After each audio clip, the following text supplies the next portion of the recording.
Yeah, I was watching Aiden and Andrew Tate. It was a little bit after Aiden accidentally snitched, and I could tell I could tell Andrew was low key kind of like pissed with him because like Andrew was talking more shit than he usually did, and no, it was the one. No, it was the one before that. It was when Andrew was a little bit more smiley. He was talking about like the gay agenda and all these Mm, rappers pushing a gay agenda, and I'm like, is this really an agenda, or are they just painting their nails? Like, are they mm-hmm. just, wearing thongs? I mean, these are things that I personally would not do. Not ashamed to say I wouldn't do it. Not ashamed to say Sure, I'm not into that. But sure. I can tell you one thing: it doesn't seem like an agenda. I have not seen one rapper say, "Come on, guys, join me and let's paint all our nails together." I just haven't seen it. What constitutes an agenda? To lunatics or to like irrational people? To rational people. To rational people, it would have to be like a concerted effort from multiple rappers, making it obvious. Instead of chicks twerking, it's dudes, like wiggling their nails in the camera. Instead of money, it's nail polish. Like there would have to be something different in the videos, the lyrics. It would have to be like a true effort to like convince young men, hey, come be zesty with us forever. Mm-hmm. Like it would have to be something. I'm not seeing that. I'm just seeing rappers who are a little bit more feminine or zesty expressing that. And they're not really pushing it on anybody. They're just getting attacked for it. To Yeah. me, at least, it seems like. Well, when I saw Hassan painted his nails, that's obviously like a Gen Z thing, which I love to see. Like, don't get me wrong. But I was like, okay, like Hassan's like 30 and painting his nails to be in like fashion with Gen Z, which is fine. But obviously, that's to also Mhm. signal something like I'm chill, I'm progressive, I'm like one of those guys, which is also cool. But you could argue that's a type of like cultural in group agenda, I suppose, to say I'm one of you. But I think that's probably what we're all doing, right? Aren't we all signaling to one another like when people wear MAGA hats, how is that not an agenda pushing signal wearing fashion statement? Like you're trying to signal Right. to your people. Now, when I see a red baseball cap, I'm all like, is that a MAGA baseball cap? Yeah, I Like gotta zoom in. that's what I associate it with now. Which is, Mhm. talk about branding. That's some good branding that every time my brain sees a red cap now, I assume it's MAGA. Like It's gotta be mad. that's good branding, right? So it's kind of funny. Now, what do you think about Andrew Tate tweeting out things like having sex with women other than for children is gay? Like, tell me he's not trying to pretend he's a character to get away with his sex trafficking allegations. Like, oh, I was just a character. I swear he's trying to pretend he's a character, so he's not held accountable for what he said in those videos. I don't think he's. I don't. I think that might be his final resort, but I don't know if he'll take that route. I think Oh. his pride is too deep for that one. So why is he tweeting As out? it, I think he means that. Like I think No. he's got mad baby mamas, right? That's true. He does. He does. So I can't verify the amount, but he's inferred and insinuated many Yeah. times that he's got mad baby mamas. So Mhm. on some level he's right, on some level he's wrong. So it's definitely not gay to like have sex with women without the intention of having kids. It's But pretty it gay is when I do weird it. to like I mean that would be literally gay. Um I do understand though. I can't comprehend like getting with like 50 different baddies in one lifetime and you Sure. don't get any of them pregnant. I have to start looking at you a little bit. Maybe it's just like maybe it's that like old way of thinking of like, spreading your seed or some Mm. crazy shit. Um but no, I don't think that's gay. I think Andrew Tate has some old fashioned beliefs and he fashions them in crazy ways to get reactions on Twitter. He knows that it's not gay, but he fashioned it in such a way to get a response. But I wouldn't recommend to anybody to like stack up baby mamas. Mm. It's not a good idea. Well, I wonder if he's going the Genghis Khan route. Like, what if he just wants to be one of those legendary, like, spread sperm spreaders? Like, you know what I mean? Like, what if he just wants to I have think kids everywhere? he told Aiden he was like, he's like, my sons are gonna beat up your sons. I'm gonna name them all Andrew Tate. I'm gonna name every single one Andrew Tate. Andrew So Jr. Jr. I think just all of them just call each other Andrew, I guess. I mean, that's what he said. So I mean, like, he's probably one of those guys, like one of those, like, I mean, it's uncommon now because you can't get it done, but like Mm. back in the olden days, like medieval times, antiquity, that was pretty normal. Not that it's a good thing, but he seems to have his head placed in like something something AD, something Mm. something BC or some shit. Oh, well, he must be diddling kids as well because they also did that. So, Well, I'm not gonna. I won't levy any such allegations against anybody. No, But no, no. I'm you just know, I saying. I'm think just saying. It's funny. he could be up to anything. I'm reading Meditations right now, and because you know how men in the Manosphere love to say they're Stoics, and I was like, okay, well, I'll start reading like Mhm. all the Stoics to like have that conversation with them, and like as I'm listening to it, I'm just like, first of all, I don't know how many of these men have actually ever read any of these books, but also, all these men kind of diddle kids in like some aspect or another. Talk about like their slave boys, or talk about their relationship with Like these things, and I'm Marcus Aurelius or some yeah, shit. yeah, yeah. And they're like picking and choosing like which parts of their heroes are their best. It's like people who like I love the founding fathers, bro. They were real men. I was like, do we know what they did? Yeah. Because like they were not perfect men, obviously. So it's kind of interesting when people pedestal people, and I wonder why Andrew Tate and all these men want to be pedestaled. Why do you think men want to be pedestaled? Mm, it kind of refers to what you said in one video. I think when you were talking to your audience, you said there's like you don't think there's such a thing as special people. I think you Mm, have like some people who just want to be pedestalized, mm, and then you have a bunch of people that want to pedestalize them. sure. So Yeah, they Andrew do. Tate is one of those people who he's got everything you need to pedestalize him: the money, the fitness, the appearance, Mm, the charisma, the lifestyle. And then of course there are a whole bunch of people looking for somebody to idolize. So they say, this is the guy, all hail Tate, we're all gonna follow him.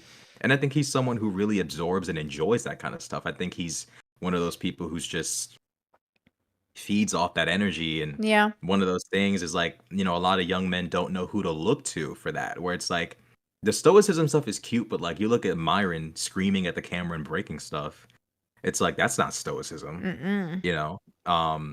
And there has to be a limit too. Like how much are you not gonna express? Are you never gonna laugh? Are you like what is stoicism to these guys? I don't even know if it's as investigated as they say. What do you think? Mm-hmm. Yeah, well, I don't. I think people. I think, like you said, they love to look like the package, but it's much harder to be the package. I think I saw this woman. I follow this. I don't know what his name is, but he's an Australian fitness guy, and he kind of like debunks like videos of fitness influencers. And it was a woman who I would never have known. She had like a six pack ab, and she looked great, and her body was amazing. He goes, "This is all liposuction and BBL," and I was like, "No." No, what? And he was like, this is how they get it done. And they like do all and he said, look at her thighs and her legs. There's no muscle on her legs. How does she get a booty that big and abs like that with no other muscular? And the way he was explaining it was like, oh, so she wanted the credit. She wanted the imagery. She wanted the pedestal, but she didn't want to earn it. And it feels Mhm. like, look, I don't want anything I didn't earn, but that's a pride thing. Lots of people are more than happy to take credit for stuff they didn't earn. Right. Yeah, And so unfortunately. I think Andrew Tate, in some ways, like Joe Rogan said, in some ways did earn a lot because he is a professional. He did do great in kickboxing. He does have some sort of honesty and authenticity to him. But then the other ways in which, like, he talks about his relationships with women or how well he treats women, I don't know if I could Mhm. say that, but I know that if the women are choosing and consenting to be with him, maybe they do perceive him even that way. And that's always the question I have is if the people involved are all happy, do we get to argue that they're not good versions of men? And I would say yes, through my own morals. But Mhm. obviously, also, I would love to hear from these women. That's why when men tell me, oh, the women are happy in my life, I'm like, let me talk to them. Let me talk to them.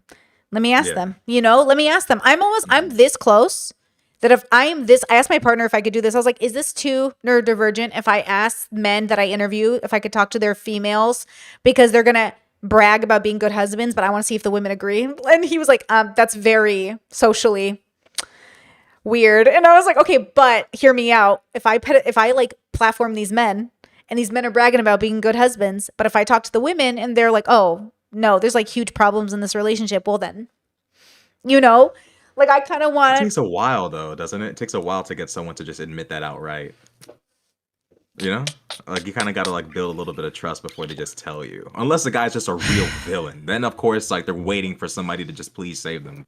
I guess I think people I don't know, people tend to just tell me things. You've got that. You do have that thing. I don't You do know. have that I don't know what it is. factor. People just tell me things, you know? And so I have a feeling they would just tell me. Or It's possible. they would tell It's me in a possible. way that like I was like, mm-hmm, mm-hmm, mm-hmm, mm-hmm. Okay, I got it. I got it. But like again, it's I just think a lot of people like to take credit for things they didn't earn. And I have a feeling that that's happening in there in that regard. Now, okay, I have a question for you about the talk we had yesterday cuz like you watch academics, right? Too much, yeah. Okay, perfect. So I don't know much about him, but what I've seen about him hasn't been my favorite. And yesterday he left the Mhm. conversation. What? Well, I noticed that, but I didn't have enough time to ask. I didn't want to derail the ship by saying, "Brittany, where did At go?" I should have been Apparently watching. apparently it was Yeah, over some religious comment, but I didn't even catch what the religious comment was either. So I was like, why did he leave? What's happening? What's going on? But then Aiden left too. Aiden bailed. Aiden was like he couldn't do it yeah. either over That's. gender. That was too funny. I'm Mm, sorry. That was so funny. But I I think won. Act. If Yeah, tell he me. might have been trying to save his career or some shit. I don't know. Probably just trying to keep the heat off him because he can never. Every time he wakes up, it's something new. Someone else trying to destroy him and like clipping him up and shit like that. Well, it's hard too when you're drinking Um. a bottle on stream. Like I couldn't even trust I Yeah. can't be drunk on stream, girl. I'm gonna say things. I mean, Ack is he's one of those unlucky streamers where like Hmm. women will like say shit to him or about him and he'll respond in the most like crazy way Mm. because he's been like picked on by hip hop for a decade. I've been watching him since I was 13 and I'm 23. Really? So yeah, so I've watched his whole career from top to bottom and he's one of those people that people throw shots at him and he responds with these hilarious rants, long rants. They're funny, they're scathing, but people have villainized him for so long that they clip up the part that they know will, piss off the audience because everybody already hates the guy. Yeah, yeah. They grab that specific part, put it on the shade room, and he's cooked for the whole night. It doesn't matter how it started. What matters Mm-hmm. is you're screaming at a woman. This never looks good. We got you. So No, he's one of yeah, those yeah. people where, yeah, he's one of those people where he's had his moments. He's not perfect. He's done some questionable stuff, but most of it is just bad luck. He has this saying that I've always kept in mind with my own career that it's better to be liked than to be right. It's better for people Mm. to like you than for you to be correct because you can be as correct as you want to be and still get cooked. Yeah, yeah, So, yeah. Yeah, wait, that's is there funny. something wrong with me? You're laughing. No, Like, is there it's something me. on my face? Like, No, it's me. That's always that's why I say the world doesn't want authenticity, bro. They want you to be digestible. They don't want authenticity or realness. They want to feel smart in the room with you. Or they want to feel comfortable in the room with you. Or they want to feel like they're in on the joke with you. They don't want to feel, like they're not a part of it. And so that's the problem is I run this risk of like, man, value's got to come first for me. And I think I've done a pretty good job doing that. But I would say, of course, I'd have better networking opportunities if I wasn't like, hey, I don't like the way you parent, or I don't like the way you sleep with people, or I don't like the way you do that. Which, by the way, I would never have volunteered that information except on my own stream, or if they asked me, or maybe if the conversation came up. It's not like I try to like go up to adults and be like, you can't adult the way you want to. It's more like, hey, I can't vouch for you. So if you want me to vouch for you, I can. And they're like, why the fuck not? And then you tell them mm, why, and they're like, what the fuck does that matter? And you're like, because people are going to trust me. So I think it always goes back to that. Now with academics, I have seen mostly of clips of him yelling at women. And so they're not my favorite. And so I look at them yeah, and I think like, why are you doing this, bro? But if you're mm. telling me there's something that leads up to them and there's something that kind of like there's a reasoning for it, that's interesting. Like that makes me much more curious. And he's young. He's 30. He's younger than me. He's 32. That's contested. Oh, He, oh, yeah, I don't know what's going. oh. So I don't know what's going on over there, but like people keep saying he's like this age or that age. I don't know, but Axe seems like he's very in tune with the youth. Though I will say that Mm, much. Um, yeah, I mean, Ack is just an easy target. Like mm. because he was a blogger and not a rapper, and he's not a street guy. It's like, oh, Mm. you're soft. You're some Interest Is he blogger, a which of nerd? course, he's nerdy. Like he knows Mm. Dragon Ball terms and stuff like that. He incorporated a lot of Dragon Ball Z stuff into his like content, like about like memeing just rap stuff, just like calling people the Kakarot of this or the Vegeta Mhm. of that or whatever. But he was a blogger, and in hip hop, nobody really respected bloggers. Of course, rappers don't like people who go out of their way to post stuff that's happening Sure. in their life. Like you posted this, I don't like you, which is completely understandable. It's kind of like how we might view like people who write articles a little bit different than how we view someone who gives their own take with a camera or someone who's on the ground doing journalism. He's kind of always had the shorter end of the stick. So oftentimes people shit on him because it's like it's academics. I can shit on Ack, but he's at a stage in his career now where he's like, I'm not gonna just like take that. Like Mm, I'm gonna do a 5 hour stream talking shit about you. And he's not perfect. Academics sure. has said and done questionable shit. But Mm. as someone who's watched him closely, I can comfortably say most of his beef spawned from people picking at him because it's just like it's safe. It's like I can shit on this guy. We all dislike him, right? Like why not?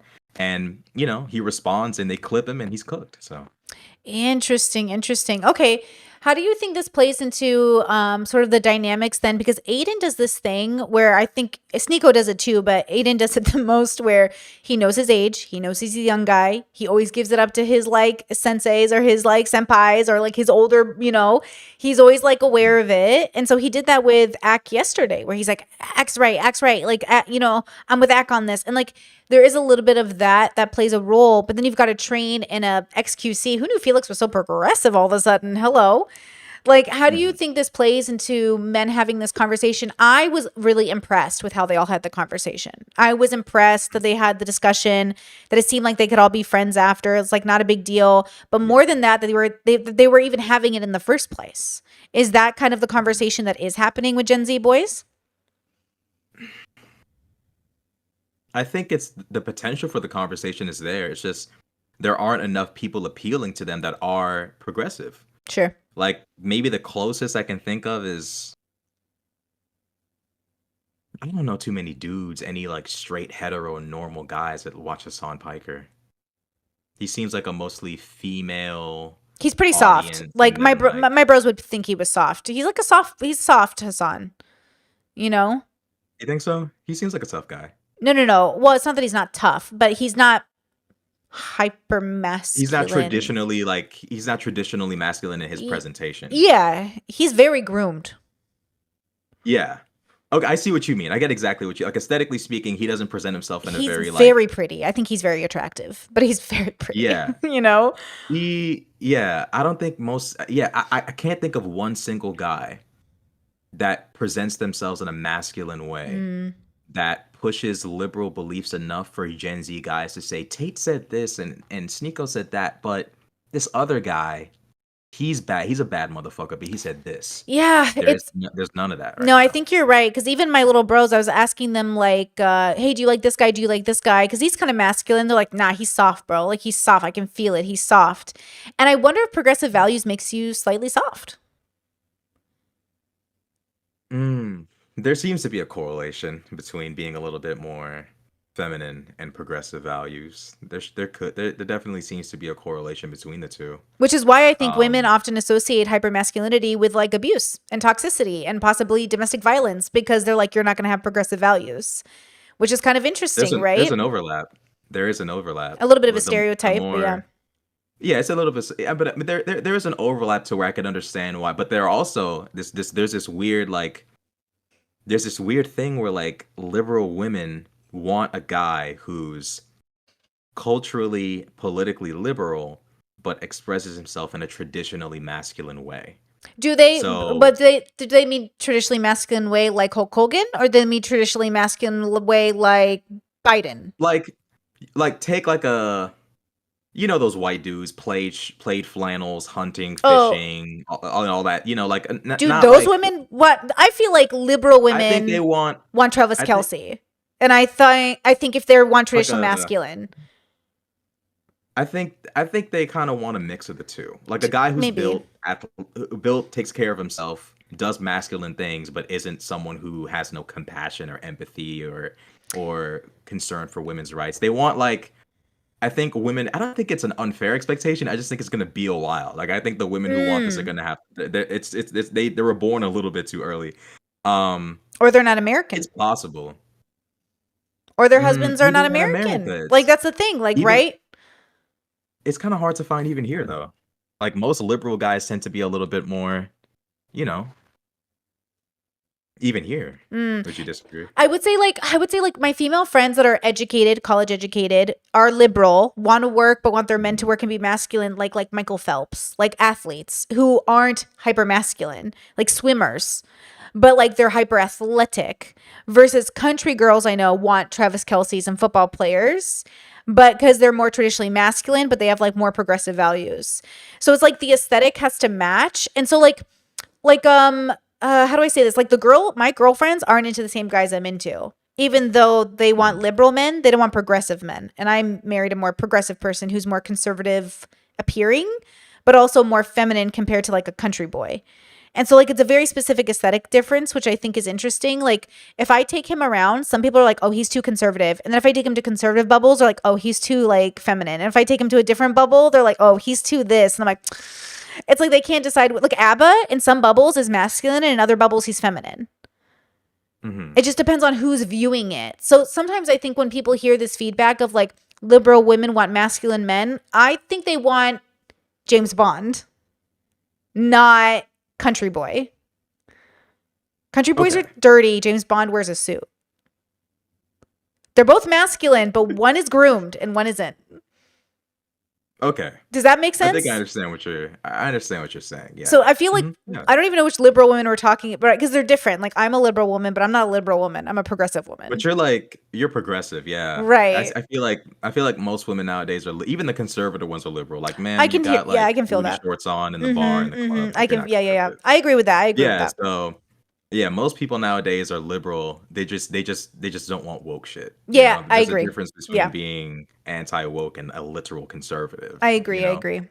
So yeah, I mean, I think they think it's lame. Like the woke stuff. Even the liberals I know think it's lame. The liberals and conservatives I is. know think woke stuff is lame. And to be fair, it is kind of lame, but also it's kind of like the superficial level. I feel like it's so superficial. Like it's not the heart of progressivism. It's the cup. It's like the digestible version for the masses. The woke stuff, which is why it comes off like shallow. I feel like it's indigestible for the masses. Yeah. Maybe. Oh. Like I feel like the Mm. white bashing, the man bashing. I think most people are like, come on, guys, like, can we go back to 2009, please? Where like it looked like things were getting better and we weren't all mad at each other, and you know what I mean? Like, what do you think? But is that true, or do the shows that get 'Cause mainstream media? Does the mainstream media like what the mainstream media is giving is regular numbers? What is SNL?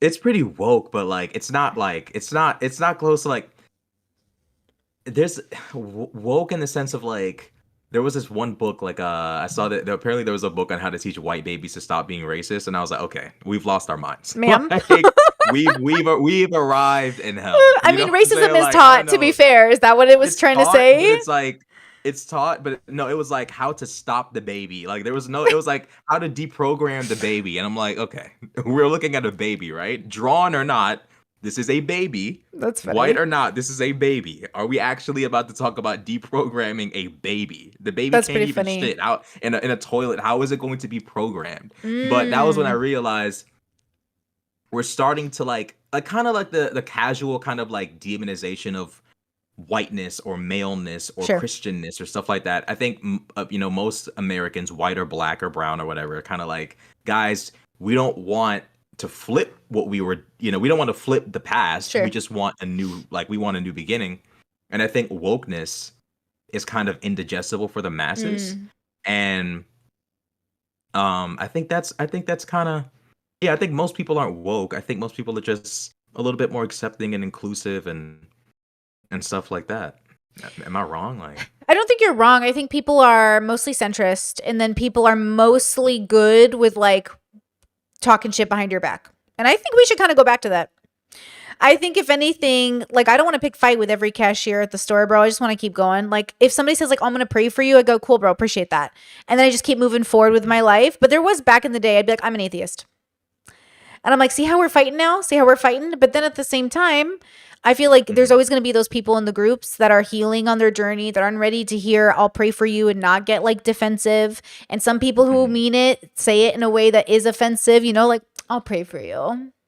And it's like, oh my God, Yeah, we fighting now, So it's kind of like one of those things where it takes two, or it takes backing down not to cause conflict. So the question is, why are we causing the conflict? And it's because we don't trust each other and we're afraid.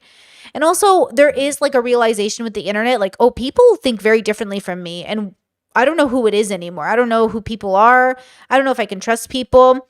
And I'm not exactly, like again, if prior to the internet, we weren't moving out of that 200-mile radius of our original home and our family and our culture, then now we're living in a world where like we don't have to leave our house to go outside that 200-mile radius.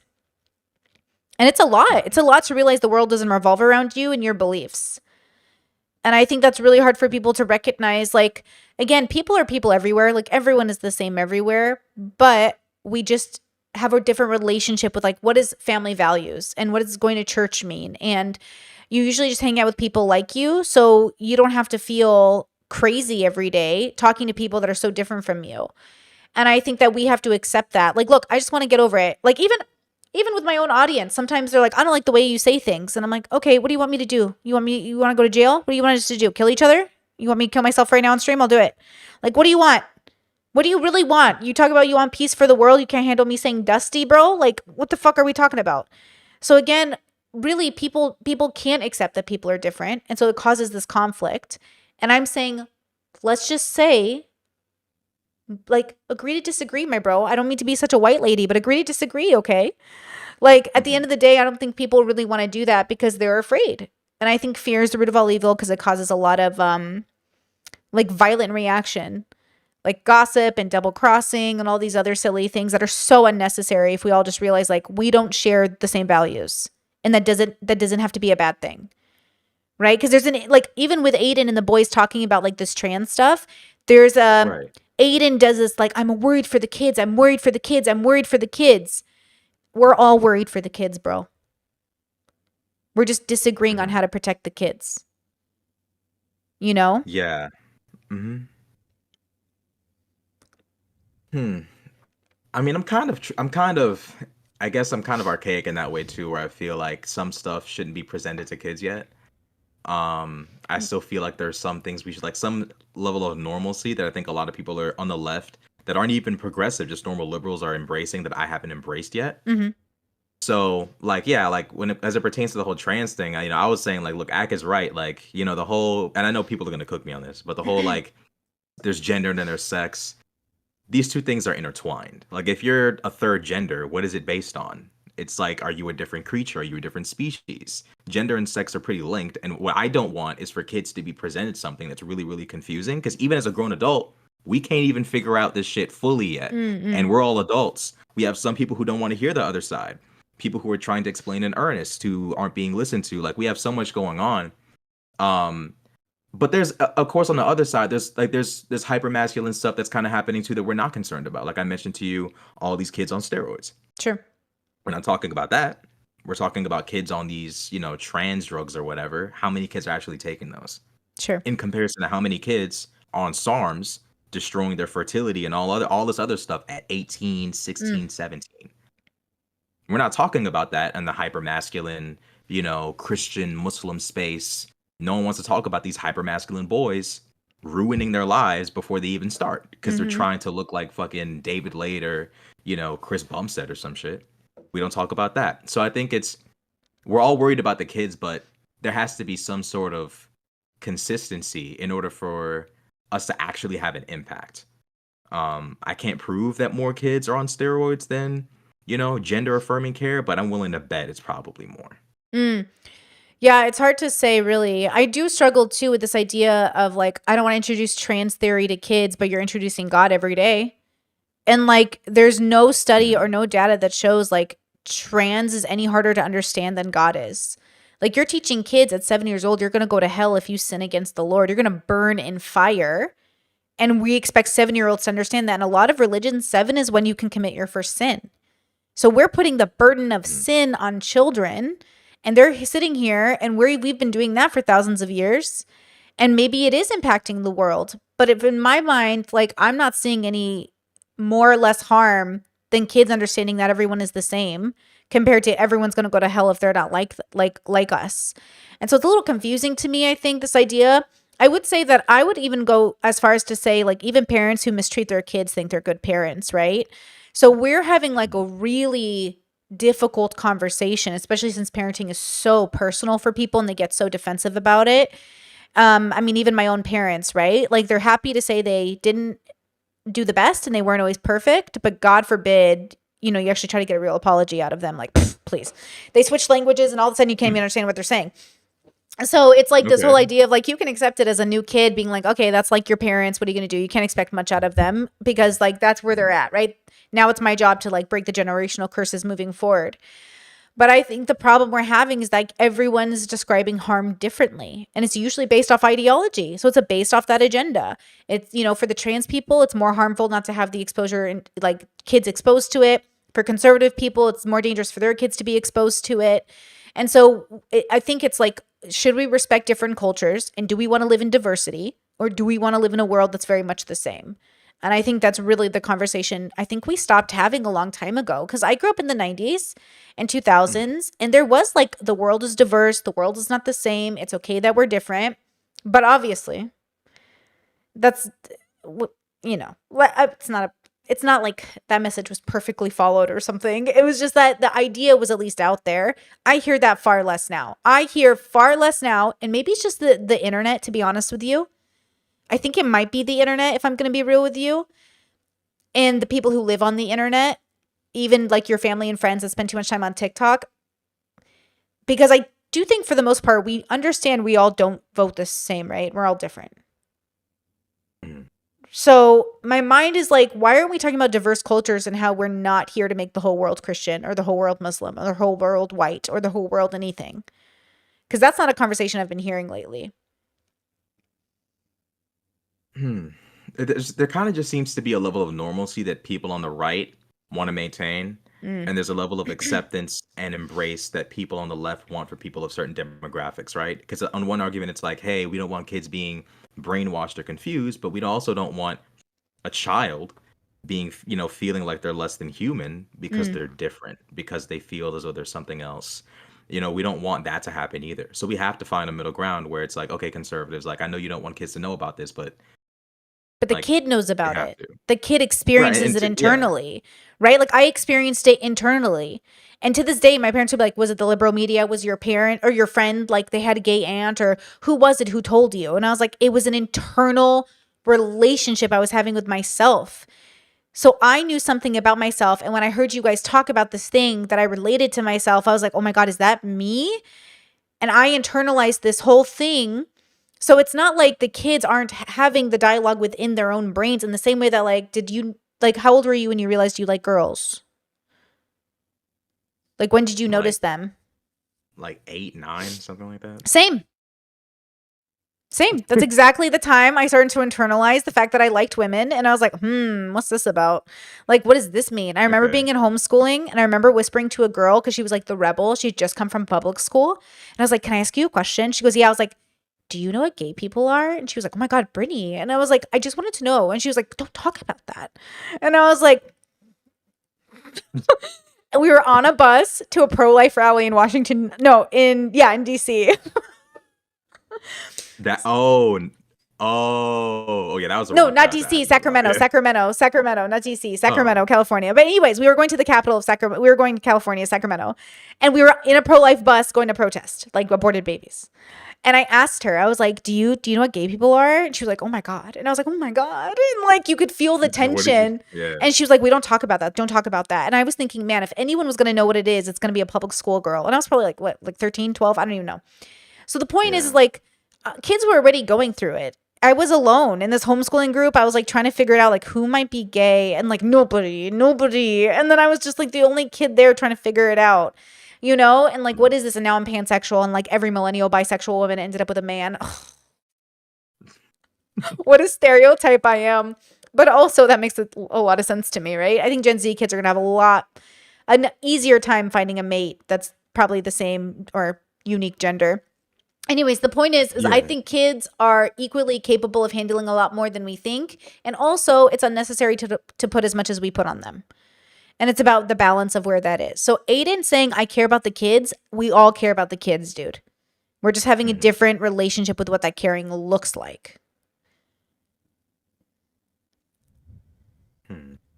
I think the answer is in the middle. Of course. You don't want to abandon trans kids and make them feel like they don't exist, because we're Right. living in an era now where more and more people are exposed to this, whether they're born that way or maybe they absorb information and decide they're that way. Whatever Sure. they are, it's here. So if we're gonna be grown adults who care about the kids, that means all of them. You can't just like step Mhm. over a corpse and say, not you. This one. Mhm. This we care about these ones. Mhm. So yeah, I mean that bubble. I'm using bubble now. It's in my lexicon now. Nice. Everybody uses That bubble, that bro. Everyone uses it. They just don't know what it yeah, means. but I had the subconscious Brittany Simon thought whenever that word comes out, so it's like a lot more attached. Love that. Um, yeah, I mean, like that bubble of like this religious Gen Z hyper masculine bubble is a little bit weird because I was watching Sneeko and Destiny go at it a few days ago, Mhm. and I was just like my brain was about to explode listening to Sneeko. Like I was just like I was losing it. I was ready to break the new computer. I was ready to jump out the window. I was just like, what is happening right now? Like I don't know exactly what it is that people are trying to accomplish with trying to bring back full. I don't think people really want this shit. I don't think people really want a full on awake, like full on, like this whole like bring back the religion, bring back the old traditions. Are you sure? Like bring back the old traditions for gays so they can follow them, Mm-mm. or bring back all the old traditions that we all got to follow? Because I could Mhm. tell you this right now, I'm not following none of that. I'm good where I'm Mhm. at. I'm hearing Sneeko said something interesting. He said, I'm not going to say the F word on your show, but you know what word I'm talking about. Mhm. He said, the reason why F words don't like being called F words is because they're ashamed of who they are. And I'm like, dog, like this is evil work. Like, so you're going out of your way to call these people this word, and you're saying that because they're upset, they're ashamed. Mm. So we That's could a apply this to anything. that's a really normal religious take I've heard my whole life. But it's so psychotic. It's so psychopathic. It's so But evil. Like that's it's what I like, mean. I mean, religious people have been doing this to people for thousands of years, and all of us are acting like that's the norm you want. Because that's what I hear when people say, I want America to be normal again. You mean religious? And ostracizing atheists from communities? Because I grew up in a bubble where even coming out as an atheist was like, what? yeah, Like, you don't go to I church? was. Even now, Mhm. some of my siblings work in like kind of like religious communities. And if they say like they don't believe in God, people are like they don't know if they can trust them. And that's just a normal suburb that happens to be basically Christian. Yeah. I dealt with the same thing when I decided I didn't believe in God. I was like, can I tell anybody this? It feels Looking back, weird. yeah, looking back, it's laughable. But like as a child, I was very hyper aware of like I go to Christian school, we have Bible class before lunch. Hmm. Like I probably shouldn't say I'm an atheist because like people are gonna think I'm eating babies at night, And even people though I'm 12. assume they come up to you and they're like, oh, I haven't seen you in church lately. Oh my gosh, I've been praying for you. Or did you see the sermon this week? And I'm like, I don't go to church, bro. I haven't gone in 10 years. And they're like, holy fuck, like what? And like you're the one or the one person even at the get together with the cousins, and the cousins are like, oh my god, did you hear it's like this saint holiday? And I'm like, I did not Just hear. not feeling it. Not even processed. And they're like, oh my gosh, like they just assume you're Catholic Yeah. because like, what do you mean, like what else would you be? And I was like, oh Mhm. god. And again, I want to No, live in I a world with relate. them, right? I want to live in a world Mhm, with them. But like Sneeko, mhm. the reason I didn't review that conversation, I was like, yeah, it sounds like every religious person I've ever listened to. I don't review religious people. They're in a different fucking bubble. They believe in God and not multiple genders. God forbid this thing you can't even touch or meet or have a relationship with that's only in your mind totally makes sense to you, but God forbid somebody has a gender that's only in their mind as well. Let people have multiple genders. You have multiple gods. That's a good point. Yeah, I mean, it just kind of blew my mind because I'm like, this guy's going out of his way to call these people a slur, Mm, and in my mind, I'm like, you're calling them this because you know that just saying, hey, being gay is wrong, that doesn't work in 2024. yeah. A straight person might come up and defend them. So Mm-hmm. now you got to up the ante. Now you got to Mm-hmm. call them a slur to Mm-hmm. make them feel ashamed of what they are to get Mm-hmm. the outcome you want. And I was gonna realize like, bro, he's too far gone for anybody. Well, I think you could save him because the only answer for someone like him is to actually look within and actually ask himself why he believes it. I know you're shaking your head, but truly, there's no other way. He won't stop getting, crip walked on by Destiny unless he actually asks himself, No, he needs to why stop. do you believe this? First of all, he needs to read more Quran because he's bad at advocating for it. But also, he said on a podcast the other day, like, I might be, maybe if I am grifting for Islam, at least it's for Islam. He's like, if that's a grift, at least I'm promoting Islam. And I was like, Listen, if he wants to be Muslim, I love that for him. He grew up Catholic, you know. So I'm like, you know what? Have fun. You guys are more similar than you think. But at the end of the day, like Right. religious people are people I don't often mess with because again, like we're dealing in completely different realities. Like they are literally sitting here thinking like you're going to hell for being gay. I believe in a God I've never had a conversation with, but God forbid people have different genders or like kiss a girl. Like we're not even dealing in the same reality bubble. So like no offense, I do not debate religious people. Like Mhm. I don't do it. So again, I won't debate Sneeko on religion because like once you've decided to be religious, like you need to debate other religious people. Go have fun and decide like if your magical God is real or not, which I want to respect, right? I want to Mhm. fight for civil rights and for religious rights, but not at the expense of my own civil rights. So if Right. Sneeko is going to advocate anti-LGBT narratives, then him and the Muslims can have fun together, who I love, peace and like peace be upon him and all that, okay? But like not at the expense of my own life. Mm. And so like don't put me in a position where I have to defend my life. And I don't want to put you in a position where you have to defend yours.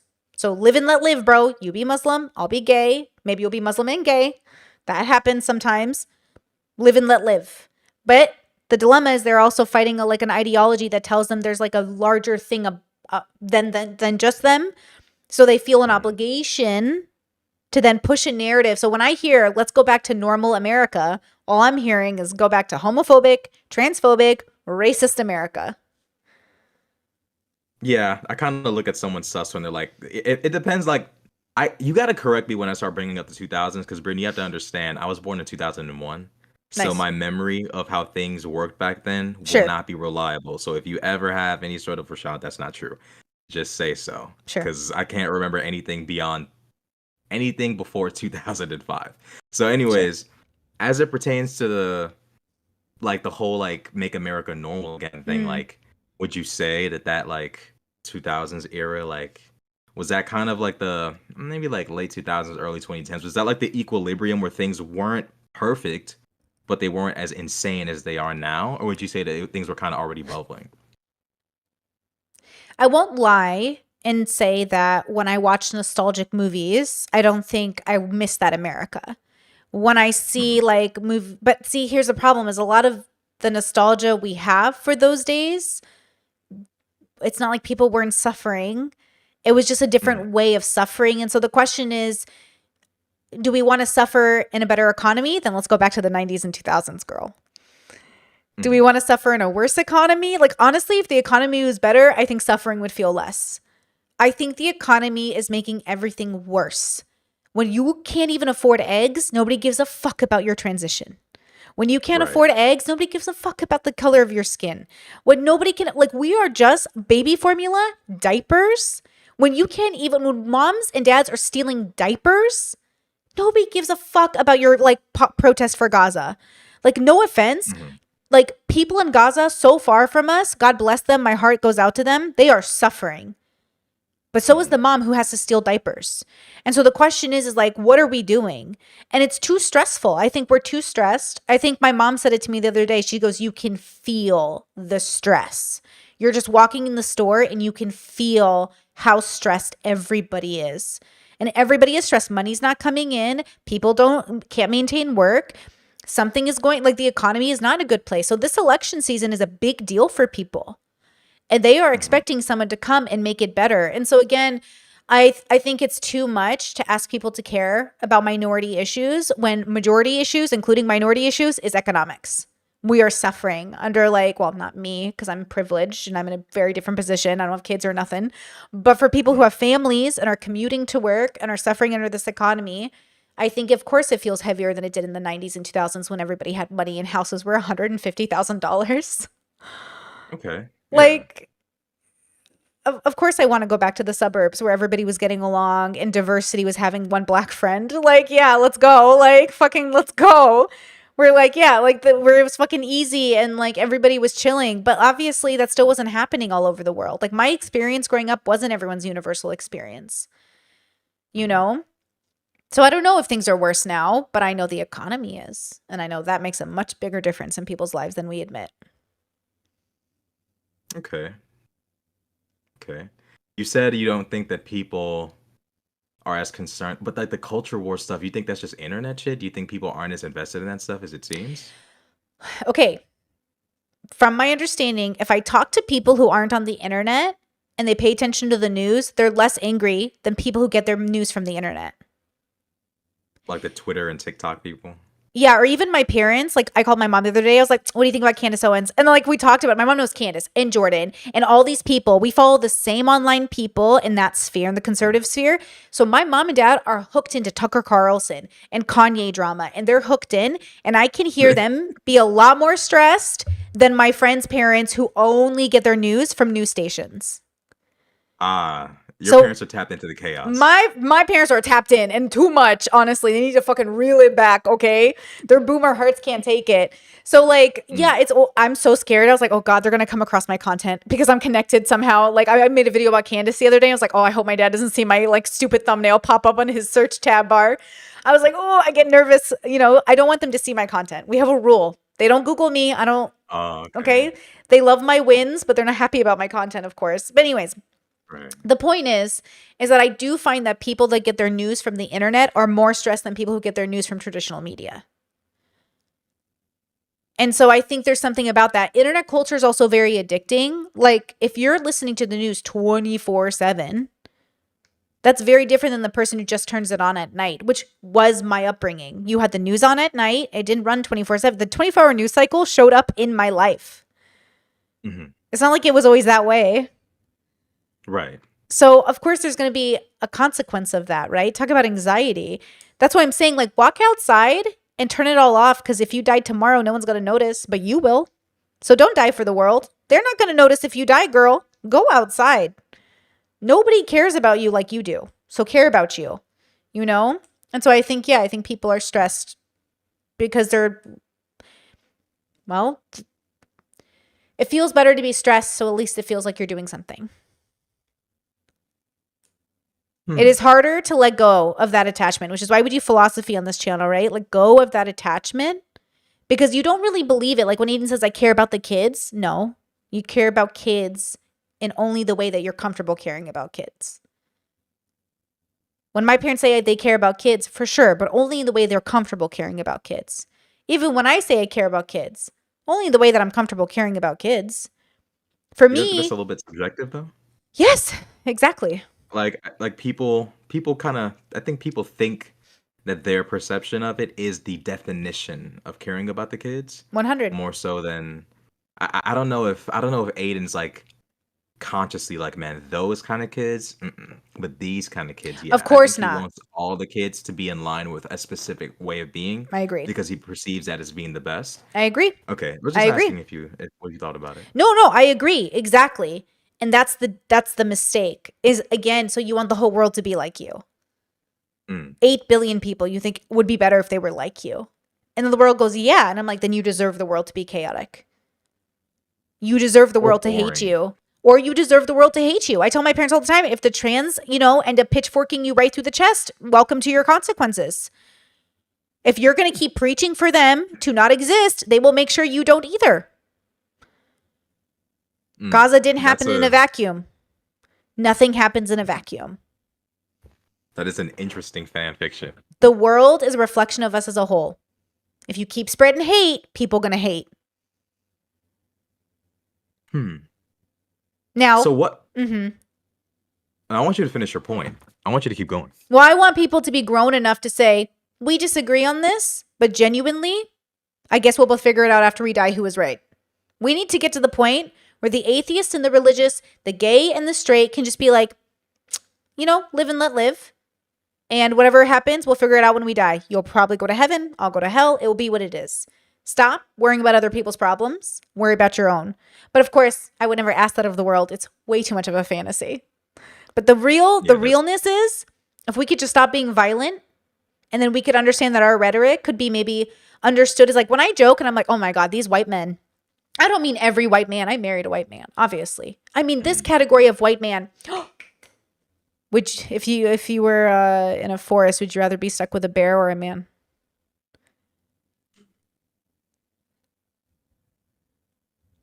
I always show up prepared, so I'd have to pick the man. Okay. Because I can kill the man. The bear might take a few bullets and still kill me. So if I had to pick you know, Brittany Simon, I'm a paranoid individual. I Hmm. don't go into the forest without knives, Okay, but guns, what if all I put sorts you of in the it. forest without those things? I'll take the guy because I can Mm, gouge the eyes out. I can fight dirty. There is no okay. like once the bear has you, you're cooked. Now, Okay. obviously, statistically speaking, the bear's probably not going to try me, but bro, if it does, my Sure. story's over. Sure. There is no Sure. more like the YouTube channel's done, TikTok done. So like I'll take them. I'll take the guy. True. You know what I mean? Did you see this discourse on the internet? I listened to you talk about it yesterday, but because I'm not a woman, I have a different perception of what danger. Because I had to realize, oh shit, statistically speaking, I'm more likely to have to duke it out with the guy than the bear. Mm-mm-mm. But I have a higher chance of beating the guy Mm-hmm. than the bear. Mm-hmm.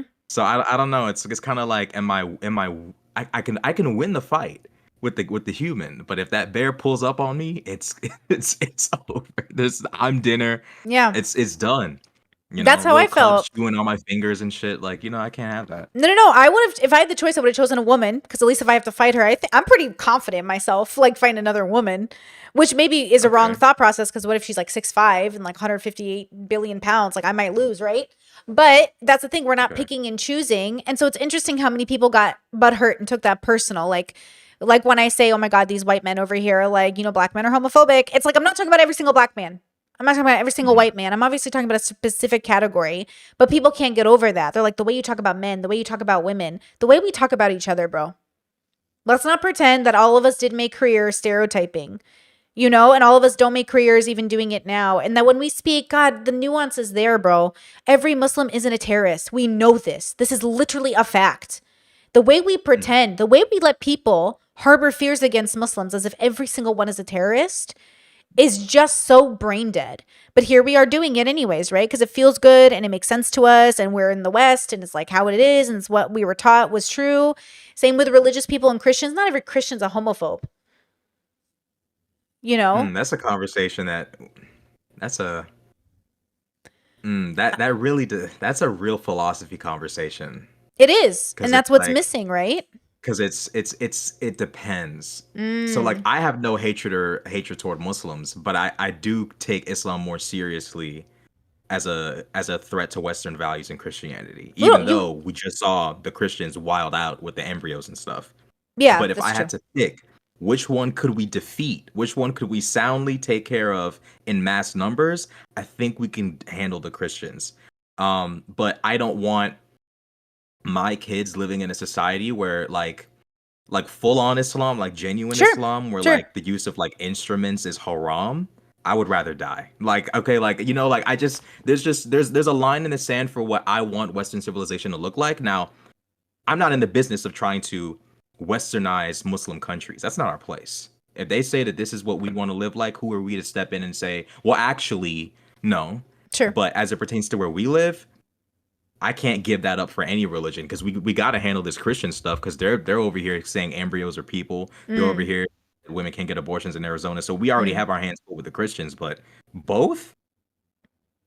No, for sure. So, okay, obviously from some perspective, like even if Islam took over the whole world, like everyone's got their turn in history, right? So it was the Romans, and maybe it's going to be the Muslims, and maybe it's going to be these people, and it's the Christians. But I think that's the dilemma we're not facing, is that like a lot of us are willing to take different cultures over other cultures because we're closer to this culture, easily we can easily deal with a certain culture, right? It's not like Muslims are the issue. The issue is the fact that we just think differently. The issue isn't Muslims. The issue is our difference of theology or thought. Our difference isn't that you're specifically a Muslim, is that I don't agree with your beliefs. And it's the same Hmm. way we feel about people within our own country. It's not that, and instead of going to war and killing everybody to be like us, we have to learn to get along. But the people don't think we need to get along. They think we need to preach and destroy and take over because that's what my belief system is telling me to do. And they think they're doing it for a good reason, whether they're Christian or Muslim or Aiden Ross and the children at Target. Like everyone just thinks they're doing what is good.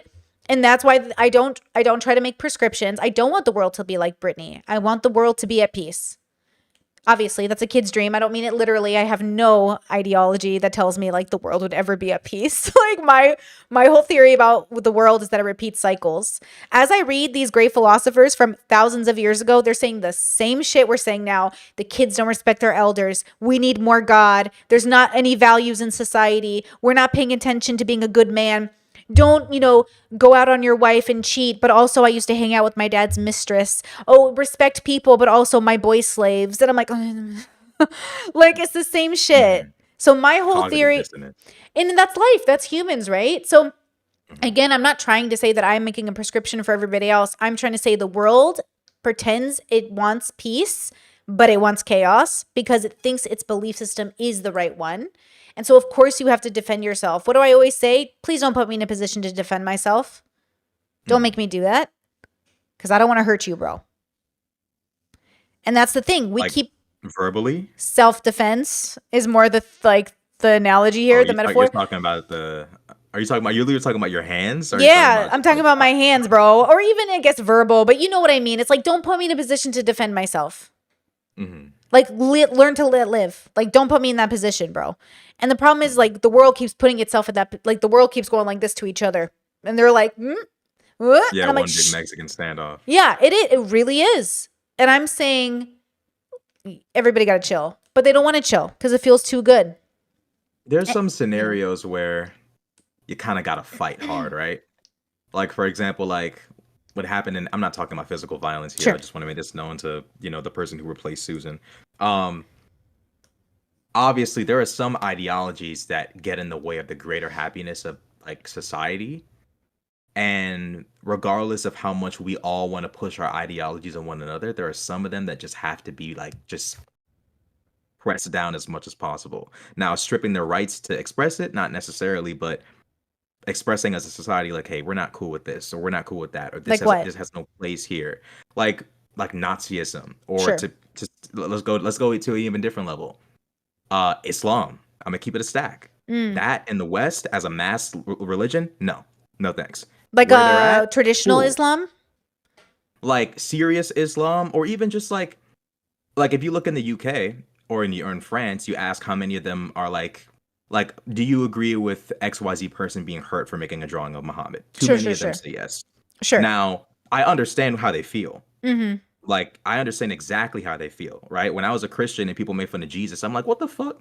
Yeah, yeah, yeah. But at the same time, I began to realize there's a reason why we don't treat any specific religion with favor in our societies. There's a reason why we don't allow religions to encroach upon people's happiness because before I know it, I can't do what I want to do. Ha Sure. ha, the gays can't be gay. Wait till they say you can't have premarital sex or you can't do this. Your ass is next. Just believe, like best to believe you're next until people who just want everybody to be monks and stare at Mm. the wall and pray all day are like at the top rung of society. Even Christianity somewhere is on that list. Christian nationalism, we have them screaming and hollering about how they're gonna derail this and take control of that. Yeah. There are so many different ideologies that have to be not stomped down on, but we have to have a conversation like, okay, guys, like, yeah, we're all assholes, but like, if we had to pick which ideology reigns supreme, which one are we picking? Because there's got to be a decision. Mm. So, if I had to pick, I would have to say Western liberal values today are the best we've got. People who prefer otherwise are free to leave. But I think this is like a one of those things where it's like, yeah, we're all dickheads. We're all pushing our shit on each other. Like Christians want to push Christianity, Sure. Muslims want to push Islam because we all think we have the answer. But I think it is objectively true that as it pertains to the pursuit of happiness, there are some ideologies that just get in the way of that. And Christianity is one of them in its truest form. Islam is one of them in its truest form. And we have to kind of Mm. acknowledge that. You know what I try to do, and I know people will take it how they want to take it, is like I just explain the bad behavior. And if you feel like I'm talking about you, I guess you just apply. Right? Like I guess it's not about you, but if you hear yourself in my description, that's between you and your God, right? So I feel like what we should say instead of saying like specifically Islam or specifically Christians or specifically anybody is say this is the kind of behavior we're not accepting, and if you feel like you identify with that behavior, you can fucking like categorize yourself and get the fuck out. I feel like sometimes when we make it about the group, then it does feel dismissive and discriminatory. And then it does feel like, hey, you're stereotyping me or creating me to be a monolith or something. So I would say instead of saying like, oh, black people steal and white people do this. It's like, okay, just no stealing. None of this. None of this. None of this. No stoning the gays. If your group stones the gays, we're talking to you, but not about you. See? It's just like, if you stone the gays, no. If you throw the gays from the buildings, absolutely not. And we're not talking about a specific person. We're just saying, if you are the specific person, we're looking at you. But I'm not here to tell anybody that this is a specific, because again, the fear mongering of like, oh, this is what Muslims want to do to you. It's like, that's what some people who happen to be Muslim want to do to you. But that's also what some people who also call themselves Christians are going to do to you. So don't get distracted and act like the Christians and the Muslims and everybody's better than everybody else. You know, the kinds of people that are better than other people, the kinds of people that don't kill people. Facts. At most. Okay, let's start there. I never killed nobody. Not even a fetus. So I'm okay. But even so, again, instead of targeting a group, I feel like we should target behavior. When I say like parents should tuck their kids in at night, if you feel like, wait, but I don't tuck my kid in at night. Okay, first of all, don't be so literal, you autists. But also, it means being present for your kid when they need you. Be within proximity of your kid to the best of your ability. Prioritize your child. If you're not doing that, okay, then I'm talking about you. But I'm never actually talking about anybody. I'm talking about the behavior. So my whole thing about like, again, I'm just trying to target groups or people. I'm trying to target behavior is what I'm trying to say.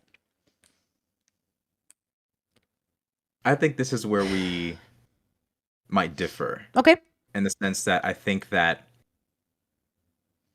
certain groups, like people are smart, but like a person is smart, but people are stupid. True. Like oftentimes, if you can get an individual person by themselves, they're probably a lot more likely to be reasonable and rational. But if you get them in a group of people and there's expectations, the Sure. bullshit starts to come out. I agree. So, you know, like there's like, obviously you have specific people from specific groups. Like there are Christians who don't want to take away the right to abort, but it's like, come on, guys, like as a group, you guys are doing like wild shit. Like I'm not gonna sit here and like, okay, which one of y'all is, for whatever reason, y'all aren't self-regulating. So when you want to self-regulate, you call me, you let me know when y'all want to act right. But as far as I'm concerned, we're gonna have to handle you as an ideology. Treat your ideology the way it's supposed to be treated. Separate state and religion as best we can, because as a group, you guys aren't self-regulating. So like, you know what I mean? Like I hate to say it that way, but like as it pertains to ideologies, something people can choose to be or choose not to be, there has to be like a realistic, interpretation of that. As it pertains to like, Islam, it's like there's a lot of expectations that we just can't accommodate in the West. I can't like give you guys this guy to kill because he drew Muhammad. Like he's an asshole. I wouldn't do it. I wouldn't even dream of drawing someone's religious figure just to spite them. Sure. But I can't let you guys kill the guy, because then if he dies and I do some shit that's so wrong, eventually I'm next. So it's like in order to preserve some semblance of stability, I can't. Okay, which one of you guys? Like it's kind of like the conversation they were having in that boys talk, right? They're talking about like, if an Arab guy with a turban gets on a plane, or if 4 black guys sagging with dreads are walking down the street. It's like, I can't play the game of trying to figure out, are you or are you not? I'm not going to actively come at you. I'm not going to say something and say, you must be one of those. I'll keep it to myself. But when we start talking about like, how, ideologies impact society and stuff like that, I have to say, like, look, like you guys aren't policing yourselves. So like as a society, we got to put laws in place to make sure that, no one particular religion or ideology can railroad this attempt at equality, because we're still not there yet, that attempt at equality that we're trying to get to. But at the same time, I think you're right. There has to be some level of like individual, internal, there has to be a looking within of like, okay, like does this apply to me or does it not? If it does, is this in line with who I am as a person? Is it not? Well, can't you apply group behavior? Like when I said like, does your behavior, because when you say it's the Muslim group or the black group, then that wraps in innocent people who are not exhibiting the behavior. But if you attach consequence to behavior, then it doesn't matter your aesthetic. What matters is your action. So I'm saying, not that I'm saying judge people as individuals. I'm saying judge people as groups of people who do this action. Well, it depends on what like what you're doing. It depends on what the move is, right? So like a good way to protect society from crazy religions is the separation of church and state, right? Sure. Um, Prohibiting, I hope to God there's not any place with Sharia law in America. Prohibiting shit like that Sure. would be an example of like maybe, punishing a group. Um, I don't in any way want to punish a group. Like even if I think that the Arab guy walking on the plane, I grew up with Arabs like as a small kid. The Arab guy gets on the plane, like I'm not particularly afraid of Arabs, but I could see why someone who's ignorant might think, "Oh my God, plane, Arab guy, turban, Sure. explosion." Um, I'm not gonna automatically get up and say that guy, he might be a problem. Like no, I'm just gonna be like, okay, Arab guy, turban, plane, 1% chance we might explode. Um, and leave it at that. But I have no intention of going out of my way to try to actively like harm anybody. Sure. But there are certain situations where it's like, okay, like what are we looking for as a society? We want people of color, people that are gay, people that are trans, people that are atheists. We want people who are minding their fucking business to be left the Not fuck in alone. traditional normal America. And true. Well, yeah. Well, I'm not looking for that. I'm looking for a more. Mm-hmm. I'm looking for a more. That's sus. You're looking at me a little sus. Well, didn't you earlier say, like, don't you think people are, like, they want to be more normal, not this, like, crazy woke stuff? But, like, normal Christian America doesn't involve black people and doesn't involve my liberals. definition of normal. Okay, Yeah. my definition of normal might be a little bit different from like a white conservative, like Gen Xer, like Sure. like Someone who boomer grew or up in the some shit. Like, 2000s? yeah, like my definition of normal is like we can all watch the Boondocks and fucking Dave Chappelle or whatever the fuck, or like we can all like Girl. enjoy these pieces of media without feeling like significantly uncomfortable. The president's not tweeting foolishness, inciting everybody against each other. Like, I don't know. Like I said, Brittany, I was a child back Yeah, then. yeah, My yeah. perception of how bad things were is skewed. All Yeah. I knew was John Cena, Naruto, Drake, Bruno. Like bro, I was in the bubble. Okay, I was a kid. I had my own little world, and that's all I was studying. But there was, I'll die on this hill. There was a level of like normalcy that I kind of sensed in the air in like the late 2000s that went away, like around the time Trump pulled up. Sure. Like, Or the things got internet in a little general bit got wild. more internet-y, I guess you could say. Because even like Facebook, like I remember when I wasn't even allowed on Facebook because you had to be a college student to even be on Facebook. And then I got on Facebook and then that changed. So like I was around when AOL and like You've Got Mail was like the internet. And so it's kind of different. Or when web pages was like the internet, when you went to web pages and not social media apps. And by the way, I feel like those are dying in a way, but not really. It's just people are choosing to be off of them. And in another capacity, like I'm heavily considering deleting my Twitter and my TikTok because I don't use them as a content creator very much. And I don't know why I would have social media if I wasn't a content creator. So as a business move, like I'm not sure that they're really benefiting me in any capacity. So I'm thinking about getting rid of them because like, again, I don't have social media for Brittany. None of my friends or family have social media. Like they're not on it. If they have them, they're private accounts for themselves, but like no one's paying attention to numbers. No one's paying attention to who's seeing their shit. It's just to share photos with like grandma and grandpa. It's not like I'm on social media because I'm a YouTuber. So I think those people who are on social media and they're not even content creators, I'm looking at them like, why would you do that to yourself? You're not even getting paid. Like you're not even getting paid. Why would you torture yourself with like bullshit on the internet? Like people like, why would you do this to yourself? And I think it's because they'd rather do that than live like an actual life. So to some extent, like I do think a lot of the issues are on the internet, but a lot of the issues are also coming off the internet because those people are still socializing in the world. Right? I think it's a mixture of both. That's what it is? I don't think it's what it is. I think it's a part of what it is. The people who are having a bad relationship with the internet are bringing that bad relationship to family dinners. The people who are having a bad relationship with themselves are bringing it to family dinners and to grocery stores. The people that are growing up with bad parents are shooting people up in school. The people that are like have absent fathers are having a much higher statistical probability of jail time. This isn't about one thing. I just can't point my finger at one thing and be like, yes, 8 billion people are having a problem because of this one thing. The meaning crisis is a philosophy crisis, and we've been having it since day one. Every great philosopher who's ever come before us has preached the same things. Become unattached, do not hate people, accept people for being different, and move on with your life. And everyone's like, no. Even Jesus That's literally what Jesus preached. And everyone's like, nah, kill that guy. So I just, you know what That I is mean? accurate. The world says they want peace, but they kill the guy preaching it. Mm.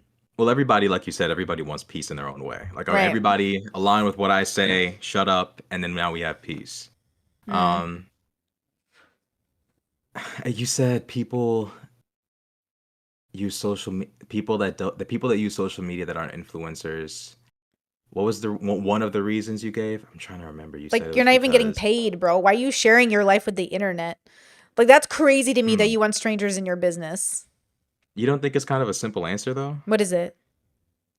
It's just like the validation. Like imagine like you post a picture and a bunch of red hearts show up at the top right of your screen indicating that people like you and have accepted you and have welcomed you. You don't think that's kind of like a good enough incentive?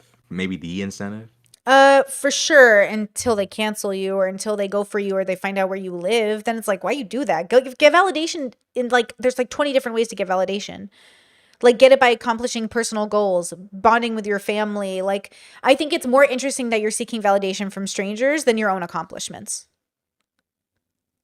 I Hmm. I think that's more interesting from a psychological perspective, but not outside of the norm either. Like, I don't think social media is that different. We just had different means of seeking validation from strangers. You know what I mean? So I'm not, again, I agree with you. I think all things are true and all things are not the same for all people. So, like, if you tell me your story, it's just as real and valid as somebody else's story that proves the opposite. It's just you guys both experience the opposite, but they're still real experiences.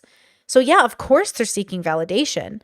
I'm just saying, hey, do you want to seek validation in like a more, like a safer way or like a better way? You know, do you want to do it in a Oh. different way? Because you can. But the problem Maybe they is, feel trapped. for sure, bro, they for sure feel trapped. That's a part of the meaning crisis and like not knowing yourself and not knowing your values or why you're doing anything. Why do you think Sneeko joined Islam? Feels fucking good.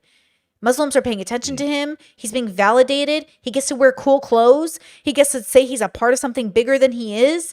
He gets to be featured on podcasts. He's going around Dubai or whatever looking like a freaking, just like he's like, oh, whoa, look, I'm doing all this shit, bro. He feels like he's really doing something.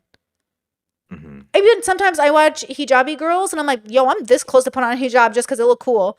But at the end of the day, like, I don't want any of the, like, I don't want to actually go to mosque or anything. And I don't want to do that, you know? But at the same time, like, I've got, you know, so many good people in my life that just celebrated Ramadan. And I was like, you know, you send them good messages and, you know, good luck and have a great Ramadan and all that stuff. Same with Lent. It's like, hey, have a good time. My non Catholic friends used to do Lent with me as a kid because they're like, oh, cool. It's like a challenge. And I'm like, yeah, it's like a challenge. Even like, again, it's like we're all seeking something. And I'm saying make sure you pick the right form of validation. Hmm. Yeah, that's the theory I came to watching Sneeko. I'm like, this guy seems to be looking for the acceptance of this crowd. But as I'm watching him talk to Destiny, I'm like, oh, you haven't thought about this. Like you Mm-hmm. haven't actually asked yourself if this makes sense. Not even in the sense of like, okay, will Destiny demolish me? But in the sense of like, okay, does this make sense to me? Mm-hmm. And one thing I tried to make a really big point about when I was kind of like walking away from religion was like, or even just like, does this is this who like do I actually believe this stuff? Is it in line with me? Like, do I care if gay people do gay stuff? Not Mm-hmm. really. Like I've Mm-hmm. got like I'm more concerned about getting with women than I am with derailing gays. Just my personal perspective. That's just my bigger priority. Do I care about people having sex outside of wedlock? Do I care about people saying "Oh my God" in vain? Like I'm just going down the list. No, no, no, no, no. Do I care about people eating pork? No. Shrimp? No. Just don't care. And I kind of realized, well, I can't really follow this religion because if I do, and then I die, and then God's like, so what was all that about? I don't want to be sitting there like, well, I'm saying, like, I don't want to have to sit there and explain myself. I'd rather just be true to me. And I think I think morality, like, I think he was like grilling XQC about where do you get your morality from. I guess it would be like just is what I'm doing creating a positive impact on others? I know that's subjective. That's not Sure. really like God. That's not God given or divine, but you would think that would be good enough for some people. I wasn't too deep in the religious bubble. I mean, I went to Christian school my whole life, but like nobody was ever like I was never getting grilled. Ah, Like okay. it was kind of like it kind of I think everyone kind of knew I didn't believe in God, but no one was ever like it's like what's your problem? Sure. You know, you're going to hell. Like it just never happened like that. So yeah, that was like a rant or a ramble. Like, what was some of the stuff that you were like, huh, or what, watching that? Because like it was Mm. kind of a little bit of an expression of some of the stuff I believe, and a lot of the content that I watched, and I was just like, I wonder what was like your stuff of like, oh no, not this or not this, or you know, Watching what? that discussion between XQC, Oh, The Aiden, Boys. academics. Yeah. Well, first I thought it was kind of nice, first and foremost, that they were having it because I thought it was like, oh, what a bubble pop. Like, what a moment for. I think my favorite part was actually Train and Felix at the very end saying, like, where they do agree and how they both agree generally. Like XQC was saying, like, I don't mind saying slurs or words, but like, as a content creator, maybe I should say certain things less. Not what I'm just saying in Mhm. private or public. And then they were talking about that. Like, I think just having the conversations out loud is good. Or even I know Ack was like drinking, so maybe it was a little harder for him to keep up. But like even for them to have the conversation with him, or for him to even admit out loud, like I'm not homophobic, but like there's an agenda. Okay, for sure there is an agenda, and everything is an agenda. The Muslims have an agenda, and the Christians have an agenda, and the Republicans have an agenda. And like if you have a prescription for the world, you have an agenda. And so the Right. idea is like, do you believe in the agenda? Which sounds a little culty. Like, do you believe in the agenda? It's like, yeah, No, to you're some right. extent, You're right. right? You're Like, totally right. but it feels good to also know, like, yeah, these people are like me, and we agree in the same things, and this is amazing. So I liked that they were having like a bubble popping like moment. I also love that Aiden kept saying like, I don't know, bro, I don't know, maybe I don't know. It's like I appreciate Mhm. that from Aiden because he doesn't know, but also I appreciate that there was a lot of like I didn't feel like either of them were about to like fucking end a friendship over a disagreement. Mhm. That's such a vibe. Like I was like, this is like what I'm looking for. That's that normie shit. That's That's what that I'm normie looking shit. for though. That's what I'm looking for is like, look how much they're disagreeing and they're even like logging off. And I didn't get any impression like this was an end of a friendship. And it felt really, really Mhm. good to see that happen because I think conversations are hard because for Aiden to think, okay, maybe gay shit can be in Target. Now he's going to have to think, what else can be in Target? Wait, what else can be in the world? And like that's really scary. So it's Mhm. better just to log off, to be like, there's two genders, and then like log off, which I'm not even upset about, right? Because like that's a personal relationship with the self. Like I think gender is spiritual and it's a personal relationship with self. If we want to talk about society's impacts, like should different genders be on applications and shit, it depends on the society you want, right? It depends on the Mhm. culture you want to breed. It depends. Like, I wouldn't mind living in a world where people had multiple genders and different pronouns. Like, I don't give a fuck. Just tell me what to call you, bro. In the same way, I don't care about different religions. But if those pronouns get in the way of me vibing, if your religion gets in the way of me vibing, see how now we have conflict? It's like, why do we have conflict? Let's Mhm. solve it. But also, people are too ashamed to solve conflict. So when I was watching that conversation, I liked that it didn't feel like anyone was ashamed. I like that it felt people were open, but very like, I'm not budging on this. But also, they Mhm. were okay admitting, like, maybe I'm wrong, maybe I'm wrong, maybe I'm. There's something about the way they were having the conversation that I really liked. I think it was like slightly that they were open without being too open. And it forced their audience to have a conversation that maybe they've never had before. Yeah, I think it's a fact that they're more normie. So Mm, there's more like it's people are more chill and not like, looking to no one's too passionate. yeah. No one's too, like I will die on this hill. And then it's also the aspect of like I think there's I think there is a kind of like I don't know. I've noticed that like there's a I don't know. I hate to say this, but there's a respect level that doesn't exist in the Twitch poll Mm, space. Like there is a lack of respect, and as a not just a hybrid normie, but also like just like a southerner. Like I see the way we interact with each other, and especially I'm like, who said what? Like they said like what is like what? Like I gotta I gotta say I think the normie boy bubble is a little bit more, dare I say, civilized or mm, respectful. I could be wrong. I could be wrong, but I think maybe we're a lot nicer than we might get credit for being, because I know mm. like there's that association of like hyper masculinity or like traditional perceptions or blah blah blah. But I don't know. I think like for example like XQC, the most progressive guy, was launching like he was launching a few insults, like Yeah. he was launching a few of them, which is always like that's his thing. But like I don't know. I feel like the more I don't, is it passion? Maybe is it just like maybe it's just like a little bit being a little Mm, bit more nerdy. Like I don't know what it is, but these two bubbles seem so different in respect. well, I feel like the more serious you take yourself, the more disrespectful you become. I actually think like Yeah. I try really hard not to take myself too seriously, but at the same time, like it's like don't force me to take myself seriously, bro. Like just don't do that because it becomes disrespectful. But like at the end of the day, I think the boys don't take themselves too seriously, which kind of helps. You know, so they're able to Yeah. have like a funny conversation. Like not like all of them know it's not like they're running for president tomorrow, bro. It's not like they're fucking church leaders or something, you know.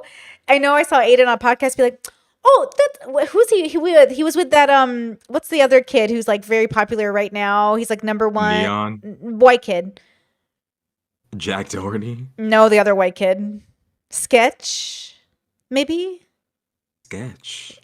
I don't know what people's names I think, are. was he on a podcast? Yeah, he was on a podcast with him. I don't know what boys' I names forget are. that kid's I was name. I think watching he had him beef though. with Sneaker. Yeah, Yeah. he had Sneeko on too. I was watching that kid. Well, that kid, whatever his name was, he was like pushing back and Aiden would go, "Oh, that's a good point. Thank you for that question." Actually, and then he would answer like he was trying to be a man. And it was like so cute. I'm He's a like, goof. he's like Yeah. he's young. And even Sneeko would do that. Sneeko would be like, I don't know, man. I'm a student. I don't know, man. And Sneeko found his bubble. So that's the difference. Sneeko found a very specific bubble and he's going hard. That's what Sneeko does every time. He picks a bubble, he goes really hard into it, he crashes, he picks a new bubble. That is his pattern. That's why I give the Muslim thing Mm. maybe 2 years. And if he I think that's for passes, life. okay, well, you think it's what? I think that's for life for him. No. No, he don't got the discipline to do it for years. Yeah, Jinxie. Thank you, chat. Jinxie. He was on Jinxie's podcast. I don't know, bro. A Muslim for life? Sneeko? I don't know. My Muslim friends don't think He's he's gonna make it. he's too invested. He's over there clicking up with Muhammad Hijab and all these people. I don't know. He's clicked up with too many Muslims. He's so invested. He's got all these garbs on. He's in Abu Dhabi. He's in here. He's there. It's like for all that to be for naught, I could see Tate converting from Islam to something else because he doesn't show himself doing too much Muslim stuff. But Mm-mm-mm. Sneeko, we got to keep it in context. That man lost everything. His channels, even when he tried to sign up for Twitch, they said, "Wait, what? You're here? Oh no, hell no!" They kicked Mm-hmm. him out. Um, you know, this is like he's hanging on by a thread, and this Islam thing is his thread. I wish he had picked Christianity because at least he'd be able to last a little bit longer. He tried the Catholic But thing though, right? Like he didn't. yeah, that's because Tate went to the Christian thing and then immediately jumped to the Islam thing right after. So he had to kind of like wherever Tate goes, I go. Sure. Um, which brings the question like, okay, I'm these guys' age. Mm. I'm not dumb enough to assume that I'm somehow smarter or better at all, especially because they've been around longer than I have in terms of content creation and Sneeko's been doing his thing for a while. Where would you say I relate in terms of like, because I'm open to criticism and I Constructive respect your criticism. Sorry, the definition of criticism is just like things I don't like about you. Constructive criticism is in order to help the person you're talking to. I'm gonna be anal about that because I kept saying I'm open to criticism and people thought I meant just like normal criticism. And I was like, no, no, no. I have a mother. I don't need to hear criticism. I need constructive. So I assume you mean constructive criticism to actually help Whatever you you. got. Not I don't actually want to just be like picky. things I don't like about you. Like who cares what I think about you, Oh no, right? that's just called shitting on somebody. But Like that's there's what a, like if criticism you is. know, Okay, like I don't want to just like shit on you. I want to have like constructive criticism. I looked up the definition. Don't make me be autistic, okay? I looked up the definition because it was confusing my very literal audience, okay? And I had to okay, like let me grab this clarify. receipt and wave the white flag. Okay, thank you. Thank you. I Okay. give up. I assume Okay. you want well, to be honest with you, I don't have any constructive criticism because like what's the goal? Well, and compare it like this philosophical, religious, ideological thing. Like, if you haven't watched enough of me, then you don't have to give an answer. But Well, I was just in curious. I'm like, comparison because to I'm the other hearing you. boys. Yeah, because I'm hearing you like give these takes on these people my age, and I'm always thinking like, okay, like this is. I'm not necessarily in their group, but I'm of their age group, and once my channel gets up there, Sure, sure. I'm probably gonna be in those circles. So like, where would you say I relate? Well, okay, first of all, you're in completely different categories. Like, You think so? yeah, okay, like let's just take Aiden because you and Aiden are literally the same age, right? Both 23. Yeah. Okay. So Aiden is so sweet. Okay, he is chewing his toenails on stream, picking his nose, and thinks the average income is 6 figures. Okay?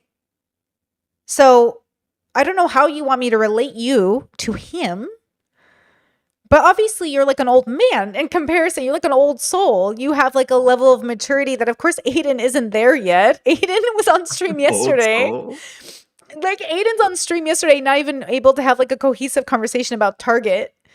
And you're out here having political discourse, and you're on panels having serious conversations about politics. Like, sir, like, you're obviously like an adult compared to them, but he's obviously making more money and he's more famous because like his audience is 12 and 13 and 14 and 15. And your audience is probably in the 20s, right? Yeah, I do have more 20s and Yeah. teens, yeah. Yeah. So like, and by the way, like, again, with peace and love, Aiden is so fun, but Aiden and Kai and Ice Speed and all these people who are so fun and energetic and have all these big audiences, they're talking to kids. And that's valid, right? But nobody who's talking seriously about politics is talking to kids. So you better change genres if you plan to be like that road. Like, even Sneeko, you saw his demographic. You saw the kids that came up to Sneeko. Oh, yeah. Damn. Yeah, maybe I don't want that path. That's what Yeah, I'm you might saying. be So like, right. you're not even in the same category. If I compared you to somebody who's in your category or who you would want to reach for, I would say more like a David Pakman, or I don't know if you want to go the Destiny route and do like full on debates, but I mean, that's an option, right? But you could do more of a news show. You have a great voice. You got to do audiobooks. My chat said so. You got to do, you would make a great show. If you had like a show like David Pakman, I think that could be a route for you. It's much more serious. It's much more adult. But yeah, to compare you to Aiden, like, they might be your age, but girl, they're on their ABCs, and like, at least you're in like 12th grade English. Like, I don't know how to like compare that, but you know what I mean? Like, they're not in the same game. I don't know. I've always viewed them as like my equals. Like, I've always just thought like, okay, like we're all the same. Because I try not to. I don't want to be like. Because you think like, I don't know, but then you kind of realize like, I don't ever want to underestimate somebody just because they don't make the kind of content I do. No. Not like me. They are amazing Like, business people. They're amazing at their jobs. They're great fucking streamers. Nothing about what I said is, I'm talking about flavor. Like, it's a different category of like, we're not even playing the same game. Like, I always say, like, I'm not playing the game you're playing. Everyone always thinks like, oh, Brittany's playing the game I'm playing. No. We're not playing the same game. You think I'm playing your game because I'm talking to you. I'm not playing the same game. If I talk to Aiden, are Aiden and I the same kind of streamer? Obviously not. Like, we're not playing the same game. Andrew Tate's not playing the same game Sneeko's playing. Sneeko's not playing the same game Logan Paul's playing. Logan Paul's not playing the same game. None of us are playing the same game. And so the idea is like, you're not playing the same game Aiden's playing. But Aiden is amazing at what he, like, I'm not even talking shit on Aiden as a streamer. I love Aiden. I think he's the sweetest. Yeah, like, he's hilarious. He's great. He's funny. I catch him on stream. I see what he's doing. I totally get the whole thing. I loved yesterday's stream. I even XQC, like, I'm not a streamer like XQC is, but I subscribe to his channel and I watch his clips. I love Asmin. I'm not a streamer like Asmin is, but I love Asmin. But we're not doing the same thing. So, like, you're like in a completely different genre. But you're both, I think you'll both be successful in your own ways, right? But they're very different genres. Interesting. Because I've always tried to like bridge the two. Like, how can I kind of tap into that like Gen Z audience, but also like talk political stuff, but also like, tap into like the pop culture stuff. Maybe it's never really been attempted entirely, so I could be like, it could be one of those things where it's like, okay, like, you got to figure this one out on yourself because no one else is trying this. So, well, look, no one's doing what I'm doing, right? In this sphere, like, everyone's like, "What are you doing?" I'm like doing commentary about philosophy, and everyone's like, "What?" Like, even new people that come on my channel, they're like, "This isn't a normal commentary channel. What's happening?" And I was like, "We're mixing in philosophy with commentary." And it is the first, and it is rough, and people do have a hard time with it because they don't expect you to go in on people, except like, even though they do that in a lot of podcasts, commentary channels don't usually do that in the same way. So if you're going to be the first of something, like, it is what it is. You know what I mean? Or not the first, but you may be the first in your bubble, I guess you could say. I wouldn't say I was the first. I'm sure other people are doing it. I just haven't seen them yet or something. But it's like, okay, how do we make this commentary? How do we do this thing? How do we talk about people from a philosophy lens without people getting so mad about it? You have to sometimes just be in a lane of your own. But then that might be a smaller audience, and maybe slightly smaller income. well, see. Mm. Yeah, you have to decide, are you in it? Because if you're playing a money brand game, there are so many ways to be successful in that regard. But even the top political guys aren't making as much money as like Aiden Ross is making. Yeah, he's running up a bag. You know what I mean? Like that's a different game, and I think that's a valid game. So that's why it's interesting to me that you keep choosing politics, as to why I say you're like an old soul. Oh. Because why would Aiden choose politics? But he's always hit, like, I don't know, maybe Tate is like always like holding, like dragging him into it, or like holding his hand, so like, come on, Aiden, like, Tate hurry doesn't the do fuck up, you know? politics. Tate doesn't do politics. Well, more like Tate does culture war stuff, okay, culture war, which yeah, is specific, which is I don't actually care what happens, and I'm not going to vote, and I'm not going to give a fuck about anything. I'm just going to talk like I do. To move an audience in my perspective, and to move people to have like a Candace Owens doesn't give a fuck about politics. She's a culture war pundit. She likes to talk and cause war between yeah. people, but like she doesn't care. She's so rich. Her husband's worth like $100 million. She's so rich, bro. All she cares about Tucker Carlson. He's so rich. He doesn't care. He is just having fun. You seem like you care, which is probably part of the problem. You should care less. I don't honestly. That's part of the. I've been trying to care more because I feel like my performance has been like there's no frame of reference because like I used to care a lot more before I ever started YouTube. Okay. But at the same time, though, caring less has allowed me to conduct myself with a lot more like tact. Because I'll sit there and I'll watch people like argue on Twitter about stuff, and I'm like, why are you talking to this random peon on Twitter about like why are you like arguing with them, like, you know, which is kind of haughty and arrogant, but at the same time I'm like, I'm not gonna disturb my mind arguing with random folk on Twitter.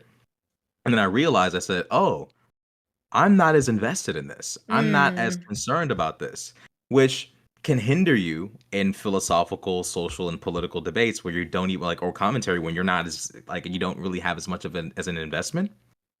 But at the same time, there's kind of this, and this could be a philosophical discussion in and of itself, where it's like me not being as invested as I used to be has kind of like allowed me to navigate it in a much more business savvy way. But then again, it's like, okay, like, how do you want to engage this earnestly? Do you want to be 50% business savvy, 50% like invested, or do you want to be like 90% invested? Like, what is the expression of someone who's truly in this for the sake of it?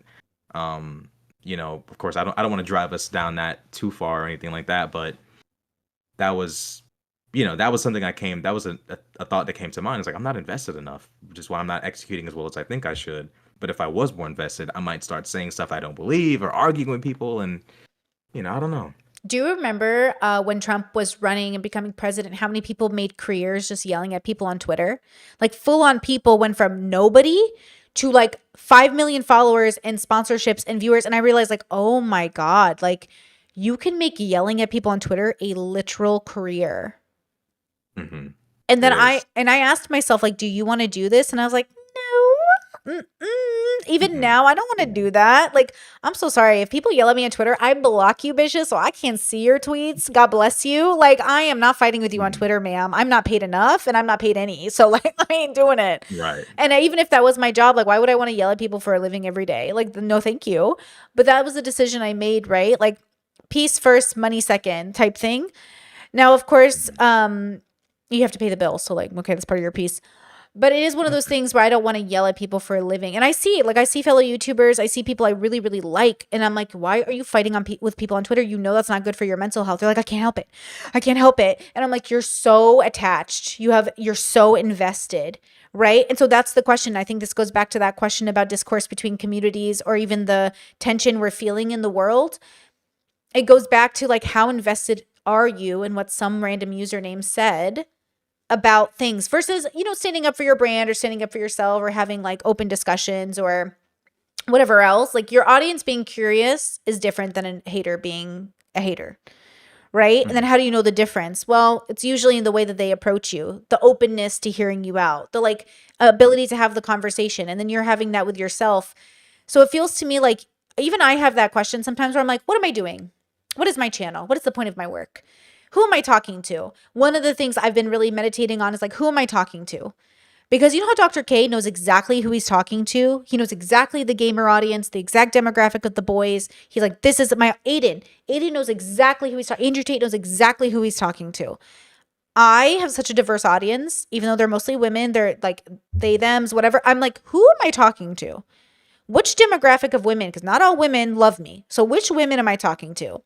And like, I love Mhm. men, but obviously, like, nobody wants to hear a woman be like, oh, I know what it's like to be a man. Like, nobody wants to hear that. Okay. So it's Right. like, I'm not trying to sit here and be like, I'm for the men's. Like, no offense. You don't want me to be for the men's. Okay. So who am I Right. really talking to? Now, the moment I decide who I'm talking to, I am now curating my language, maybe even dressing like specifically a different version of myself, still me, but maybe like more girl me, whatever that means. Or I'm dressing or talking, I'm operating, I'm watching specific things instead, because now it's about curating content for this voice that I'm talking to, this image of this person, right? Like when you write copy for a business, who's the customer base? And then the moment you do that, you alienate people.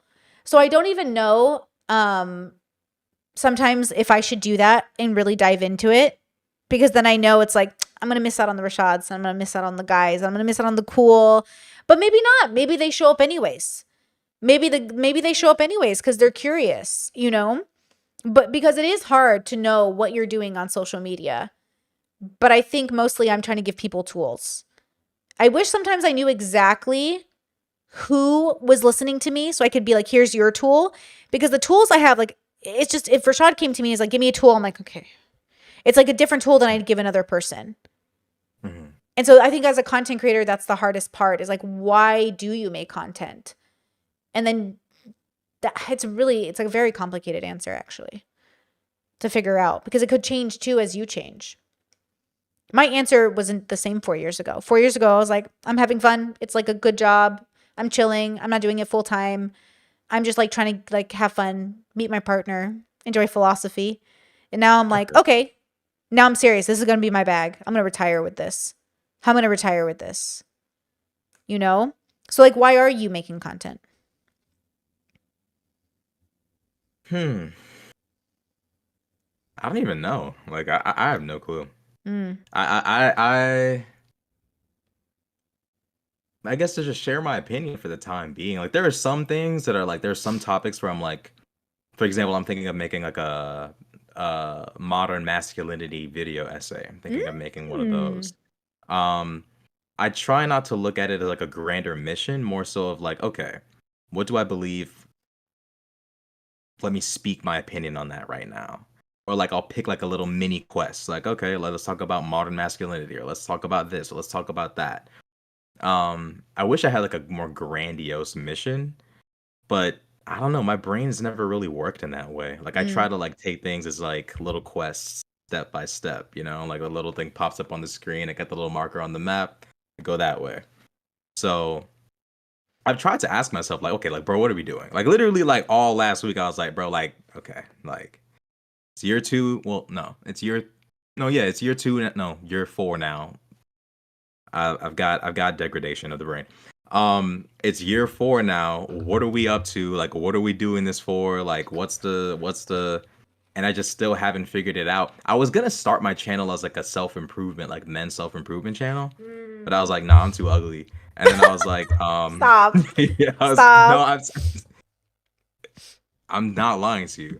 I was like, I'm too ugly and I'm too out of shape. I'll pass on that. What's some other shit that I like to talk about is next. Yeah. Uh, I was like, nah, man, I don't look too, I don't, I think it was like, I don't look cool enough. Like, I don't look Mm. cool enough. So like, let me just leave that. I'll leave that for now. Like, no, when I look like a bad motherfucker, maybe I'll come Sure, back sure, to that. sure. Um, and I was like, well, I like politics and shit. I used to like that. So let me jump back to that. But I guess yeah, just sharing my opinion. But for you, like, would you say you have like a grand mission now, or would you say it's more like just taking it in pockets of time?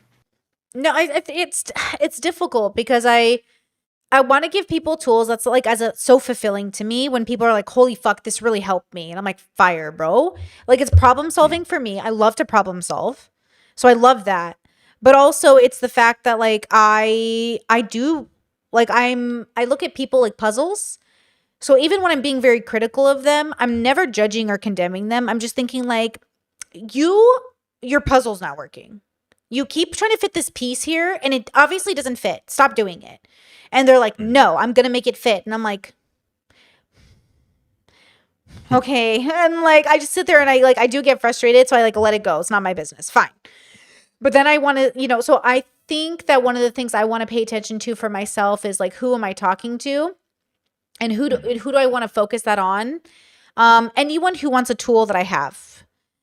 But that's difficult because that's not a very brandable demographic, right? You can't just like if you want to make the bag, if you like I said to my audience the other day, like I will mask for the bag.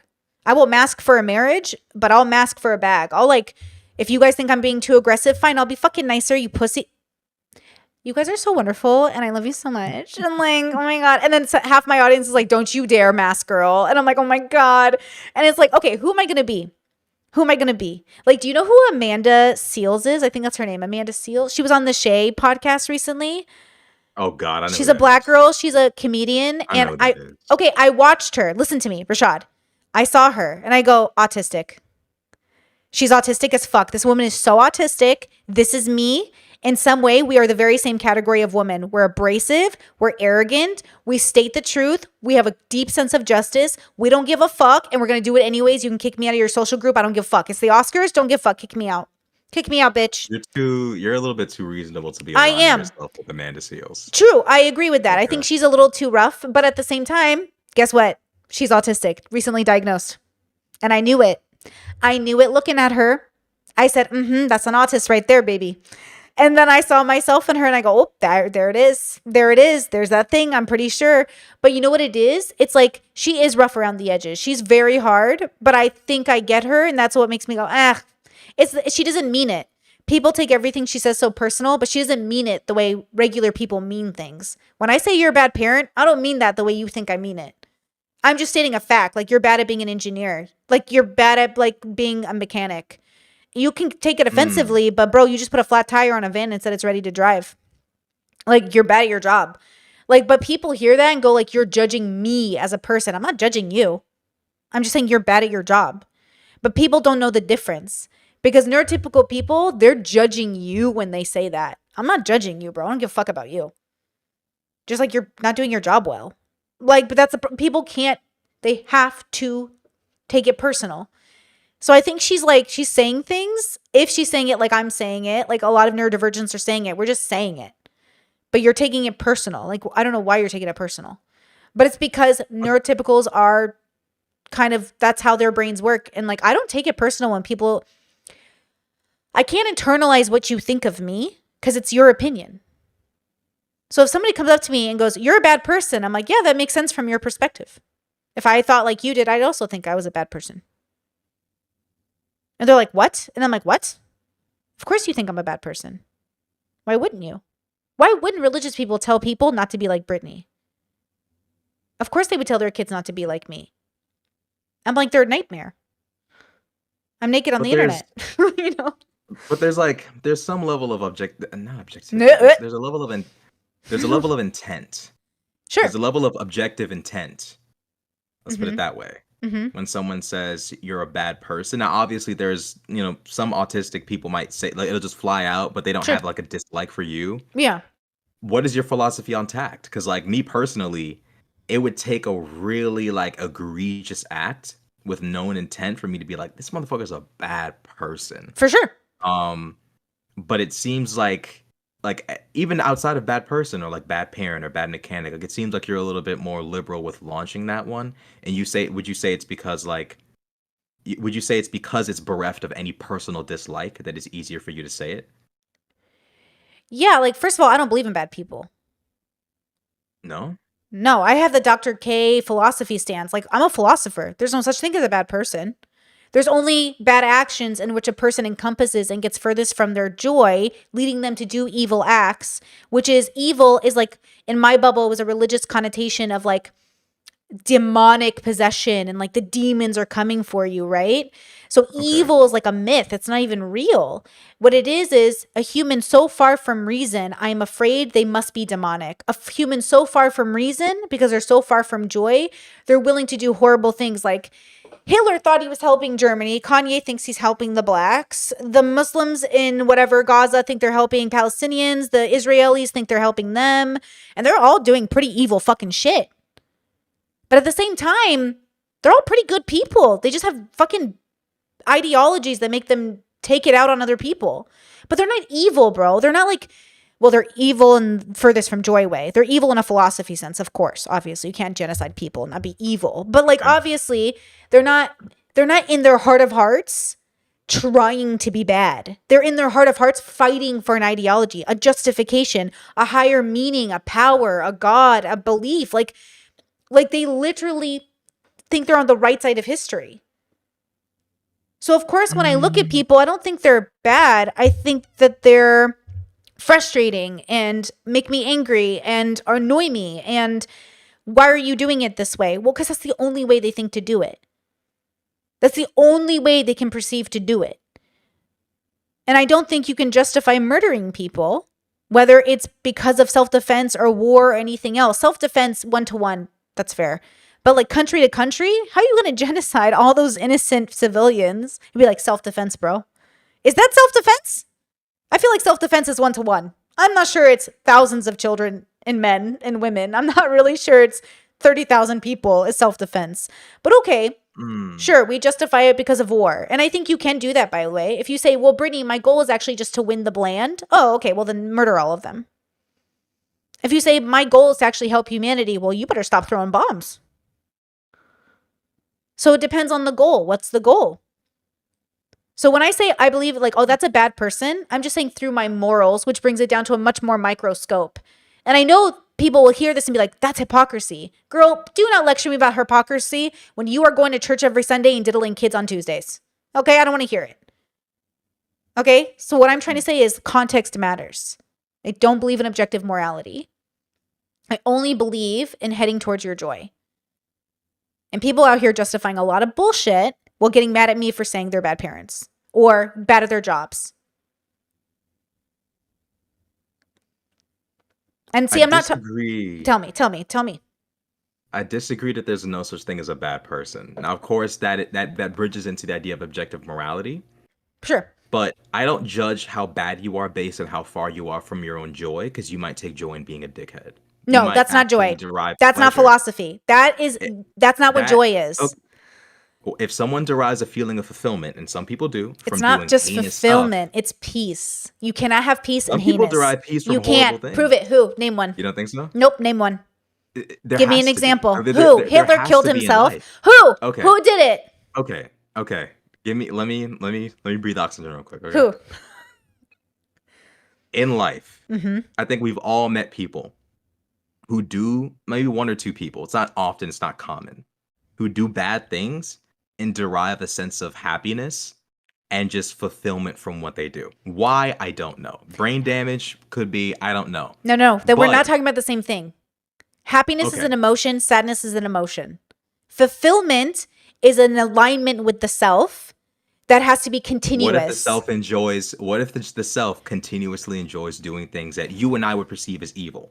But this particular person, for whatever reason, derives a feeling of, like, for example, self is relative to the person. Mhm. You and I might not derive a fulfillment of self from evil activity, but there are some people out there that maybe they utilize their child as like an extension of themselves to you know, maybe they turn a child against the other parent, right? It fulfills their feeling of grandiosity or their feeling of importance, right? This person derives their completion of self or their feeling of completion of self from feeling as though they have control over others or their ability to negatively impact others. That's true to who they are. I can't tell them deep down in who you are, your joy is truly rooted in good things. It might not be. It could be rooted in the bullshit that they're doing. And I can't sit there and say, you know, you're a good person, because I'm looking at what you do and I'm not seeing any internal warfare. I'm seeing contentment. I can only conclude you are a bad person relative to what society's fulfillment and joy and contentment is. Most of us don't find fulfillment or joy and contentment in these evil acts, but you do. So by our definition as humanity, you are evil. Now, to you, you're the greatest thing ever. You know, you're enjoying yourself, you're having a grand time. But to the rest of us, you're insane. I think it's fair for society to say, and relative to what we consider to be good, positive, whatever the case might be, you are so far from that, you are a bad person. Yeah, I already agreed to that though. I see how we're having two different conversations. I Your don't own think we personal are. your own personal morals and values can I think I can dictate what a bad person is based off my morals. But outside of Brittany's Mm, perspective, and then this is why philosophy is different from politics. So, okay, philosophy in terms of morals is the internal, the external is ethics, right? So you're explaining ethics right now, and you're having an ethical discussion with me about society, and I'm having a moral one in terms of the individual. So morals are about your internal compass, right? And then aligning those with like what it means to be at peace. And then ethics is what it means for a society to have peace, which is very different. These are two completely different okay, so conversations. what is morals? Morals are What would you your define internal morals? compass, like what you think is right or wrong. And ethics But are how what do we apply? society. Mhm. So would you say that so good or evil really wouldn't apply to morals then, because it's internal. You would say like again, so in a philosophy conversation, this is Hmm. why words mean different things to different people. When the Greeks are talking about love, and then when your boyfriend and girlfriend are talking about love, we're not talking about love in the same way, right? We're talking about the philosophy of love. So we're talking about the philosophy of morals versus like Hmm. the individual's moral compass. So when I say separate from society and separate from the world, what is your relationship with your morals? I'm asking, what is your internal compass of right or wrong? And what do you as the person think is right or wrong, including bad or good? Okay, so then Okay. there's that conversation. And so I, Brittany, have a definition of a bad person that I wouldn't put on society. But then if I jumped into society's bubble, I would say I have a probably stricter definition of what a bad person is, or maybe even a loose definition based off of if I'm operating within the ethics of society. So I feel like I need to know which conversation we're having because they're two different ones. This is why when my family asks me, like, how do you, Brittany, think versus you, Brittany, the voter, these are two different people. I am not the Hmm. kind of person that votes with my morals. I vote with what I think society is best for society. So even if I don't agree with it, I'm going to vote for your civil rights. But as an individual, I don't move outside my morals.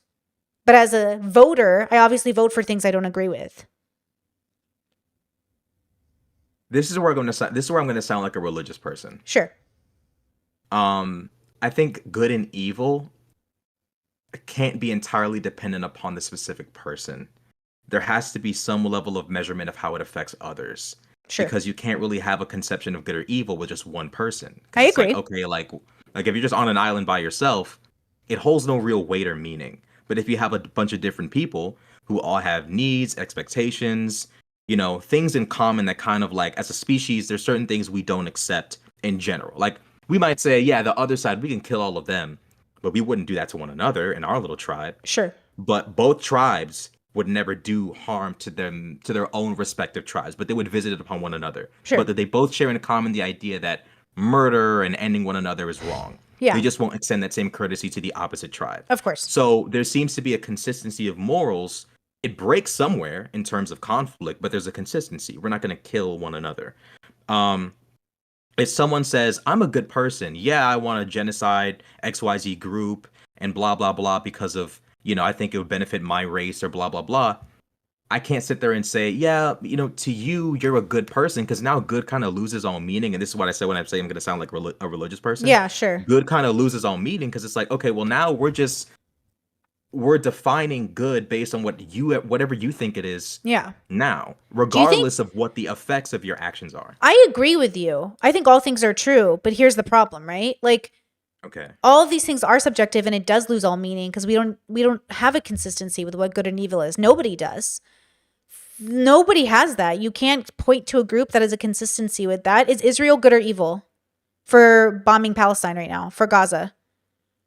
Is that evil? See, that's that you make a good point. It's subjective to the group, in the sense of, we were attacked. We reserved the right to defend our nation. It would be ridiculous for us to kill 1,000 X amount of people and take X amount of hostages to make it even. I don't think Mhm. that makes any logical sense to any world leader. But there's no morality to that, because it's like, okay, well, morally speaking, we've allowed you to defend yourselves, and now X amount of people have died. But from a logical standpoint, bereft of any morals, it's like, well, how can we expect Israel to play tit for tat sport with Gaza? So it's one of those things where it's like, that's one of those situations where, like, you kind of have to almost suspend your humanity as a political leader and say, okay, what makes sense, what's logical, what Mhm. benefits the world. It's so bereft of any more like it's bereft of any kindness or goodness because unfortunately, like that's kind of how like I don't want to use the word evil because that's kind of because we're exploring those Why was definitions Hitler right now. evil? I would say he was evil because he orchestrated not only, a world war, but, a genocide. But okay, Um, but why was he evil? because those actions brought about massive amounts of pain and suffering for the people he acted those What is actions. Israel doing to Gaza? That's not the same thing. Why not? I would say it's not the same because Hitler went out of his way with no provocation to do what he did. Are there individual actors in Israel engaging in nasty acts? I won't even contest that. Okay. But a nation Mhm. saying, "Hey, you attacked us. We are not in any. There's no common sense in us killing an equal amount of civilians and taking an equal amount of hostages. Mhm. That's not sensible. Mhm. Excuse me. Mhm. Mhm. Mhm. We have to go all out war with you. We will destroy Hamas. Mhm. There has to be like the motive and how far a group goes and what they specifically do as a cohesive nation Mhm. is more important than necessarily like the act itself. Like killing 6 million people, yeah, like you're in the evil territory. You For at some sure. point you had to have known there is a limit. I don't care if you were defending Mhm. yourself. You know at some point there's a limit. Okay. But as it pertains to what we're looking at right now, I wouldn't say so. Mhm. I think that it's really tricky.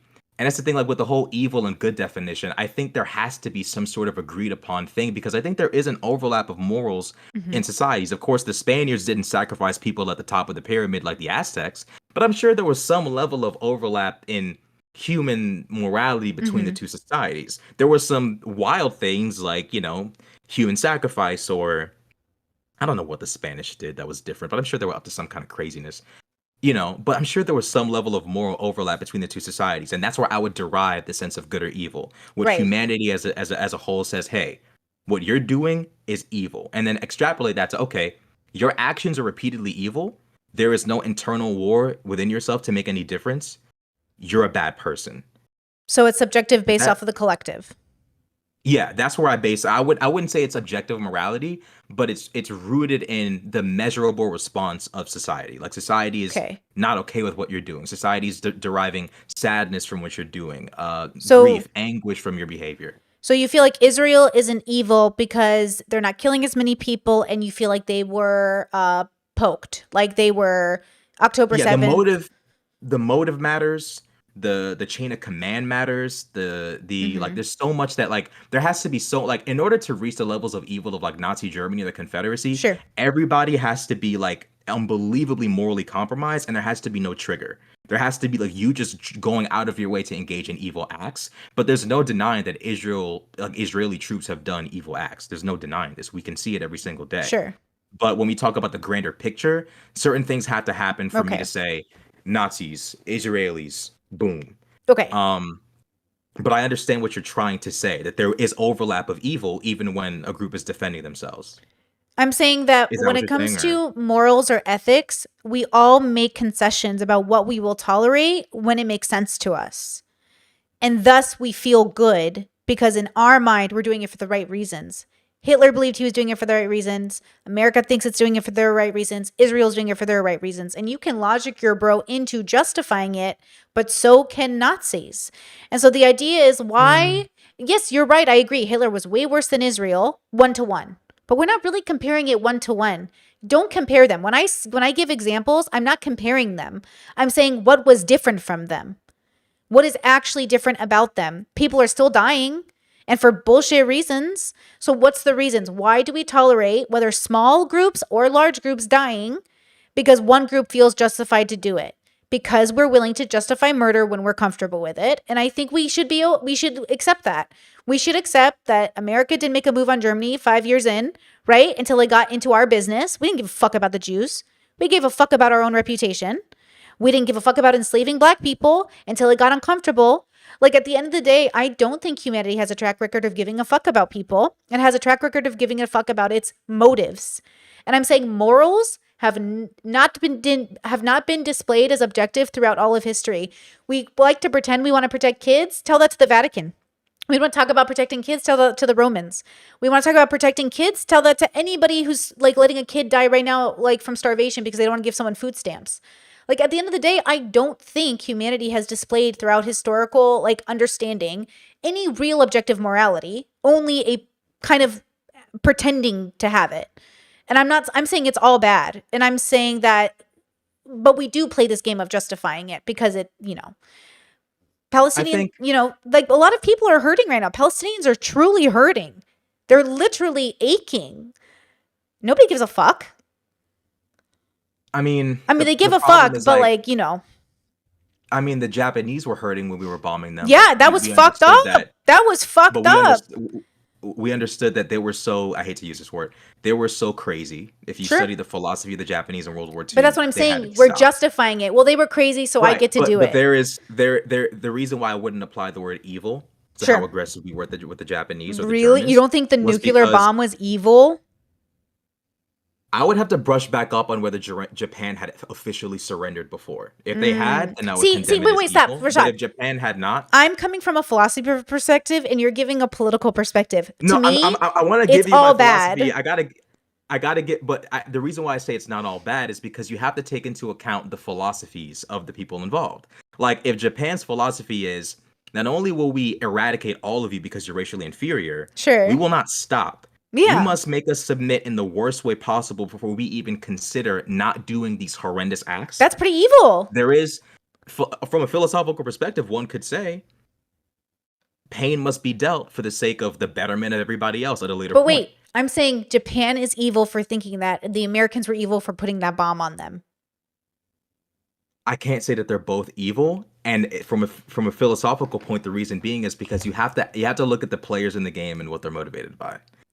The United States, we were morally You're questionable doing it back then. again. You're doing it Well, again. You're doing it again. no, I know. I'm telling you, You can't justify evil the unless. United Hmm. evil requires there to.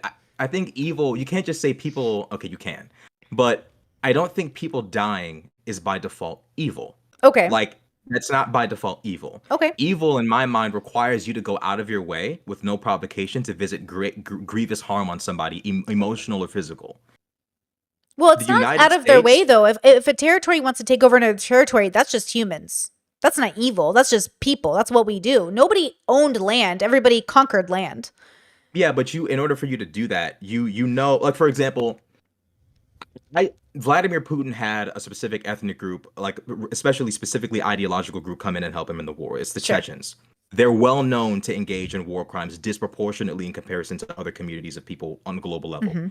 I consider that evil because he knows that summoning those specific troops is going to bring about a certain outcome for Ukrainian civilians in comparison to summoning normal Russian troops who are already, soldiers already commit war crimes. Hmm. But this specific type, or what type of time they're on. That's evil to me because that tells me you've gone out of your way to visit unnecessary harm on the Ukrainian people outside of you doing what humans do, which is invading another state. You've now summoned a specific group that you know is evil. So now I'm looking at Vlad like, oh Hmm. no, you got to be on a different type of timing.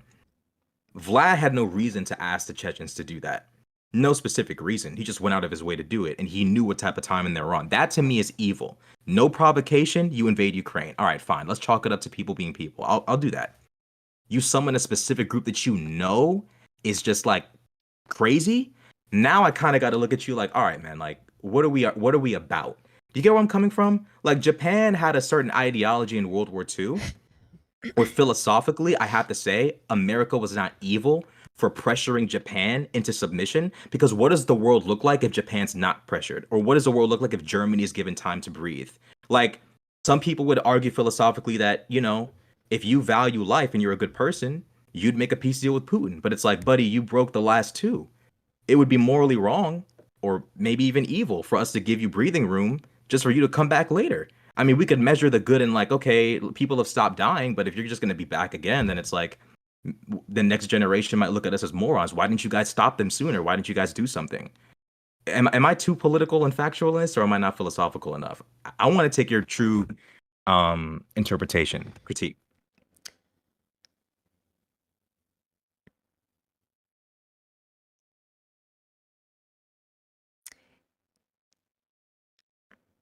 Okay.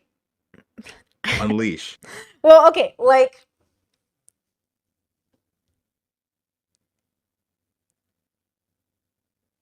philosophy is the spirit of man. Okay. Philosophy is asking yourself, what is wisdom, Hmm.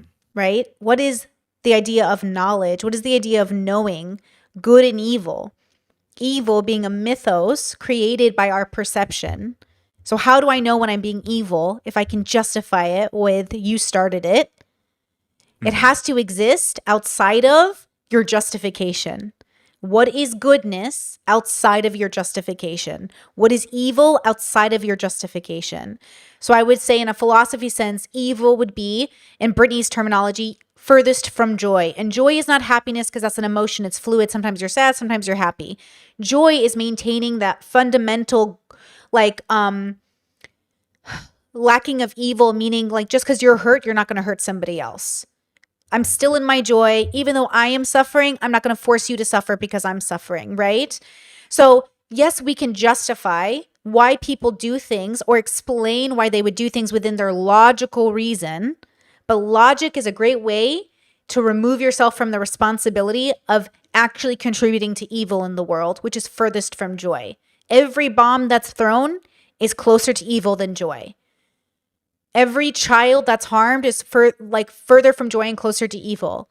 Every time you look at a fellow human being and you wish ill on them, you are moving further from joy and closer to evil, right? So it's about Mm. actually understanding the spirit of the self and then the spirit of a country, the spirit of people, and then wondering why people get to the point where in numbers they come out and they harm bunches of people, usually because they have the justification. So you can logic bro your way into justifying a genocide, but I'm saying I don't think you could ever argue that it is morally correct except through the subjective nature of your justification, which is fine, but I'm saying that that's why this isn't about philosophy. This is about winning. Politics is about winning. It's not about right or wrong. Most of life isn't even about right or wrong. It's about winning. And I'm more interested in like right or wrong, even though I think it's subjective. I'm more interested in like, even if temptation comes to me and even if I'm forced to do something, will I do it? Like, look, I don't want to hurt anybody. I might not Mhm. even in a moment of self defense defend myself, but probably will because I'm a person and I probably will be, the adrenaline will probably kick in and I'll probably want to do it. But man, don't put me in that position, bro. Don't put me in a position where I have to defend myself. But let's not forget that after 9/11, with enough anger and enough passion, we bombed 20,000 Iraqis in the split of an eye or the blink of an eye because we felt justified and angry. And now Well, that 20 was years, objectively evil. but that's the Well, not problem. objectively, Well, but see, that's the problem, right? But we felt so justified in doing it. I was one of those Assyrians saying, like, this really helped Iraq. And now, 20 years later, my whole family's like, what the fuck did we do? We voted for something we were convinced was a good idea because we were passionate enough and we wanted our freedom fries and we wanted to, like, make these decisions, right? So, what I'm trying to say is when you talk about philosophy, you're asking yourself to remove yourself from the details of the politics, the details of, well, I felt this way and I felt good, and to ask yourself, is this good or bad? And then is this furthest from evil or closest to joy? It's forcing yourself to say, even though you feel justified, and even though you can logic your way into the justification, is it good? Good people do bad okay. things all the time. Let's define joy. So joy is joy. I've known joy to be a state of being more so than an action. I think you said joy was like when you don't feel the need to like retaliate or like to feel or no, not retaliate, to feel the need to visit harm because harm was visited upon you. Right. Like you lose that. Like joy is like, I know life is hard, everything is horrible, but I'm not going to lose myself to despair or lose myself into becoming like a disgusting person, just like the people who hurt me. I might defend myself, but I'm not going to let like cruelty overrun me. I'm going to find my joy, my reason for living, my fulfillment, this thing that makes me peaceful even when things are bad, right? It's a little bit more detailed, but it's the idea, right? Of like, and again, you don't have to agree with me. I'm happy to disagree, but it's this Hmm. idea of like, I can justify anything. So when Hmm. people come to me and argue, Brittany doesn't believe in objective good or bad, neither do you. There's no way you do. You just gave me a justification for bombing Japan.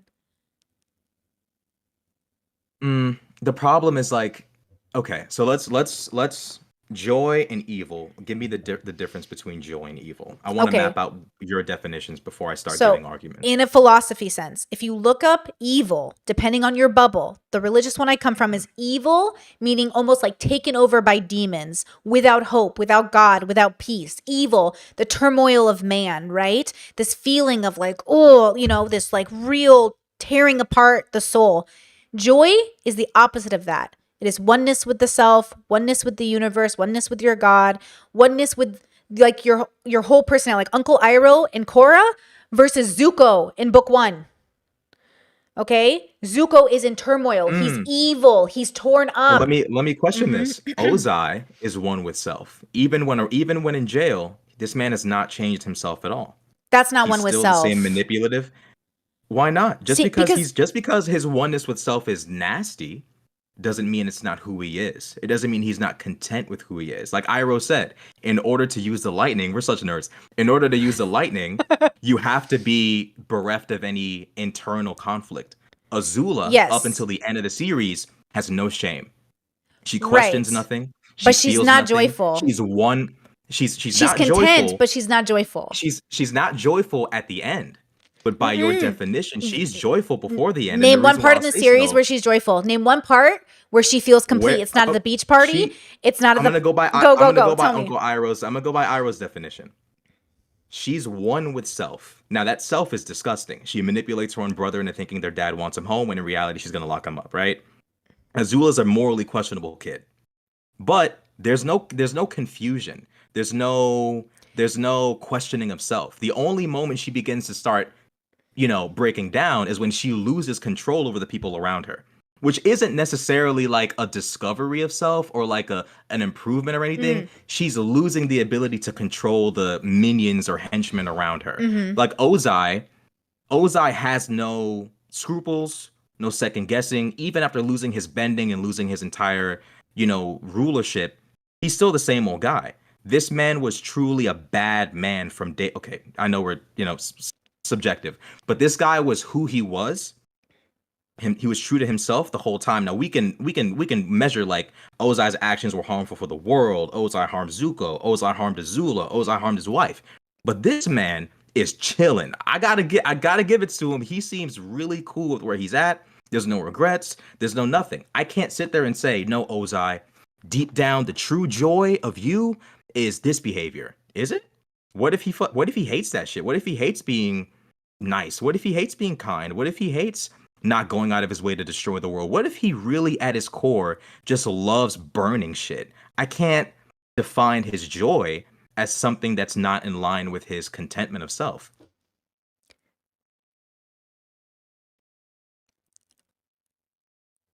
I would say that contentment of self also has a contentment of relationship with others. It doesn't have to look Okay. the same way, but the fact that Ozai was scary to everyone around him, the fact that he had his wife disappear, regardless of how that happened, if you've read the manga or the comics or whatever you call them, Yeah. and regardless of how, like the way he treated Zuko, right? Like a person in their joy doesn't treat their son that way. Not because I'm dictating his morals, but because a joyful person usually finds it unnecessary to cause harm to others outside of basically being forced to, in my opinion, from a philosophy sense, right? So don't force me to defend myself, but I will. But obviously, I feel like if Zula was peaceful or joyful, her friends wouldn't be afraid of her, right? If people were joyful, like why would people be afraid of you? Why wouldn't you have a better relationship with humanity, a deeper relationship with self? Because joy is about having a deeper relationship with the consciousness yourself to see your humanity, right? Evil is the furthest from that. I think people who are further from joy are more likely to cause all of those issues. So when I look at Ozai and I see Azula, I see capable, smart, resilient, content. I do not see joyful people. I see like incredibly fierce people, scary people. I see people that are a threat to everyone around them, but I see people that are focused on a goal. So they can be those things, but I still don't think that means they have joy. And I think once you have real joy, it's permanent, no matter how bad life gets, unless you get like an arrow through Hmm. the head or something. So Azula losing her mind, or even like the Fire Lord kind of being like very angry, like he gets his like bending taken away, and it's like this whole thing. This isn't joy. Even Aang doesn't have joy. Aang is like this little kid he's not even joyful the whole time. If anything, he Mm. goes towards evil when he starts to hallucinate and have his dreams and freak out, and he's giving into anxiety and he's like, "What am I doing?" And I'm like, "You're going closer to evil." Not evil. Evil doesn't mean genocide. Evil means furthest from joy. So the way it manifests is going to look different. I'm not attaching like complete one-to-one behavior to these words. I'm allowing an ability for it to look different. A person who spends their whole life sitting on a couch eating away their life could be like closest to evil. They're not Hitler genociding people, but the relationship they're having with themselves. Hitler is having a relationship with himself that's evil. It's not even what you do with other people, though that's a part of it, like I just said with the Zula and the Fire Lord, because the relationship with you have with yourself does impact people, right? And it's not, again, it depends, because you can have you can have a joyful person interacting with an unjoyful person, or a joyful person interacting with another joyful person. That looks different. So there's like obviously nuance here. But that's the problem with Mm. philosophy is not talking about your reality. It's talking about your relationship with self. It's not talking about your politics. It's talking about the relationship of humanity to self. It's why we use religion. It's why we use religion or myth or fables to tell stories of virtue. You know, what does a good Mm. person do when temptation comes rolling? What does a good person do in the story? Well, they do the thing that's like furthest from evil. But what does that look like, right? Well, I mean, well, I'm gonna join you in kind of like in exploring the meaning of words. Like if we define temptation, it's tempting to say, you know what, let's not bomb the Japanese, or let's not send Ukraine weapons. It's Sure. tempting. It's like, well, maybe Hitler will stop, right? I mean, not Mhm. Hitler. Maybe Putin will stop, Sure. right? But what if he doesn't stop? Mhm. Now it's like, well, the weapons we're sending might eventually start hitting Russian civilians. Is that For sure. evil? Mhm. Is it evil because Russian civilians are dying? Well, we're doing our best to protect the nation that's defending themselves from being invaded. I think that there is an overlap between goodness and evil and politics, Mm. but you're right in the sense that part of politics is the abandonment of good Mm. and evil for the sake of victory. Right. Um, I'd say that right now, where it stands, like if we look at what happened in Japan, it's like maybe our predecessors thought to themselves, we can't let this persist. Civilians are going to die, but this war is so expansive and so destructive Mhm. that it is better for humanity for us to aggressively destroy Japan as best we can, even if Mhm. it means all these civilians die, rather than have World War II go on maybe another 10 years, another 15 years. How many Sure. people are going to die? So it's one of those things where it's like, I don't want to automatically define evil based on the action, more so the intent behind the action and in relation to the person on the receiving end. Like, are you a good man if you stop a woman from being assaulted? Even if it means the person who you stop loses their life because they tried to assault that woman. Sure. Do we call it evil because that person's mom might grieve them, or their child might grieve them, or their family might grieve them? Well, he was trying to assault somebody who couldn't defend themselves and he Mhm. lost his life. Are we going to condemn the guy who took his life as evil? And that challenges my own perception because I define evil as an action that negatively impacts others, right? Right? Killing that guy negatively impacts his family. But where I draw the line between evil and a justified act is the lack of justification, right? Like I think Mm. even his family, if even he or his family would agree that maybe it was the right thing to do if you Sure. flip the people. The guy who did the defending is now the attacker. The guy who did the attacking is now the defender. Now all of a sudden, the people who were crying and sad and upset that their family member was killed now understand completely because their situations are flipped. So when we kind of I think we're kind of loosening the definition of evil maybe a little bit too much because I think that there has to be in order for people to have a proper because I think people use philosophy to kind of navigate like to help them navigate how to live life and interact with others. Am I wrong about that or No, that's right. Yeah, yeah. Religion, yeah, I think philosophy, like mhm. okay, I'd say giving words a strong meaning. Um, I think that might be a little bit better because, like, when we say joy, it seems like you're overlapping joy a little bit with good acts or just acts, or at least on some level, a feeling that doesn't compel you to do nasty things to others. Mhm. Joy seems to be kind of that definition. I would argue it's So the result. the So, actions are a result of the joy. yes, and evil is the result of your relationship with evil. Like you're the so like Aang doesn't want to kill the Fire Lord. So he goes and meditates. He goes on the sea turtle. He's like, I don't want to go against my values. And everyone's like, you have to kill the Fire Lord, Aang. You have to kill the Fire Lord. He goes, I can't kill the Fire Lord. The point is Aang represents that relationship with self where he's trying to follow through with his values while still saving the world. And Aang is this representation of the ideal. He got to take away the firebending without killing a life and got to save the world. This is the ideal we're shooting for. This thing closer to joy and furthest from evil. Evil would have been vegan Aang killing the Fire Lord, because that would have been against his values, and it would have been something that doesn't make sense to him in terms of like validating and like the sanctity of life, right?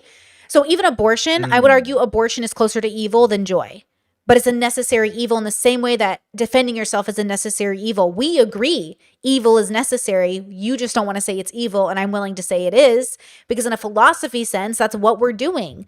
In an ideal world, nobody would be bombing each other because we would be so joyful we wouldn't have to, because we would be so content with the fact that we're just humans on a planet. But we can't get there because there's turmoil, there's justification, there's greed. We're so far from joy. There's this huge meaning crisis, this loneliness epidemic in the world, because we're not seeking joy. We're not seeking a contentment with our like consciousness and the fact that we're alive. Like, we can't even understand how profound it is that we exist in the first place. We have to come up with a reason that it's profound. Hello, you exist. So it's like, you know, when I look at Aang and his effort to represent this higher meaning, this like purpose, even Iroh, guys, Uncle Iroh in the chat, Uncle Iroh is in conflict when Zuko and him are fighting, and he has to decide to abandon Zuko for his greater joy because it was closer to evil, pandering to Zuko's tantrums and his bad attitude. He had to let Zuko go on his own journey, and Zuko wasn't a perfect person. And until Korra, we don't even see Uncle Iroh like really hit his like ascended self, right? He like leaves his body in the physical world to live in the spirit world forever. So what I'm trying to say is when we think about philosophy, it's not here to teach you right or wrong. It's to teach you how to find your joy. And that joy is going to manifest differently, right? You know how people like Christopher Hitchens wrote articles about Mother Teresa, and how for Catholics, Mother Teresa is like this joyful figure. Mother Teresa let people with HIV die a horrible death because they wouldn't say they were pro-Christ and they wouldn't give themselves to Jesus. I would argue she was not joyful. I would argue that she was, in her own sense, probably in deep conflict. How could you let somebody suffer before you because they don't agree with your ideology? Why would you do that? Because you're probably afraid. You're probably not at peace. You probably are willing to let people suffer for your own justification, right? So, But that's also Aang, right? what do you mean? Aang is willing to risk people's like not killing the Fire Lord could have went wrong. Like, for the sake of the story, it went right. Obviously, we don't want the Fire Lord to be defeated and then somehow like bounce back. But you know, it's possible that not killing Ozai could have caused. I mean, Aang was running away the majority of the fight. And of course, he's a little boy, and just, you can't expect him to want to kill a man. But Aang, in a way, was putting himself and his own feelings and his own sense of morality before a 100-year-long war that had probably killed boatloads of people. Not probably, literally killed boatloads of people, wiped out his own people, almost wiped out the Northern Water Tribe. Aang was willing to put what he felt over the existence of the world. In fact, chose evil. He did not choose joy. He was so afraid, he froze himself in a globe because he was afraid he was closer to evil than joy. He didn't make that decision out of joy. Joy isn't doing what you want. Joy is doing the right thing with the wisdom you have. And wisdom is seldom, I'll die unwise, right? Like, but that's what I'm saying. Aang did not do that because of his joy. He did that because of his evil. The sense of running away from the Fire Lord, you say he did it. Well, you kind of did define killing people as a necessary evil, a form of evil. Because so we haven't, on some level, because we haven't evolved to be in our joy and to be as like, to actually give humanity what it needs. We haven't evolved as a species or as even as individuals, which is why I say, please don't put me in a position to defend myself. Because now I'm going to have to choose a necessary evil. Or I'm going to have to let myself die in my joy. And I'm a human, so I'm going to make mistakes. I'm not advocating for a perfect person. I'm not advocating for Aang to be one either. He's not. So I agree with you Morals aren't objective, and sometimes people do evil and it's justified. But that's where we disagree. Do we though? I think we disagree on the evil thing. The evil. I Well, can't. because you're If not willing Aang to had call killed things you think are justifiable evil. And I'm willing to right, call them evil. if Aang had killed Ozai, Ozai's actions up to that point were so like the level of destruction for no probable cause or no justification he was willing to cause But why do you and say causing that? at that time. Taking over people's land is justification. It's like that's what America does all the time when we put a base in every country. We are justifying being the Well, superpower. not necessarily, right? What Ozai was doing was, I mean, the very last episode he tries to burn the entire Earth Kingdom, right? We're Okay. not we're not burning Europe. Ma'am, I we would say bombed part of it, Japan. You just said it. Ozai was burning the Earth Kingdom out of the desire to be the Phoenix Do you King. know the We writers blew up wrote the Fire Japan. Nation inspired by the US? That's possible. I mean, I saw we it in did an do evil interview. things. Yeah. We did do evil things. We took this entire land. We literally took from an entire group of people. I mean, we did some nasty shit. But when Mhm. we look at Japan, I can't sit there and say that our aggression toward Japan was evil because we have to look at what Japan was out to do and what not stopping them would cause. What's wrong with saying it was a Um, justified evil? because the word evil is meant for certain like the word evil is meant for certain acts that are done without like justification. Like for example, Japan, us bombing Japan, it's so far from evil because you have to also take into account the people doing it, not just the people on the opposite end. The people doing it have been attacked. The people doing it also are taking into account not only themselves, their families, their country, other countries who could easily be wrapped up in this conflict if Japan isn't stopped. Killing these people, although they are innocent, you have to take into account, okay, let's just say we don't kill these people. Then what happens? The act of not stopping them is so massively destructive in comparison to stopping them. The motivation for stopping them, these things matter before I'll say evil or even necessary. Like necessary evil, even okay, I'll say necessary evil. I'll surrender that. The problem is like that takes on a completely different definition from just the word evil alone. And I can't use that Mhm. word by itself. Necessary evil, sure, because innocent people Mhm. died. So let's go with that one. I will give you that one. The problem with using the word evil by itself is there's connotations to that word that don't belong when we talk about the bombing of Germany or the bombing of Japan. Connotations that don't align with Ozai burning the Earth Kingdom.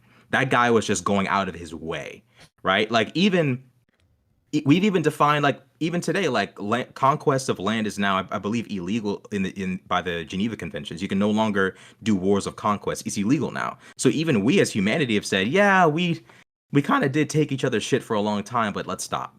So I would say that I would have to say like Ozai is in a league of his own. Even in comparison to us, I'd say he's in a league of his own, and he did less destructive things than we did with the atom bomb. But it's his motivations, his actions, what he Mhm. was planning, all of that's so important in defining him as an evil character. Hmm.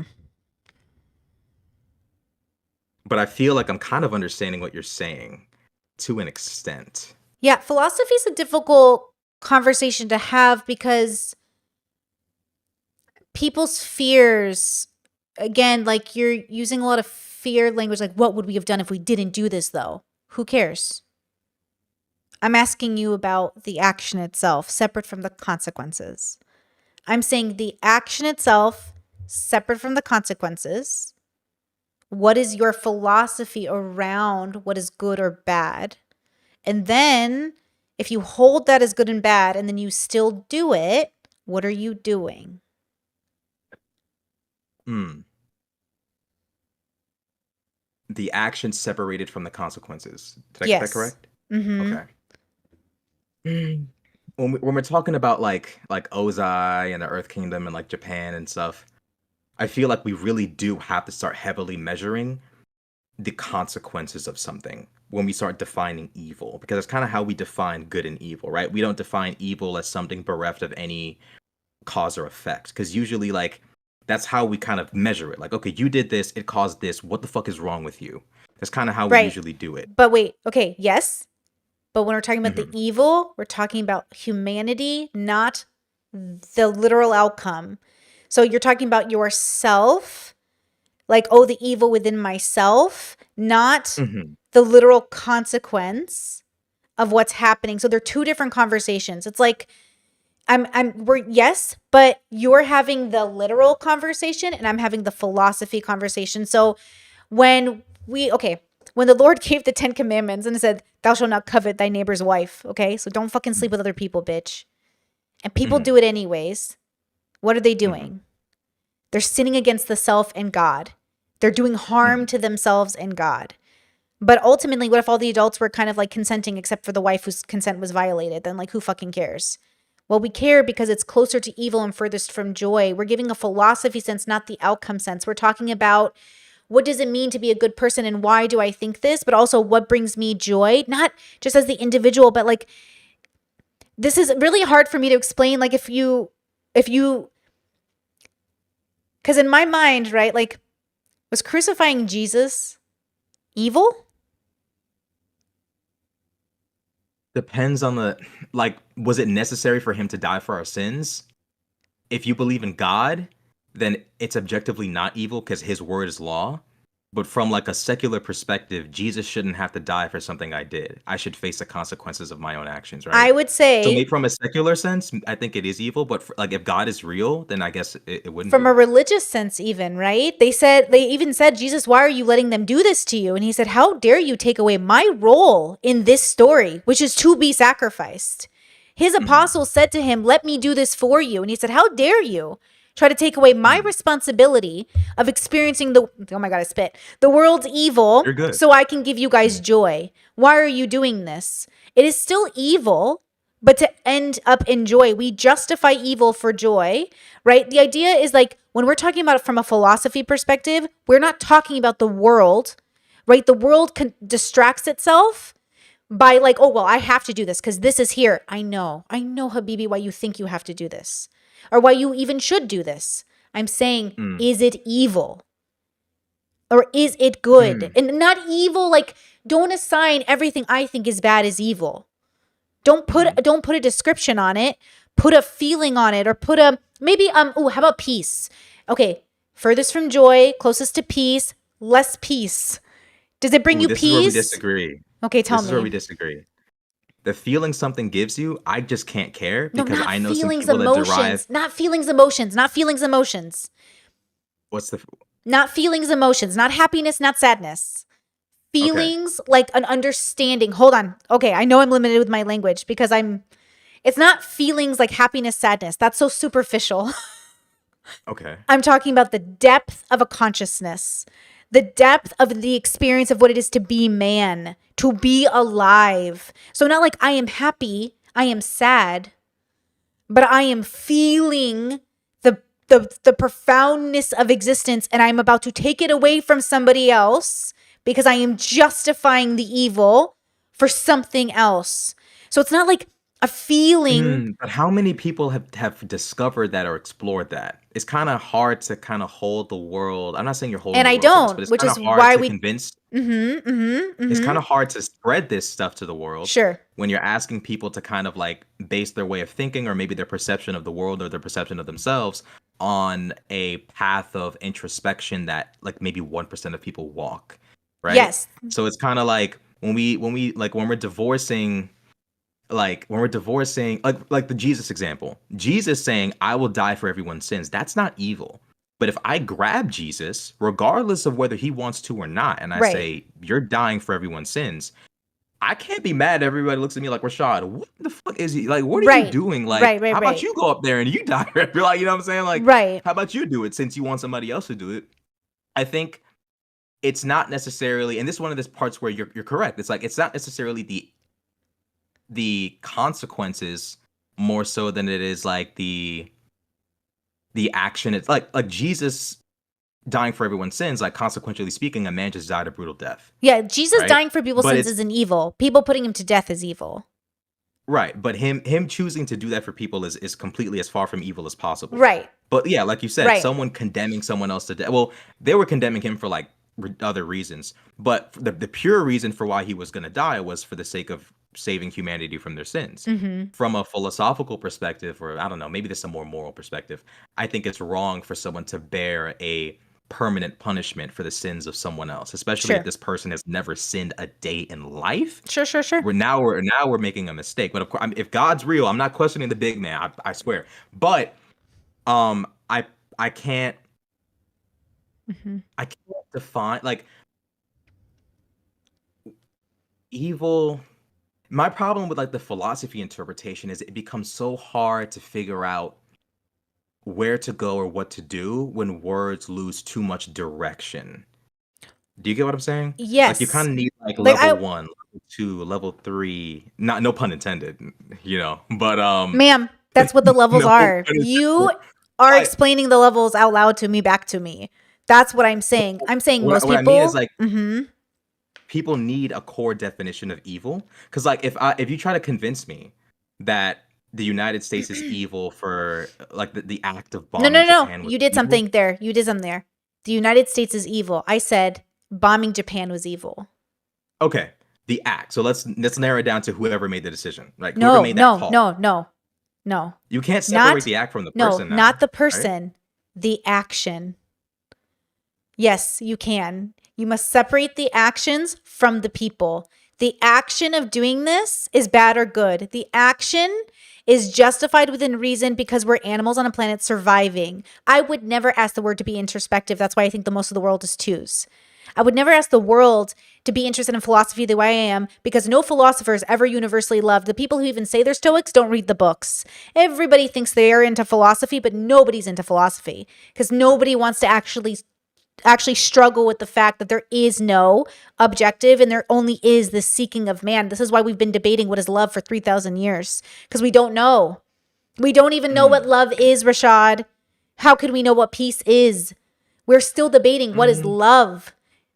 I mean, just because we debate something doesn't necessarily mean it's bereft of a proper conclusion. Like there are Doesn't it? multiple types of love. Like Ah, there's a platonic love, but it's sure. rooted in the same emotion. Like it's rooted in similar feelings, right? Like there's different types of dislike.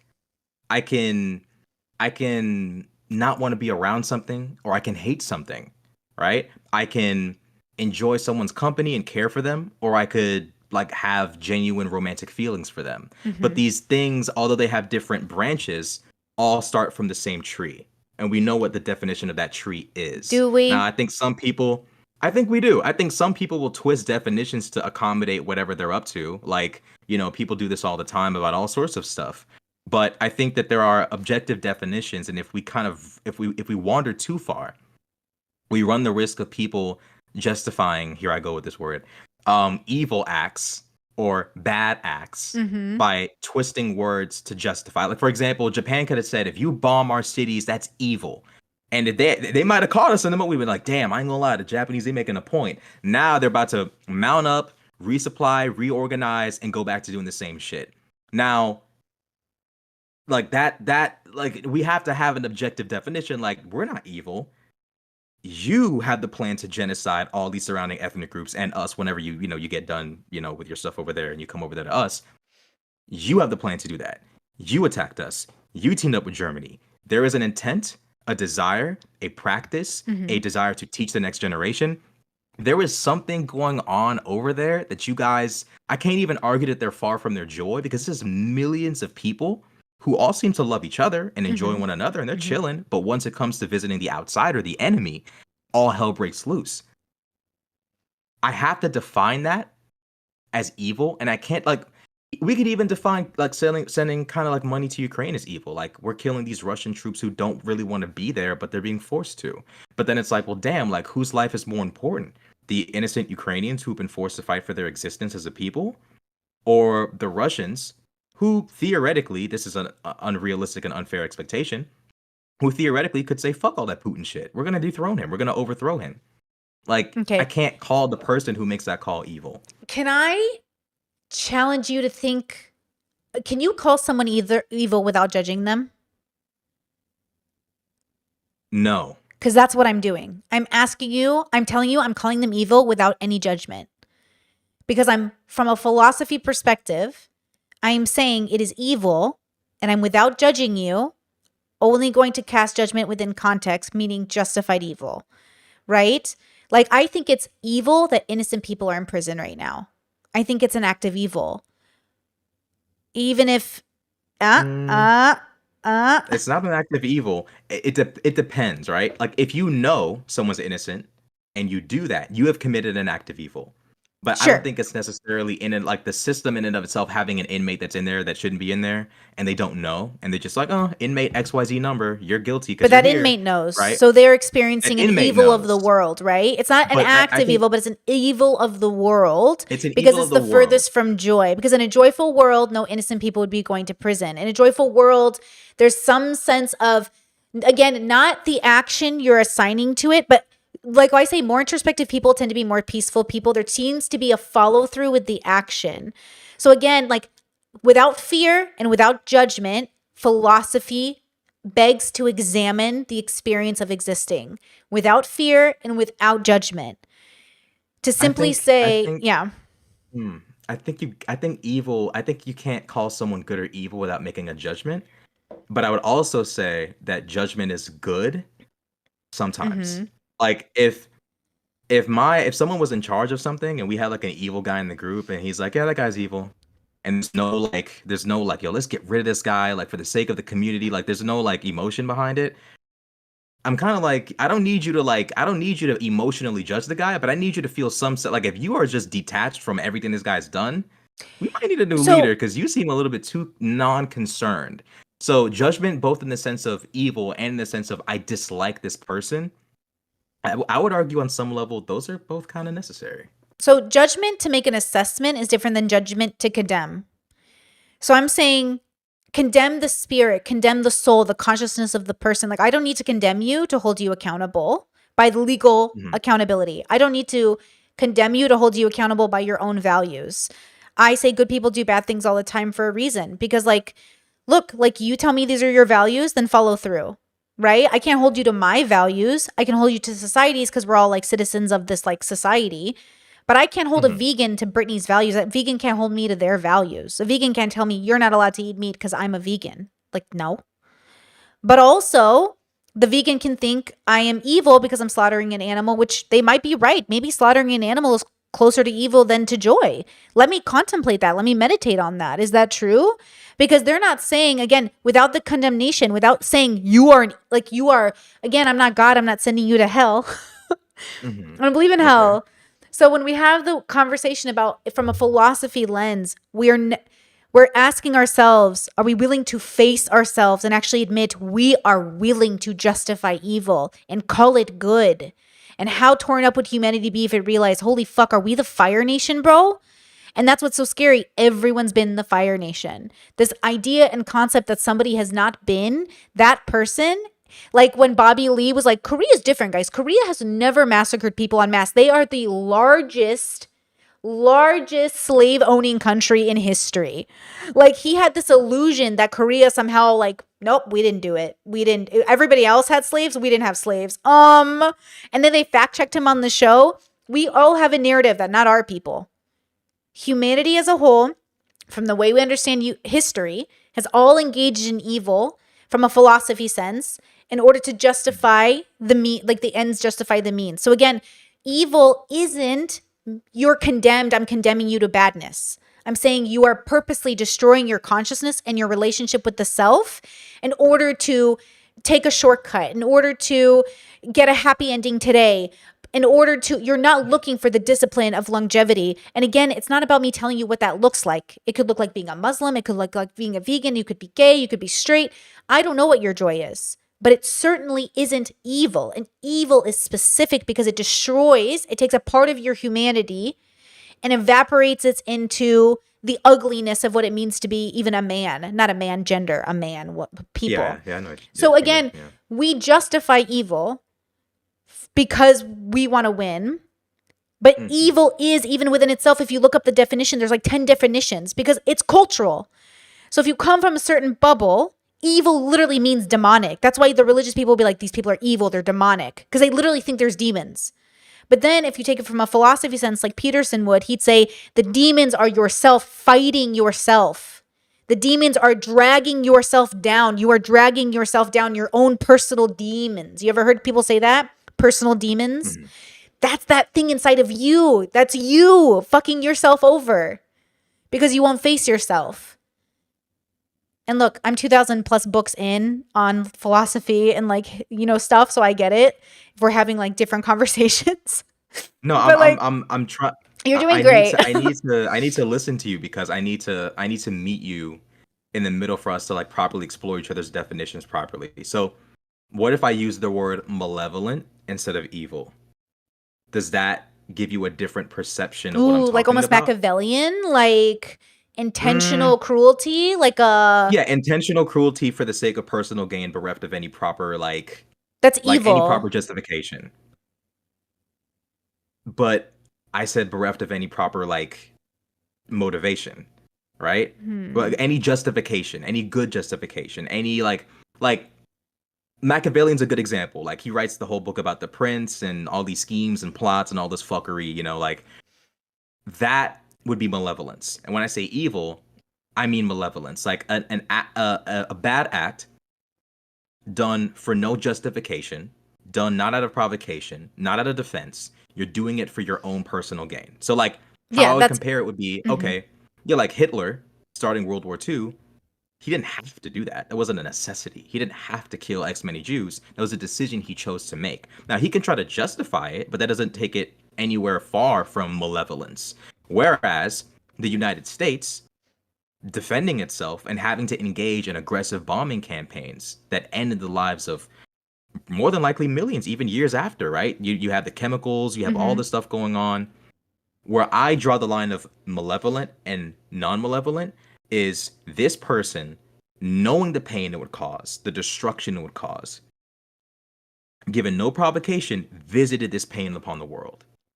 Regardless of whether they thought it was right, regardless of Lebensraum or we're gonna make more room for the Aryan race, like whatever, this person did this with no human justification. Like if you were to gather all the societies of the world, they'd probably all agree like Hitler, what are you doing?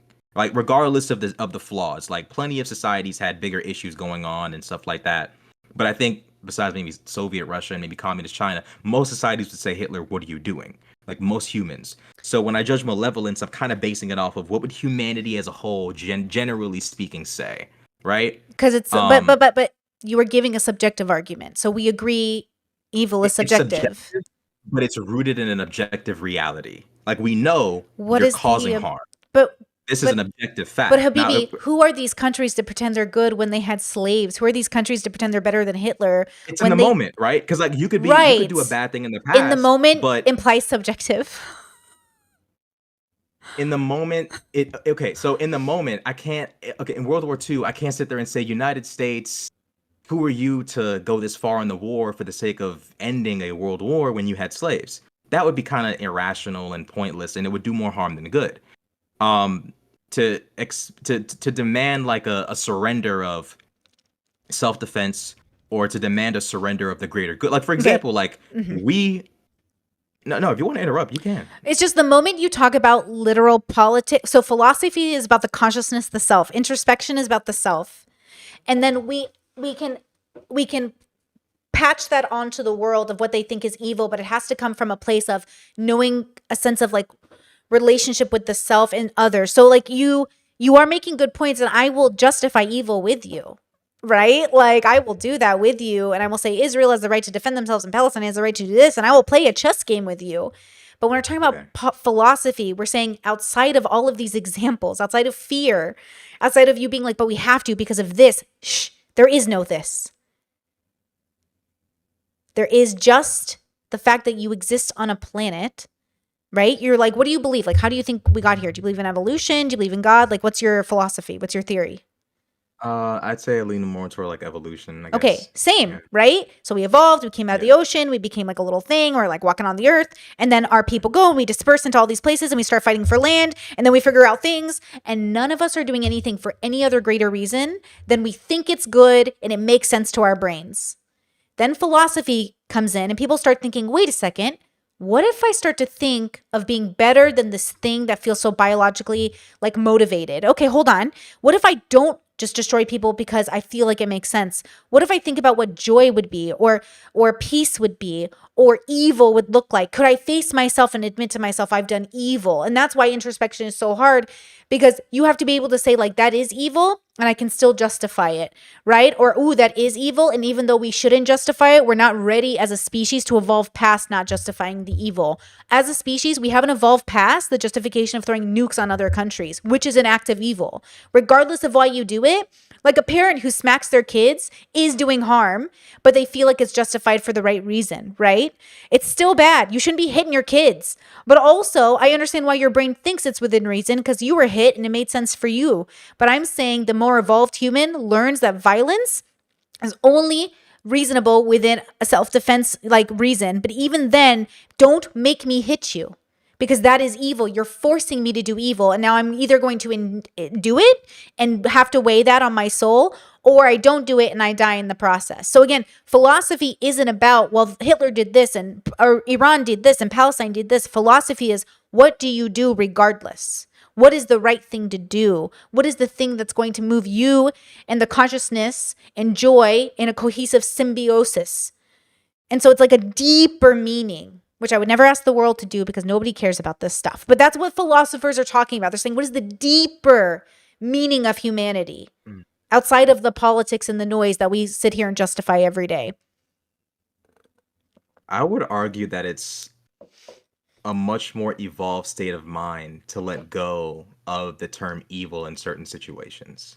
Tell me more. So, like, it would be a disaster in World War II if the leaders of the Allies thought that way. This is an evil act, or this is evil. It would be a disaster. I don't want my leader in a scenario like that comparing any of these acts morally to the enemy if we know for a fact the enemy is objectively malevolent. So if we know the enemy is clearly engaging in acts that are just completely wrong without provocation, I think it would cause unnecessary weight to the soul to consider these acts evil, especially when knowing and understanding, yes, these people are innocent, but if you do nothing, or if you don't go this far, what are they going to do to you and everyone you love? What kind of destruction will they cause to the earth? They might sooner or later realize what they've done wrong, but what if they go as far as like Fire Lord Sozin and erase an entire culture? By the time you've realized what you've done, these people are gone. You've exterminated them. There's no redo. There's no reruns. There's no shit. You're like, I think that I would contest that a proper evolution philosophically would be to surrender certain terms in certain situations, know when to apply them, know when to leave them. Like, if I were to kill someone because they were like sexually assaulting a woman, I think it would be better to remove any term of any term that would like infer evil or malice, because there is no such thing in this situation. Okay. There is none.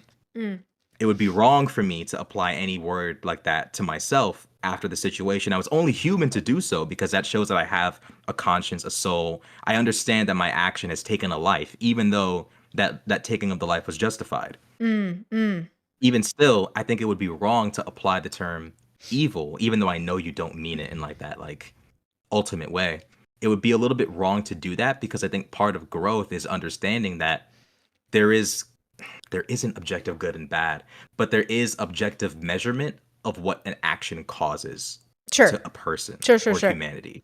And I think that as humans, there is some sort of subjectively objective morality, where it's not coming from an all-powerful God, but we can measure how certain actions affect the people around us. And as a species, we kind of start to figure out, okay, this is okay, this is not. This is okay, this is not.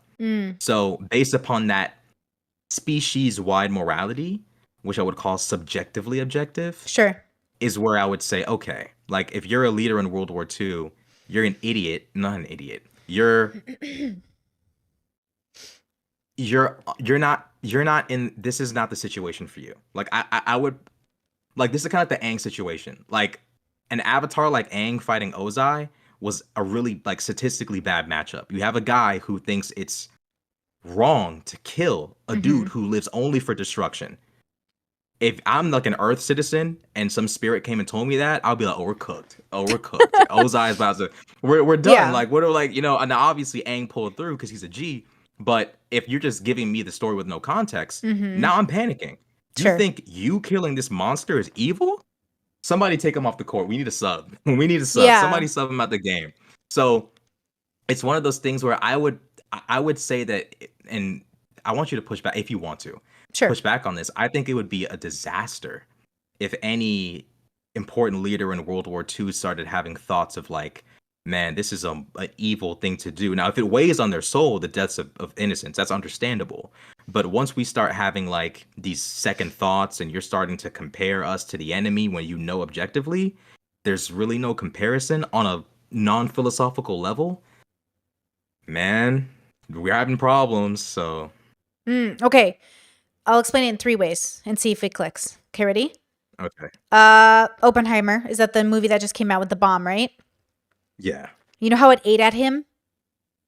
It ate at his consciousness for contributing to the death of so many people. He knew he had done Right. evil, regardless of how justified it was. Okay, so that's like an example to keep in your mind. 2 examples I'll bring in. If I killed somebody defending my life, I would pray for that soul. Even as a secularist, I would say I have done evil and I have justified. I am justifying this evil because I do think it's justified evil to kill a person sometimes, but it is still evil. And I'm okay with that because I'm not condemning myself. I'm saying it's evil for this from joy. I'm not condemning myself because I don't think being evil means you need to be condemned. You can be evil if you're an alcoholic and you've never hurt a life in your, like a soul in your life and only yourself, because evil isn't what the world thinks it is. It's not this myth. It's a furthest from joy concept and philosophy. An example I think of is my brother is a farmer and he was slaughtering the animals, and they pray over the animals. They give like thanks to God, give thanks to the animal for sacrificing its life. Okay. Because like that animal had to sacrifice its life for us to eat. It's a big deal. His kids started to giggle and he said, no, we do not laugh over things dying. You will show respect to this animal. You will show thanks to God and you will not laugh at the death of this animal because we are I'm killing sorry. something, I'm right? sorry. I'm just imagining myself as a kid laughing. It's For just, I sure, know I would right? have done it. And the kids are young. And so the kids are learning in that moment the lesson of understanding that we are destroying a life. We are destroying something so we can eat. And out of respect to the life that we are destroying, we are going to acknowledge what we are doing, right? It's that same issue of like, if I were to kill someone in self-defense, don't make me do this, bro. But I will do it. And then when I have done it, I will still feel the evil that I have done, regardless of how I've justified it. And it is justified. It is so, so justified, right? Doesn't make it less evil. But because society uses evil as a way to trap you and punish you. See, I don't believe in punishment. I don't believe in punishing people. I don't think we should take serial killers and torture them because that's evil. I think you should be better to them by giving them a nice place to be where they are not bullied, they are not hurt, they are not crucified, where they're getting 3 meals a day. And yes, we're going to treat them better than they treated their victims because I am not going to add more evil into the world unnecessarily. But look how easy we justify evil because, well, they hurt somebody. But see, I don't believe for an eye for an eye. I believe in being better than the evil we're so upset with. And yet, there will be moments in which self-defense can be evil, but not the self-defense part. The actions you take to defend yourself are evil, not defending yourself. That's not the evil part. The evil is what you have to do to defend yourself. And not evil in the way society uses it because it's so superficial and fucking useless, because all it cares about is justifying bad behavior. I mean in the deep consciousness sense, in the deep philosophy sense of I'm doing something, taking a life. We are so frivolous with the way we take life that even me saying taking a life is evil is like, no, it's not. Look how casual you are all so willing to justify murdering people because you don't want to see it for what it is. We are destroying people's lives. Well, there's a problem, right? In the sense that like you kind of have to look at the bigger picture. So look, if we look at like the Palestine situation, these people have every right you to did be it again. upset. You did it again. But I here, agree with you. I'm gonna, but Okay. no. Okay. Here, I gotta. We don't entirely agree. They feel justified because there have been things done to them that would warrant their anger. October 7th, the retaliation, other terrorist groups get involved, Iran gets involved. One group, in their desire to fight for, the land that they've lost in West Bank, all sorts of reasons. Morally speaking, I don't want to use that example because I would have to go too deep into it and that would be a little bit too much. Okay, let's use Japan. One group determined to destroy everyone else. Um, do you think that a leader tasked with going to war with this group should have your philosophy when dealing with them? Yes, because they would not only defend the US and protect our people, but they would pay homage to the lives that were lost. I'm saying I believe in justified evil. We are saying take the same action, but it's still evil. What we did to Japan is evil. And we would still do it again if it protected America. It doesn't make it less evil. Did you think the same action would be taken if people generally thought it was evil as a whole, like as a society? Do you think it would No, still because the happen? world doesn't want to face itself. It's too scary to admit we are the evil of the world because we think of ourselves as the hero. That's why introspection is so damaging to people, because unless you can face yourself, you won't be able to realize, like, oh, it's like your boomer parents who won't admit the way they parented you maybe wasn't perfect. It's too much for people. And I would never ask this of humanity, Rashad. I would never ask humanity to face itself. Why would I do that when I'm having this conversation with you now? I'm just asking you, like, to say, like, is killing someone bad or good? And you're like, well, I'm saying it's bad and it's evil, but it's also justified because we're humans on a planet surviving. We're animals. But also it doesn't erase the evil. But I'm not saying you have to go to jail. I'm saying you have to accept that you are a participant in the world. The world's a reflection of us as a whole. Like, the world is a reflection of us as a whole. So this idea that, like, I'm better than you, I'm a better person than you, I've done better than the world. Have we? Because I would still have bombed Japan the same way the US did, because that made sense for US, like, progress. It was still evil. Hitler did what he did for Germany. It was still evil. Israel's doing good for Israel. It's still evil. Palestine's doing what it did on October 7th. It's still evil. I'm starting to see why we're looping. I caught it. Okay, we're looping because if we take Japan, for example, the people as a whole had embraced an ideology that could have meant the eradication of anyone non-Japanese. Sure. When we take into account the motives of the civilians of Japan, alongside the soldiers of Japan, alongside the leadership of Japan before they had, like, been bombed into oblivion. When we take into account the philosophy of the nation at that time, the reason why I'm so, like, squirmy about the word evil when going all out on Japan, and I want to preface this with the fact that I don't specifically remember the course of events, because I remember with the whole Oppenheimer thing, everybody was like, Japan surrendered before the nuke. I can't remember. So if someone knows for sure, correct me. But let's just say they hadn't surrendered. We have to look at what the alternative is. And another reason why I'm so, like, squirmy about evil is because perceptions, most people will not view words in a loose way or in a fluid way.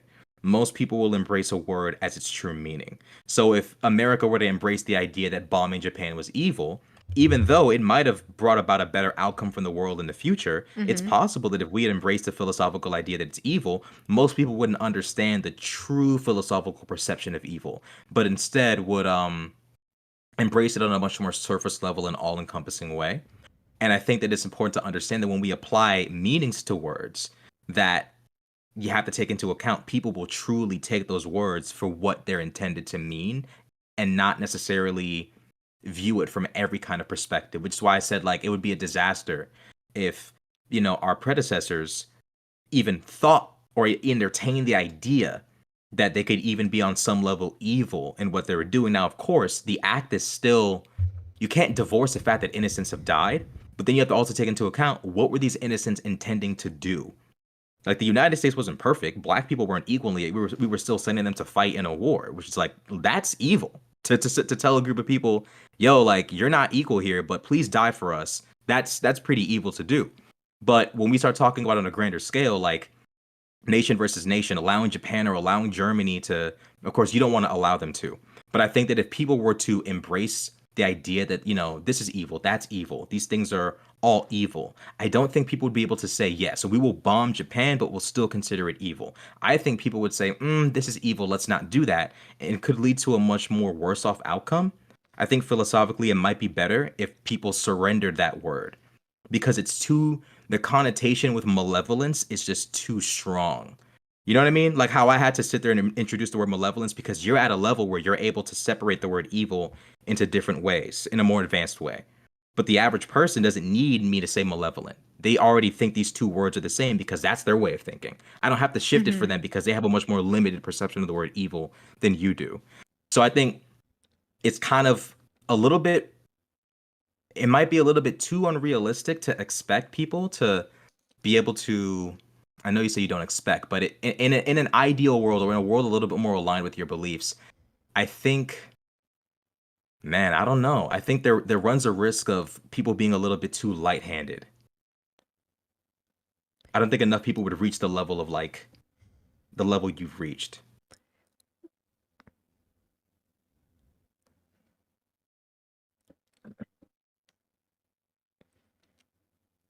If I sound crazy or I'm not making Well, sense, you can tell me. no, you're making so much sense, but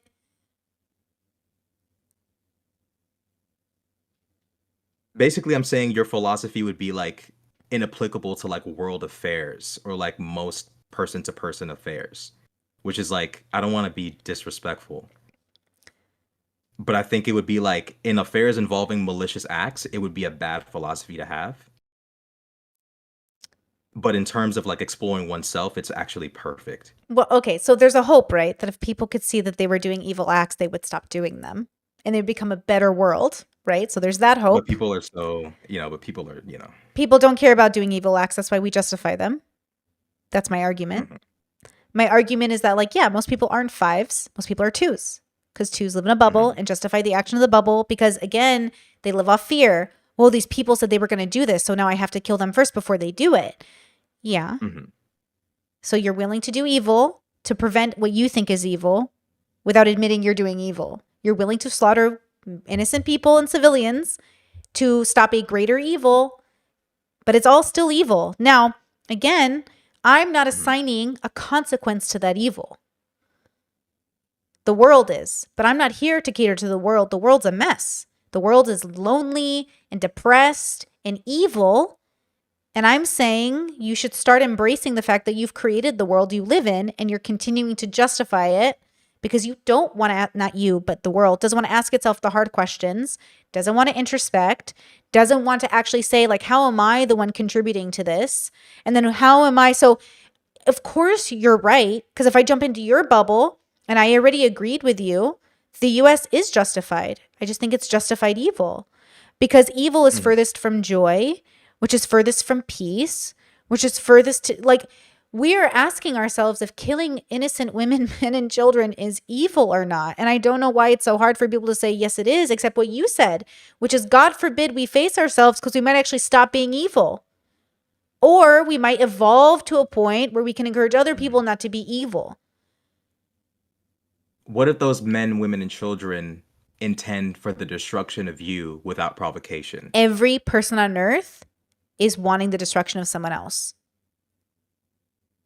That's different from an act like a concerted effort. Like That's what we're I keep doing right bringing now up, with the US. Like, I don't understand how you think the US is any different I'd say we're not the same as of now. because we don't feel the Iraq was a same.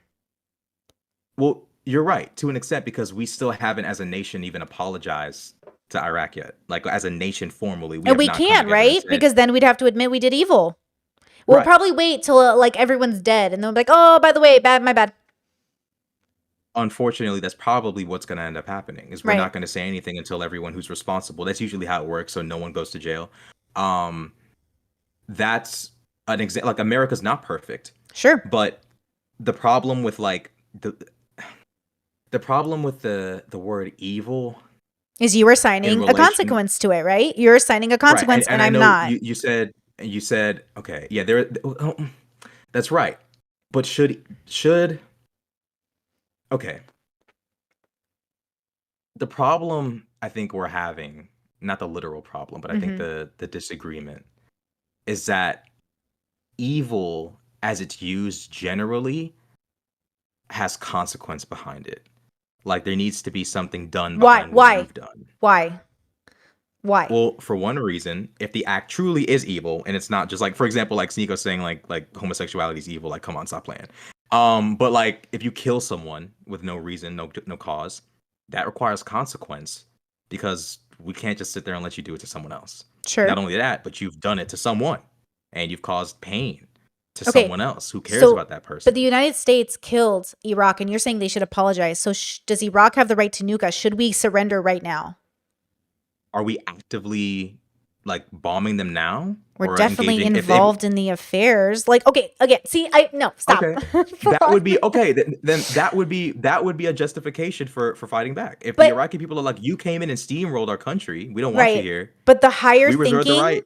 the higher kindness is to move on. The higher kindness in life is to stop killing each other and move on. But we can't move on because we feel justified in our anger and our evil, and we want to make sure they feel the pain they made us feel, which is holding on to Where do we where do bitterness. we where do we Right. move on at? So that's the Like, does problem is Iraq move on? no, see, don't okay. When we're talking about philosophy, we're talking about man and consciousness. And then we try to Mhm. expand it out into the world, but it can't be expanded out into the world because you get bogged down in the survival aspect from an animal species perspective, which is real. That's a real perspective that's happening. But Mhm. in a philosophy sense, just like in a religious sense, the religious people would be like, hey, this is not according to the Ten Commandments. Thou shalt not kill is a part of the Ten Commandments. Why y'all killing? Why y'all killing? Mm, I mean, the Old Testament is the same book where But it's the updated. The Hebrews New are Testament commanded came to to. the New Testament fulfilled it. That's true. You are Jesus right. didn't kill nobody. Okay? So That is why true. y'all killing if it's on your 10 commandments? What is the justification? Mm. Okay. So Iraq would be, I guess, furthest from joy. If there's, I'd say I would agree. Like if the U.S. isn't actually like actively doing anything aggressive, and you go out of your way, then yeah, you're probably doing something that's furthest from joy. But if we're actively there, tearing stuff up, shooting stuff up, and you respond, gee, that's grown man business. You're doing what you're supposed to be doing. Sure. Um, the problem is like I can't look at every situation because it's like we've all done things we regret. Hmm. I can't sit there and tell a guy, yeah, you killed someone in self-defense, but remember when you did this? Well, Sure. now what you just did is no longer justified. I can't, because now we have no order. Now everybody can do everything because everyone's fucked up at some point, right? So I know you acknowledge the fact that there's like a real survival aspect of what's going on with these like global conflicts. Sure.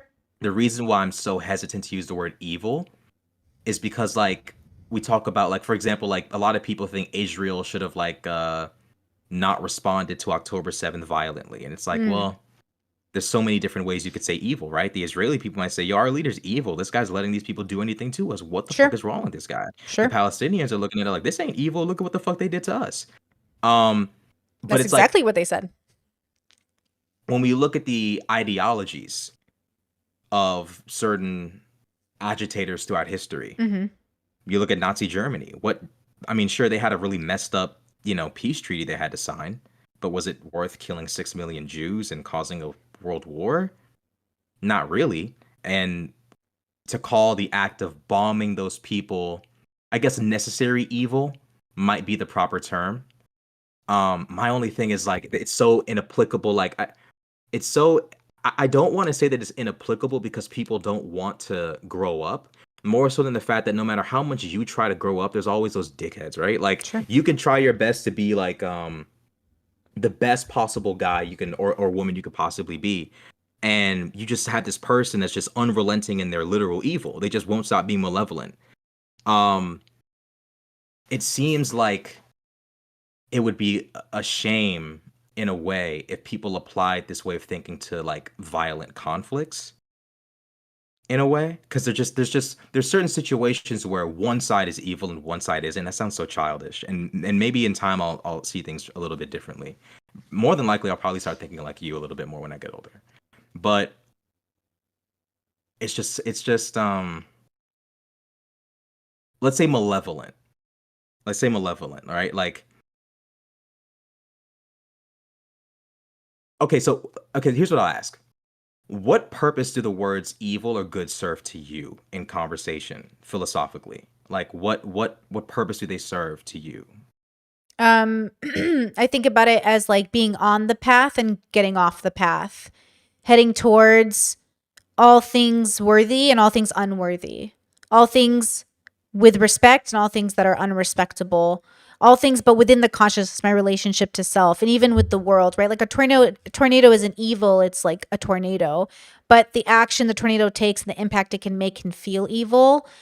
But I think Hmm. that you could argue like the death is almost like the evil of like nature itself, but it still is also being one with nature is sort of the joy. So understanding like this is all a part of it, including the wars, including Israel and Palestine. Like realistically, like I have to let go of the attachment that humans are doing anything more than being people. But ultimately, I also recognize like evil is a part of the human condition. And we are all interacting with variations of evil, and whether or not we want to have that relationship or conversation with ourselves is, Hmm. again, something I wouldn't ask of humanity, because philosophers have been asking people to examine it. Religious people have been asking. Historians have been asking. It's too much right now. We haven't even evolved past like gossiping, which, by the way, actually shows to be can be very helpful as long as you're not lying about people. Funny enough. But you know what I mean? Hmm. Like we're not there yet because we're too afraid. A lot of the reasoning you've been giving, and you correct me if I'm wrong, has been like fear. But if we don't do this, they'll do this. If we don't do this, they'll do this. The question is, what do you as a man do that is good, regardless of your fear that somebody might get the other hand, like the upper hand on you? I do what is good, regardless of what you do. Now you tell me what you're going to do, and we'll decide how do I keep good within these values. So I have survival values and non survival values. So self defense, I don't want to do it. I think killing you would be evil, but I think the good part would be the self defense part, right? So again, like, Hmm. you know, So there's even good and evil to both acts, of more course, so than just always one like thing. just like every baby suffers. Every time if people want to eradicate children suffering, don't have babies. Of course we don't actually want to stop suffering. We want to have the right suffering. We want to suffer wisely. But people will say like, "Oh, I don't want children to suffer." Well, then don't have them, because every human suffers. So you don't, it's not, I think people just don't want to admit out loud, okay, I'm willing to have a baby even though I know it will suffer, but I hope to give it such a good life that the suffering will be worth it. But it's not without suffering. And I'm not saying don't have babies. I'm saying have your babies. Just know you'll never be able to, as a parent, deny them suffering. You can only teach them to have wisdom in that suffering. Mm. Are there scenarios where you think that there is no good or evil, just one? Yeah, I think, yeah. Like in a, yeah, of course, because, well, good and bad, evil and joy. Good Because and in a bad, evil. philosophy sense, you would compare good and bad. So good behavior, bad behavior. And then in the philosophy sense of the consciousness, you'd be talking about the joy, symbiosis, and evil, which is a lack of symbiosis. So you're not working within, like you're not working in tune with something, usually your consciousness, right? So I think this is a good moment. We're having a good moment right now, I think. Are we having a good moment to you? Yeah, of Okay, course. so to me, this is good. And to Hmm. me, right now, like I'm within my joy. This is like very exciting for me. I'm internally like processing all this information. This is my favorite subject in the whole world. I'm like very excited. But also, Hmm. even if we weren't having this conversation, I'd be in my joy. And even if the building was shutting down and like all the levels of the building were crashing, I'd be in my joy because I'd be in the moment, unattached to the outcome, because I've been practicing for my years to let go of the idea that I wouldn't be the next part of history that is going to experience that nuclear bomb. Who am I to think I won't be the next one? And Hmm. what am I the next one of? The consequence of man's evil. Their justified evil. And so I have to accept that I don't have any control over man's decision. I only have control over how I feel in the moment, which is to accept that I will die, like anyone else has to accept they have to die. And this will be my story. But I didn't just Mhm. die. Somebody pressed a button and that person justified that action. And as a Mhm. consequence, I don't exist anymore, which I think is evil. But here we Mm. are, anyways. Okay. What am I to do about man's conflict with their own evil or joy? Except accept that here we Mm. are, you know? So do you understand? Like, joy is about accepting. Like, I do think about the Jews in the Holocaust, and I think about the ones that had hope, and I think about the ones that didn't become evil because they were in the Holocaust. They were in those camps. I think about the Mhm. Jews who sold other Jews out, and I'm like, oh, that's evil. But not evil like they deserve harm on them. I would never harm someone because they've been evil. Unless it's like that self-defense situation. I don't want to harm prisoners because they did evil. I want to show them the dignity they couldn't show other people. So those Jews who were in the camps who did not become evil because they were prisoners, those are good fucking joyful people, bro. Those Jews that sold out Mhm. other Jews that wanted to cause so much bitterness and harm and torture Germans, like, I think you're engaging in evil and you're justifying it. And maybe it was justified. Maybe you needed to do that to escape the camp. That's well within reason, right? But I don't want to become like evil just because I think, well, they hurt me, so I'm going to hurt them, right? An eye for an eye makes the whole world go blind, right? Does that make a little bit more sense? You're like allowing a reality where you accept what reality is, but then you accept that reality is also us making it true. We never would have been in this situation unless we made it happen. And we are making it happen. Mm. I would completely cut out that last part. Sure. Not because it's false. Sure. It's unfortunately true. Okay. But because oftentimes the other person you're dealing with or the other group of people you're dealing with will never even think of it that way. And then it comes down to, am I willing to put myself and what I'm protecting on the line? You know? Why wouldn't they think of it that way? Well, I mean, how many people like we said, like people always think they're justified. How many people sit there and say, "Yeah, we both been being assholes." It's always you're the asshole, right? It's Sure. always your side is fucking up. Your side is wrong. We're the saints. It could never be us, or it could never be me. It must be you. Mm-hmm. Um, Even when you as an individual reach a point of like, yeah, we've been assholes to each other. The other person more than likely is probably not at that point. They're probably pissed at you. They're probably incensed. They're probably angry. Sure. And well, the thing is like you're not arguing that these actions shouldn't take place, like these self-defense actions, or Right. even not even these actions of war. I guess you're arguing that there is some semblance of evil to them. And that if we had less So, evil, we'd have less war. I mean, that's not wrong because, like, usually it's born from some form of evil. Like, Mm-hmm. either, there's no provocation, or someone provoked you, someone somewhere did some kind of evil. Either you're the evil one or someone's visiting evil upon you. Mm. Um, hmm. It's just like it's an interesting philosophy because it's like it's so hard to imagine it in an extrospective way. Sure. Sure. It's very hard to apply it to the world because Mm-hmm. it requires you to like there's just so much change you would have to make to the way you perceive words, people, actions, Sure. your own actions, other people's actions. It's a tough one. Um but I think this started from the whether there's a bad person or not, kind of like whether someone can be an evil or a bad person. Mm-hmm. I still gotta stand on that one. I think there are such a thing as bad I people mean, I or agree with evil you. people. I think there are bad people. I just don't think there are bad people. Depends on what we're talking Mm, about. I think there are bad people through my own morals. I don't think there are objectively bad people because who's the okay. objective outside of Brittany? Who's the one deciding that? What if it's society that says not just for the sake of saying it, like society ganging up on a person, but this person did something. as a whole, we as society have agreed that if anyone does this, this is wrong. We have justifiable and like measurable and quantifiable reasons for Mhm. why it's wrong, and we've all collectively said fuck this guy. Um, in a scenario like that, I although it is subjective judgment, the harm caused is objective. Okay, Palestine wants Um, Israel destroyed because it agrees collectively they're bad and evil. well, in a conversation like that, it gets tricky, right? Right, but that's the Because point, right? Is that well, it it's gets tricky because subjective. it gets tricky because there's objective realities that make it a bad argument, right? Well, no, It's I like, don't think there is. I don't think you can like okay, so again, no, like well, even if society there's that, two definitions of objective people often use. One, the collective answer. So objective society's collective answer. But if you move mhm. cultures, you see how the answer changes?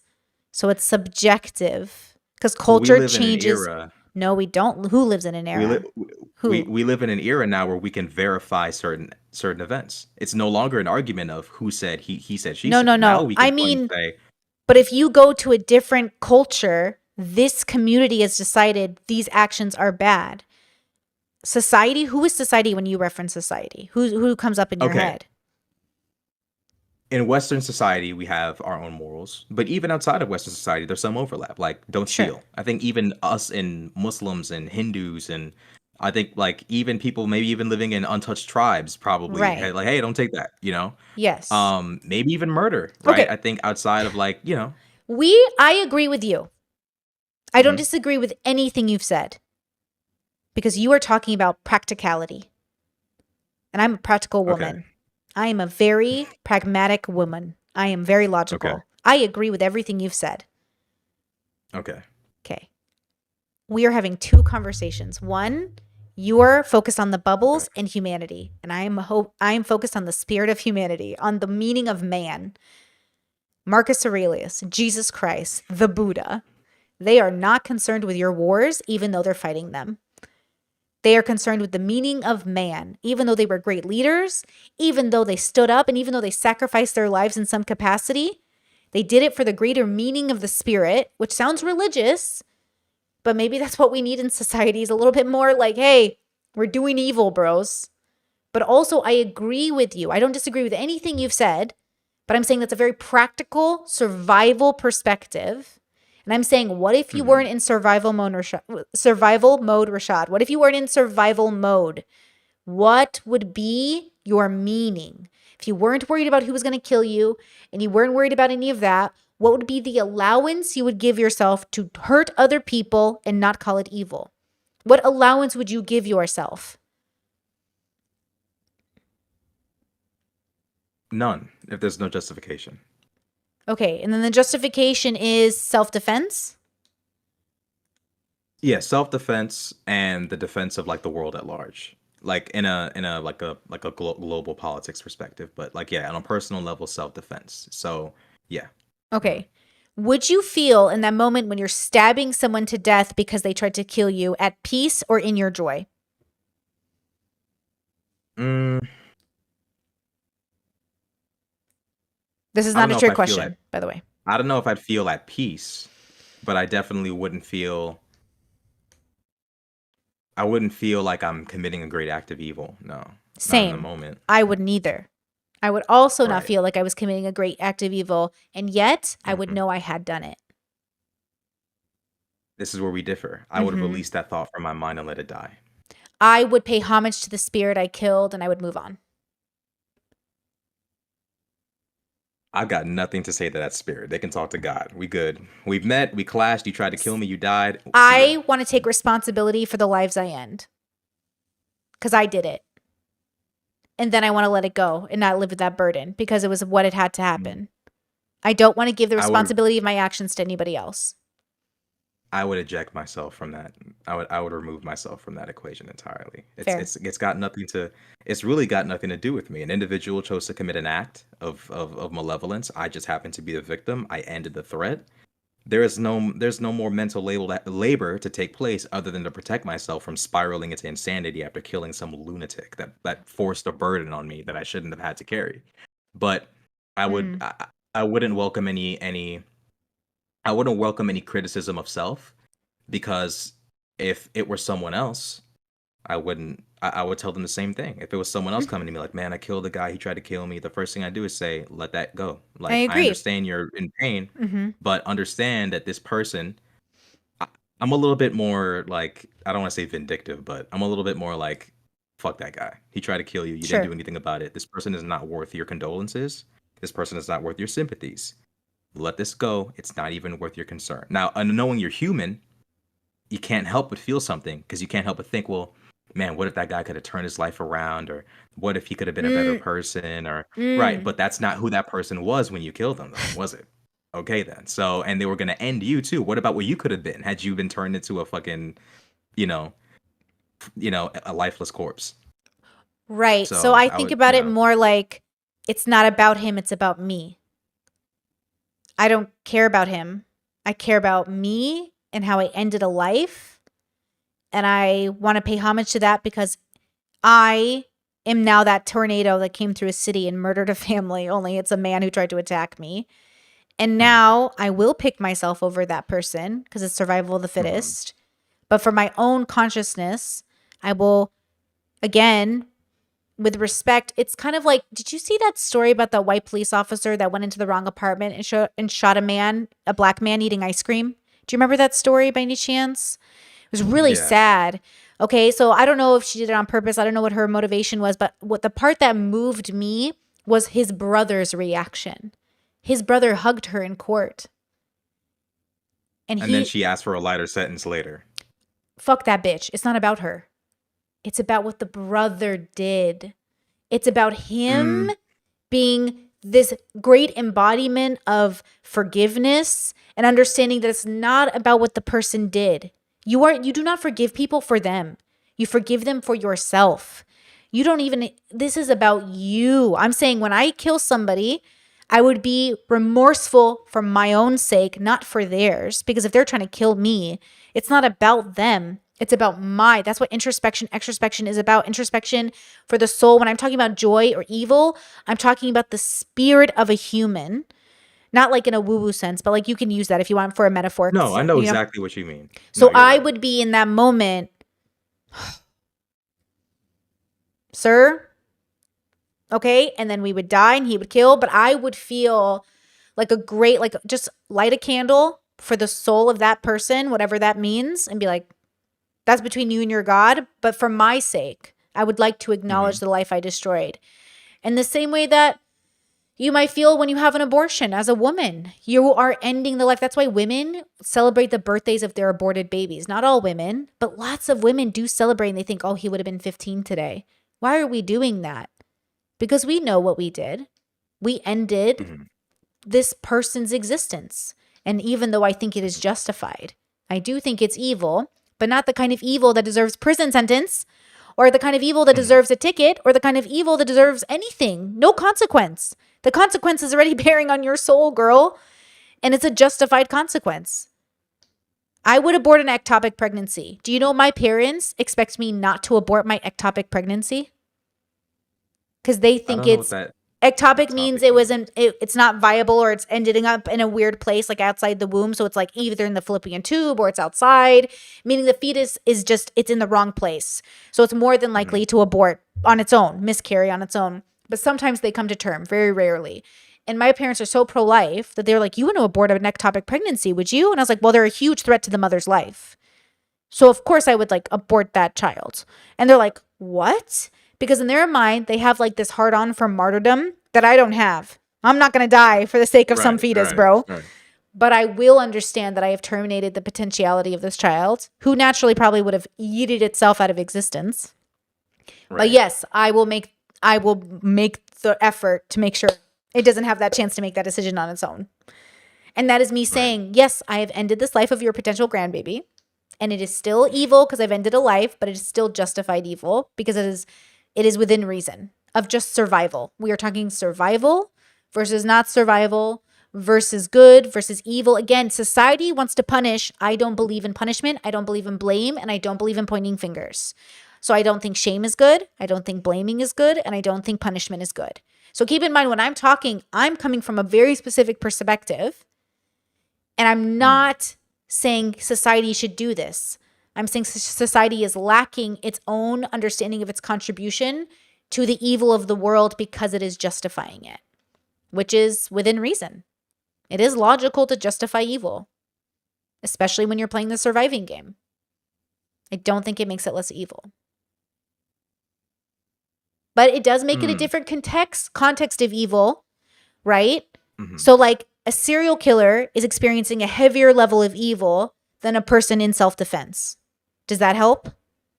They're not equal. They're In not terms one of to the one. action or the action or their perception of the action? Both. So a military soldier who goes to Iraq and gets a thrill off killing little kids is having a different relationship than the man who thinks I have to do this for my country because my kids are back home and I have to do it for them. So their why dictates the relationship they're having with the action. So the action itself is a one part of it. And think of it like points in a video game. 1 point of evil for the fact that you did it at all. 2 points of evil if you do it for the wrong reason.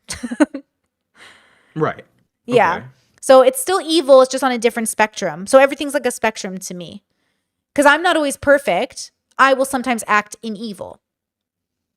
Mhm. Maybe that looks like overeating and binging. Maybe that looks like not sleeping enough. Maybe Is that that looks evil like, though? Sounds like a I good mean, time. in the philosophy sense. Okay. Because we're Okay. saying we're furthest from our joy. Now, not literally. I think I've maintained my joy pretty consistently for like 4 years. We'll see if that deviates. But I think you can still act closer to evil and furthest from joy by abusing your body. But it's not like, oh, 1 night of sleep you didn't get, evil. It's more like, hey, girl, make sure you don't get 10 of these in a row, okay? Make sure you Right. stick to 3 or 4 and then you get a good night's of sleep. Like, don't fuck up. It's like same with alcohol. Is drinking alcohol evil or bad? Well, no, not until you're abusing your liver so hard you're dying, which, by the way, is your right to do. I don't think it makes it less evil. But then what is evil, right? It's furthest from joy. So again, I'm not assigning an outcome to it.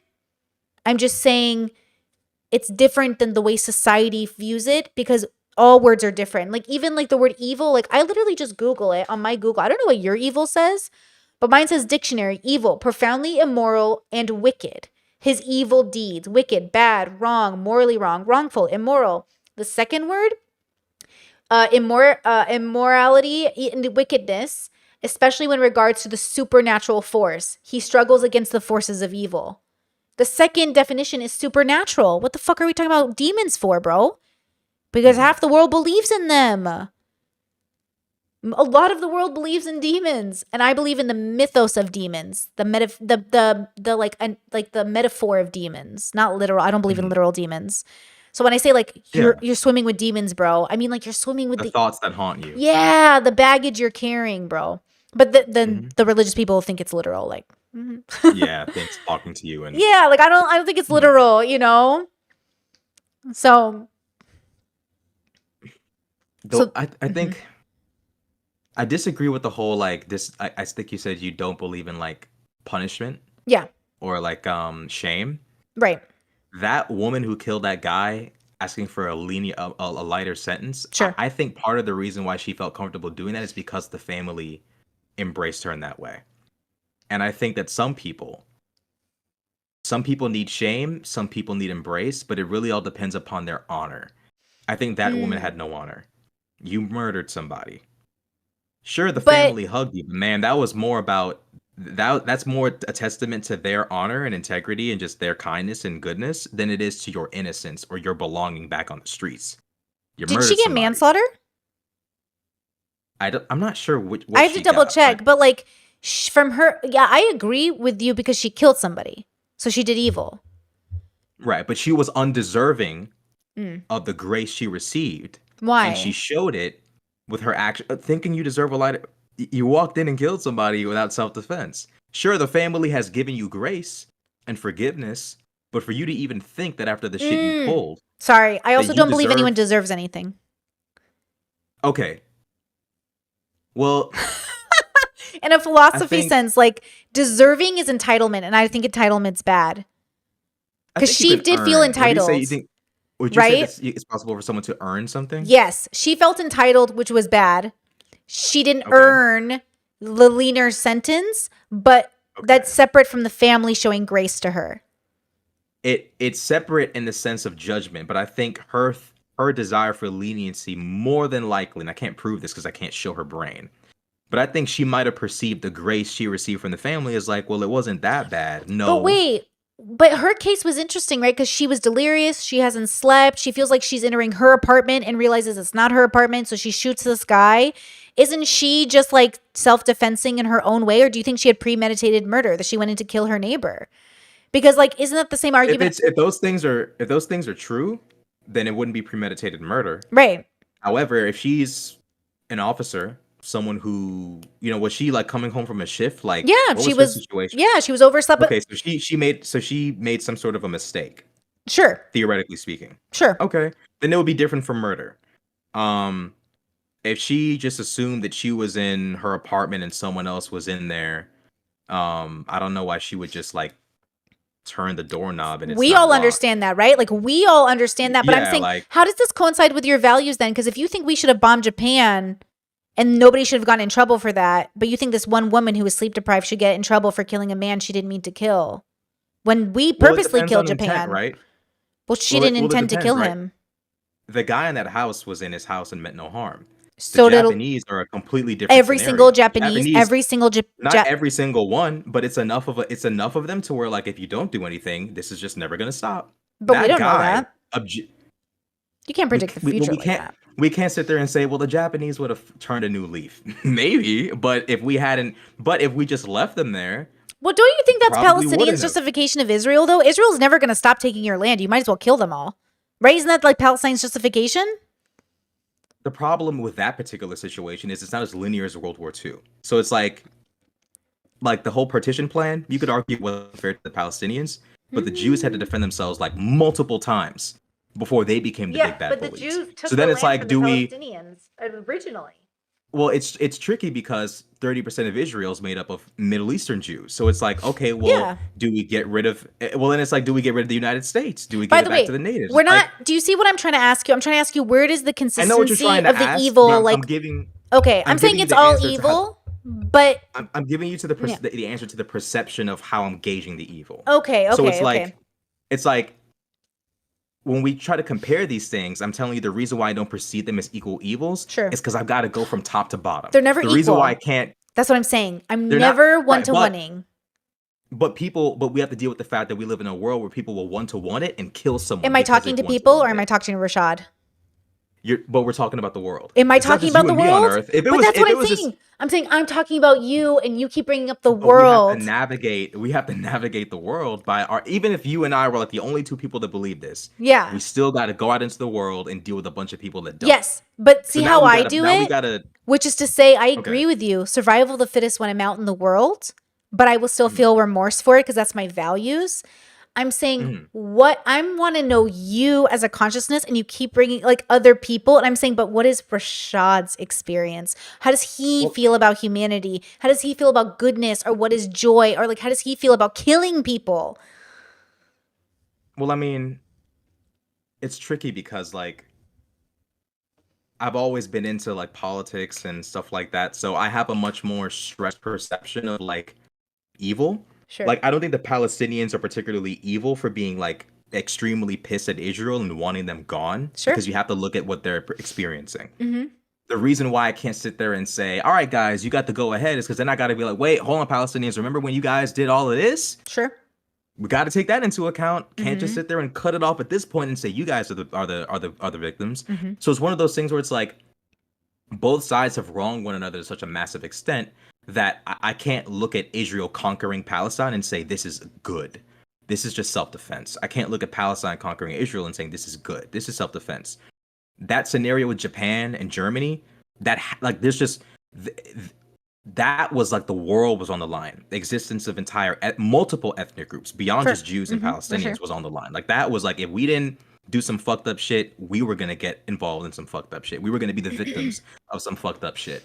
My morality is it's highly practical, it's very judgmental, and it's very I don't want to sound cringe. It's very judgmental.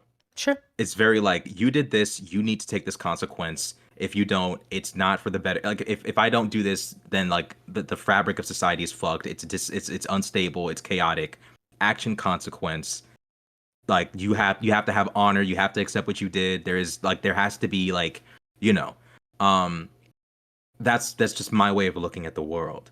When I look at the words good and evil, it's heavily based around, to me, the motivations of the person and the consequences of what they do. Those two things make up evil for me, more so than the actual act itself. Mm-mm-mm. So like, if it's like vegans, it's like it's also subjective. It's like for vegans, it's like, hey, you just killed an animal. Mm-hmm. That's unfair. Well, it's like, well, it'd be, to me, it's evil to prioritize an animal over this human. Sure.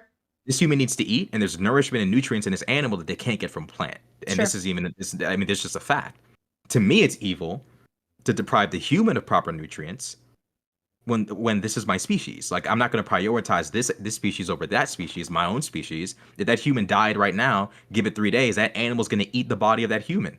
Like, it's one of those things where it's like, it's very human based. It's very it's very eye for an eye based, Sure. but not out of like a desire to like get back, but a desire of like, hey, you did this. There has to be a consequence. I can't just let you go, because then we all wild out. And if we Sure. all wild out, we have nothing. If I punish you, you get to come back to a stable society because other people are being punished. Mm. But if I don't punish you, shit, we all go out. There's nothing to benefit from. So it's one of those things where it's like, it's a philosophy. That's why I was saying, like, if you and I had this philosophy and we went onto the world, I think you'd handle it better than me. I would start panicking, and I Mm. start going out into the world, and people are like acting in this way. I would start like, yo, like, how do I make sense of this? Like, how do I? Because I know people are gonna do bullshit. I know that people are gonna engage in evil. I know that actions oftentimes require judgment. Like Mm. sometimes people, you give them too much of a lax punishment, they start thinking they're hot shit. Now it's like, okay, well, clearly the response for you should have been the utmost punishment, because you think not only can you do this and get away with it, you deserve to just like come back out here and wild out again. Sure. So it's one of those things where it's like, it's very rigid. It's very like, it's I don't want to say, maybe it's backwards. It's very, it's boomer. Like it's like it's old. It's very elderly. Okay, like I don't know. Yeah. It's a very it's I need a walking cane way of thinking. Okay. Sure. Sure. Yeah. Um, I don't know. I mean, I did you think like this in the past, or were you always a little bit more? No, of course. Like that's what I'm saying. I agree with everything you're saying. But it's the perception of it, No, it's or the the internalization. no, it's I think different situations and contexts need a different reaction. So I'm at the stage in my life where obviously I think all of society's problems are that they are more evil than they're willing to admit, Mm-hmm. but not in a way that I want to condemn them, but because they've never admitted they're evil, because they only condemn evil, they never could face themselves or hold themselves accountable. Mm-hmm. Because part of them knows they don't actually think they're evil, which means they don't even think the things they're doing are evil, which means when other people do it, they don't even think it's that evil. They're just mad that they weren't the ones who Mm-hmm. did it first. Or they were mad Well, that that's they the lost thing. to somebody else. I try to make it a really big point to remember that, to like divorce my personal investment. Like, it's wrong not because I'm not the one doing it, but because if I do it and you do it, we end up with nothing. What do you mean? If that makes sense. Can you expand on that? So it's like, if it's one of those things with like eye for an eye, for example, right? Sure. An interpretation of eye for an eye, you might call this justice, but it's just another form of retribution. If you murder somebody and we lock you away for the rest of your life has been taken from you. Arguably, maybe even in a worse way, because now you have to just watch it slip Sure. away instead of just having it taken. Um, I think for me, it's so important to divorce your personal biases from things, because that's where no progress is made. And I think that might be part of the issue with the Israel-Palestine thing, is no one's willing to say, yeah, that time we kind of effed up. Everyone's like, Mm-mm. no, you from point For A to sure. point B have always been wrong. And that's just, you can never solve it that way. For But sure. if both sides, and this is where I'm starting to sound like, I'm starting to sound a little bit, yeah, if I'm sounding naive, tell me. Um, both sides have to say we've both done some fucked up shit, Yeah. but we're not both making it out of this if we like we're not getting a good outcome, either of us, Mhm. if we go down this path forever. Like, even For if sure. Israel conquers all of Palestine, I don't think that'll be a good outcome for them. I think economic sanctions, I think all sorts of shit might happen to them. Um, but it's one of those things where like there has to be a divorcing of like it's okay for me but not okay for you in order for it to be just, Mm. if that makes sense. Like I feel like justness and fairness is above all else. Otherwise, what's the point of a society if we're all just wilding out? Which is Mhm. kind of like what I was kind of stressed with the Japan thing. It's like this ideology this population has embraced is so crazy that if Mhm. this goes unaddressed, and it might take violence to address it, if we don't stop it, life wouldn't be worth living if Yeah. this group exterminates all the others, Well, it because would then be we'll just implode on themselves. well, no. You don't think so? No. Wait. If one side wins, it's only bad for the side that loses. Well, it'll eventually be bad for like when we talk about like societies with like racial superiority hierarchies, it feeds off of the other, right? Like a group that doesn't belong. But even within groups of like racial superiority, there's like subgroups. So like like in America, white people were the top of the racial hierarchy, but what kind? We don't like Sure. the Irish. We don't like the we don't like Mhm. the Sicilians. We don't like the Polish. We don't like the, Mhm. it's like if you take away black people from America, what do those racist whites get to pick on?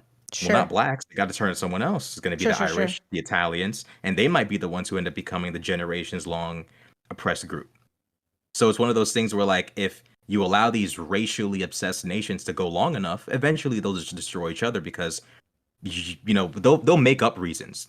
Like they'll come up with reasons. You're from this place, or you're not directly descended from this. It's one of those things where it's like, I mean, evil always self destructs in a way. It always Mm, comes. I Almost agree with always that. results in self destruction. So it's one of those things where it's kind of just. It's like if you don't violently stop this, even if it means innocents die, it's like, what are you creating for the future? Which I guess is kind of like a philosophical question in and of itself, because it's like, are you going to burden yourself with the death of innocence Mm. with this perception of, oh, I'm saving the world or I'm making the world Mhm. a better place? Mhm. You kind of have to just have, you kind of, on a level, kind of have to have faith that what you're doing might be the best option. But I think that at the time, the Nazis and the Japanese were so fucking crazy that maybe our grandparents were like, bro, it's this red button or nothing, For sure. which I guess is that justice philosophy of like, okay, for the sake of stability and order, some fucked up shit has to go down. Mm, And mm-mm.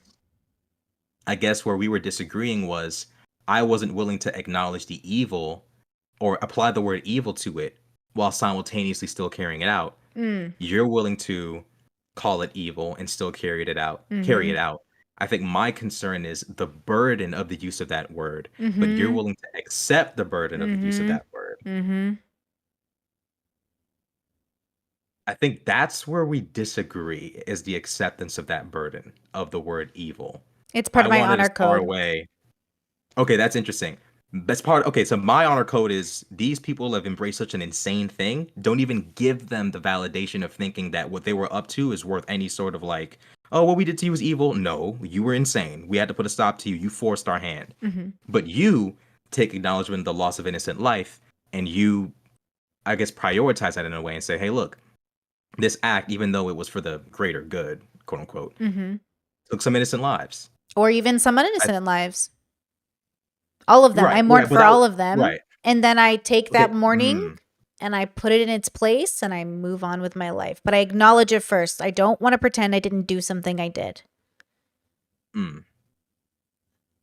I want to say that I did it and here's my justification and I acknowledge it's evil and I'm still going to bear the burden of the responsibility, and then as a responsible person, I'm going to put it where it belongs. I'm going to move on with my life. I'm not going to carry the weight of it with me forever, but to ignore it completely feels like I'm running away from my responsibility. That word responsibility, though, Mhm. it's a heavy word to use Yeah. in the event where someone takes it upon themselves to visit harm on you unjustifiably, and then you end them. And Yeah. that's kind of the word. That's kind of the thing that I'm kind of like Mm. shifting away from, is the feeling of responsibility Sure. for an end that someone brought upon themselves through an act that was unnecessary and malevolent. Sure. And I guess on some level, it could be considered running, but I feel like the act that this person committed is so dishonorable and wrong, it's not worth such a burden from the other person. I feel like we're both doing the same thing, but I'm kind of like rushing to the end of like letting go, whereas you're going through the process of, on some level, even honoring the life taken, whereas Yeah. I feel no need to honor that life. Right. I think if I did try that method before in my life and it left me Mhm. bitter and unwise, not that I'm wise now, but I used to You're want wise now. like I used to want like my stalker dead because I thought how could you be so cruel as to be this bad of a person? And then I realized, bro, I'm wishing death on a sick person. What the fuck is wrong with me? And I was in pain. I was in so much pain. And then when I got rid Mhm. of that pain and I recognized like she's a person on a journey and she, for whatever reason, is sick enough to do this to multiple people. It's not like I was her only victim. Then I have to Mhm. recognize like I'm mad at a sick person. That doesn't make any sense to me. I think about my assaulter and I Mhm. used to want like just evils upon evils. And now Mhm. I hope that that person is better and I hope that those people got help and I hope that they feel the burden of what they did so they could release it back and be better people. Like ultimately, I don't wish evil on people, and to the best of my ability I try to avoid it. But I think you said something so profound before and maybe I misunderstood you, but you said that like evil implodes on itself, right? Can you name Yeah. in a political sense, could you name any political system or people or anything that didn't eventually implode on itself? Mm, no. Usually everything comes to an end and starts anew in some form, in some different form of way. Mm, But one thing that there's a different type of implosion that occurs with objective evil. mm, Like Azula, for example. Like all that evil, and you're left with what? You're in chains. You have no friends. Because look at what you did. Look at how you tried to you decided to engage with people. Now, sure, your father manipulated you into being that way, but your actions left you with nothing. Same thing with Ozai. All that evil, and what are you left with? A world that despises you, a nation that's learning from the mistakes that you and your family committed. Like you're left with nothing. Whereas the other would be more so like a cycle of just life. Things begin, things end. But there's an ending with evil that's like a completely different, like it's worse. It's like you're left with nothing. There is no, well, that ended, but we're all together, right, guys? With evil, it's like you got to contend with the people that used to be by your side have now walked away from you because you've been sure. evil. You're left with nothing. You got to start from ground one if you even want to. But there's that ending that comes with the evil acts that's just so different from just the cycle of life that is part of the reason why it's so important to not engage in evil, because the longer you go, you burn so many bridges that where are you going to walk to? Who are you going to walk to? Who are you going to Sure. associate with? Once you build up that Mm. reputation, it's like like evil really does. I think Alex Jones, the wise philosopher, once said, um, he once said that good always defeats evil, and that's the one quote from him I'll never forget. And it's true. There's just something about evil that just implodes in such a nightmarish way. It's almost terrifying. Mm. It just never wins in the end. It's a weird. It's just one of those weird things where like it can have its little run, but it implodes, and it's the worst kind of implosion. Like I'm sure Yeah. America will end, Yeah. but the kind of end Nazi Germany met, God, like the Let's kind hope of end not. Japan met, Let's hope right? Like hope not. not, right?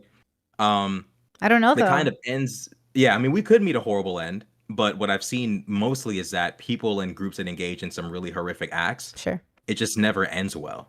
Um, you said something. Oh man. Oh yeah. So you were speaking about like your stalker and stuff like that. Not stuff like that. Your stalker and your Sure. assaulter, right? Mhm. I don't know. Me, I'm so far more gone. I'm so more far gone than you. Like I would. I don't think I could ever extend that level of sympathy to someone just because they're ill. Sure. Because it's like, it's one of those things where it's like if I don't make an example out of you, like 4 or 5 other people are gonna show up and do the same shit. So like, not Mm. only do I have to solve the you problem, I Mm-hmm. gotta make sure the 5 or 6 other lunatics behind you realize what time it is, because I'm not to be played with. So it's one of those Mm. things where it's like, it is fear, like you said, it's fear, it's paranoia. It's like, if I don't fucking get this person, and there might be no one else. That might be the first and last stalker. But it's one of those things where it's like, it's personal, but it's also just a sense of justice. It's like, sick or not, unless you're like in psychosis and you're Sure. like verifiably not even in your mind, like you're just like you're on a different planet mentally. Mm-hmm. If this is just your day to day, this is what you do, I have no sympathy for you. I wish the Sure. worst for you. And if it does happen, I'm gonna do a little praise dance in the crib. Like, that's just the kind of person I am. Like, I'm just not ashamed of that. Um, it would take a I don't think I could ever get to a point where I'm like they're on a journey or anything. That takes a different level of like acceptance and grace. I would be like, the best case scenario for this person is they get locked up. Sure. No, well, best case scenario is they're gone. They've left this world. Second best case scenario is they've been locked up. As long as they're just no longer a threat to me, God's work has been done. But if they're in any way, shape, or form, like, I don't know, it's just one of those. It could be, maybe it's vindictive. I don't know. I feel like that's kind of vindictive, right? No, Because there's no grace. okay, it's like you said something really interesting. You said Azula and Ozai, what were they left with? And then you mentioned a lot of like existence outside of themselves. And philosophy is concerned with the internal. So I would ask Azula, Mhm. like, what relationship are you having with yourself? Ozai, what relationship are you having with yourself? I would ask my stalker, is this the relationship you want to have with yourself? Because you are in torture, turmoil every day of your life. And for what Mhm. reason? What reason? And I don't care about how many friends you have or who accepts you. This is about you. Can you face yourself in the mirror? Can you justify what you've done without burying it, without ignoring it, without pretending it didn't happen, without logic Mhm. broing your way into the justification? Are you so prideful of it, so proud of it, so at peace with it, that you're willing to face yourself and others without it's like running away from it? And again, we use lots of good logic bro justification for evil. And so I'm sure Ozai could talk a really good game about his justifications. Right. But the idea is that without logic broing your way into it, are you truly at peace? Right? So when I think about these things, I am like, I understand from a pragmatic, a practical perspective, you're thinking about the world and how, look, I'm a queer person. I'm a Middle Eastern person during 9/11. I understand that, my mom told us when 9/11 happened, she goes, tell everybody we're from Michigan. And I was like, okay. And like, it was because Mm. that's where my parents ended up, Michigan and Virginia, after they immigrated. And during 9/11, before 9/11, we would brag. We are Assyrian, we're Chaldean, we'll make you food. We used to do potlucks and cooking parties and teach people to make Middle Eastern food. After 9/11, Mm. just in case people got suspicious. My Right. parents didn't teach me their languages because they didn't want us to have accents, but refused to acknowledge that America's racist. And that's why they didn't want us to have accents, because they said it was harder having an accent growing up. And I said, oh, why do you think that is? Right. Because people are going out of their way to make it harder for you. And treat you different because of it. But, I think what I learned growing up was like humans are all their perception, and your perception can give you the justification for horrible or really good acts. And so I'm trying as a consciousness to have an internal compass within myself towards my joy and furthest from my evil. Because I am not perfect and I am just as likely to do evil. This is the Jordan Peterson conundrum with being a Nazi. So Jordan Mhm. Peterson's journey was, I don't want to be a Nazi. And I know I could be one because he's saying I could be evil. And Brittany's version of Mhm. that is like, I don't want to kill everybody who hurts me because I would have to kill the world. Because that's the internal compass I had as an edgy teenager. The world hates me. The governments hate me. Muslims don't like me. I'm gay. Catholics don't like me. I'm gay. Christians don't like me. I'm gay. Jews barely accept the homosexuals. I don't even know to what extent they might. Like, everybody hates Mhm. me. Am I supposed to kill everybody who hates me? Mhm. That doesn't make no sense. So, okay. Then I realized, well, it's not even about Brittany. They don't even know me. It's about their God. Oh, fuck. This isn't even personal. I guarantee you, my assaulter, it wasn't personal. I don't think I know them. I didn't recognize anybody. I didn't understand what was happening. But I guarantee you that person probably didn't know who I was. I'm Mhm. not even sure it was personal.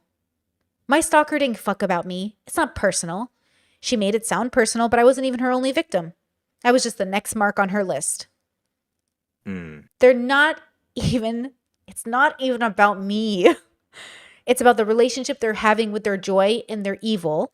And because they are moving closer to their evil, they're willing to cause that harm on other people. And as long as Brittany moves away from her evil, and evil isn't one, it's a spectrum, right? So you go closer and closer and closer and closer until you reach your end.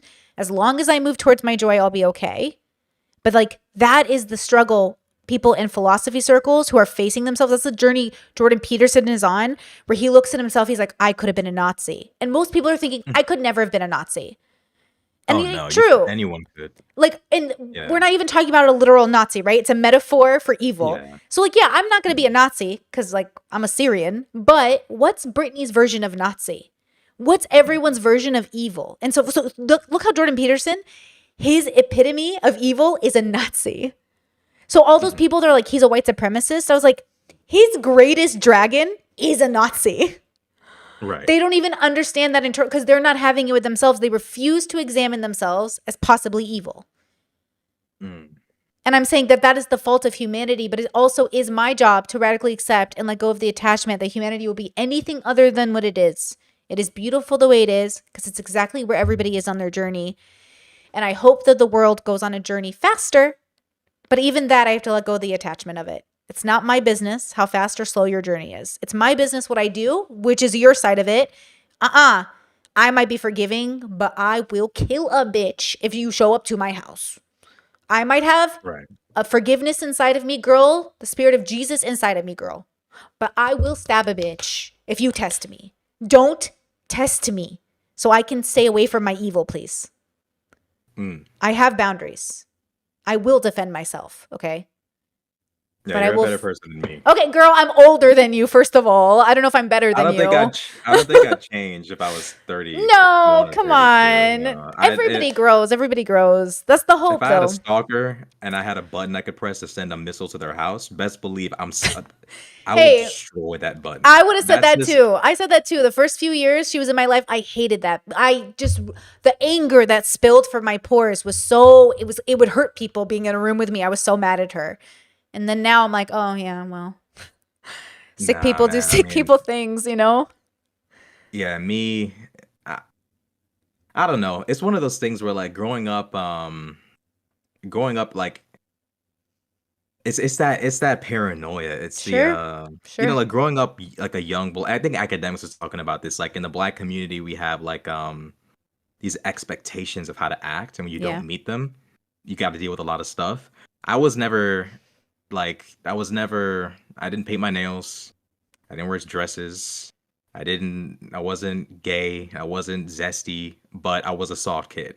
Yeah. And you get tried. God, do you get tried? People try you.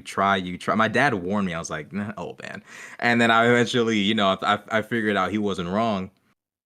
And ever since, I take it so personal when people try me. I take it so personal.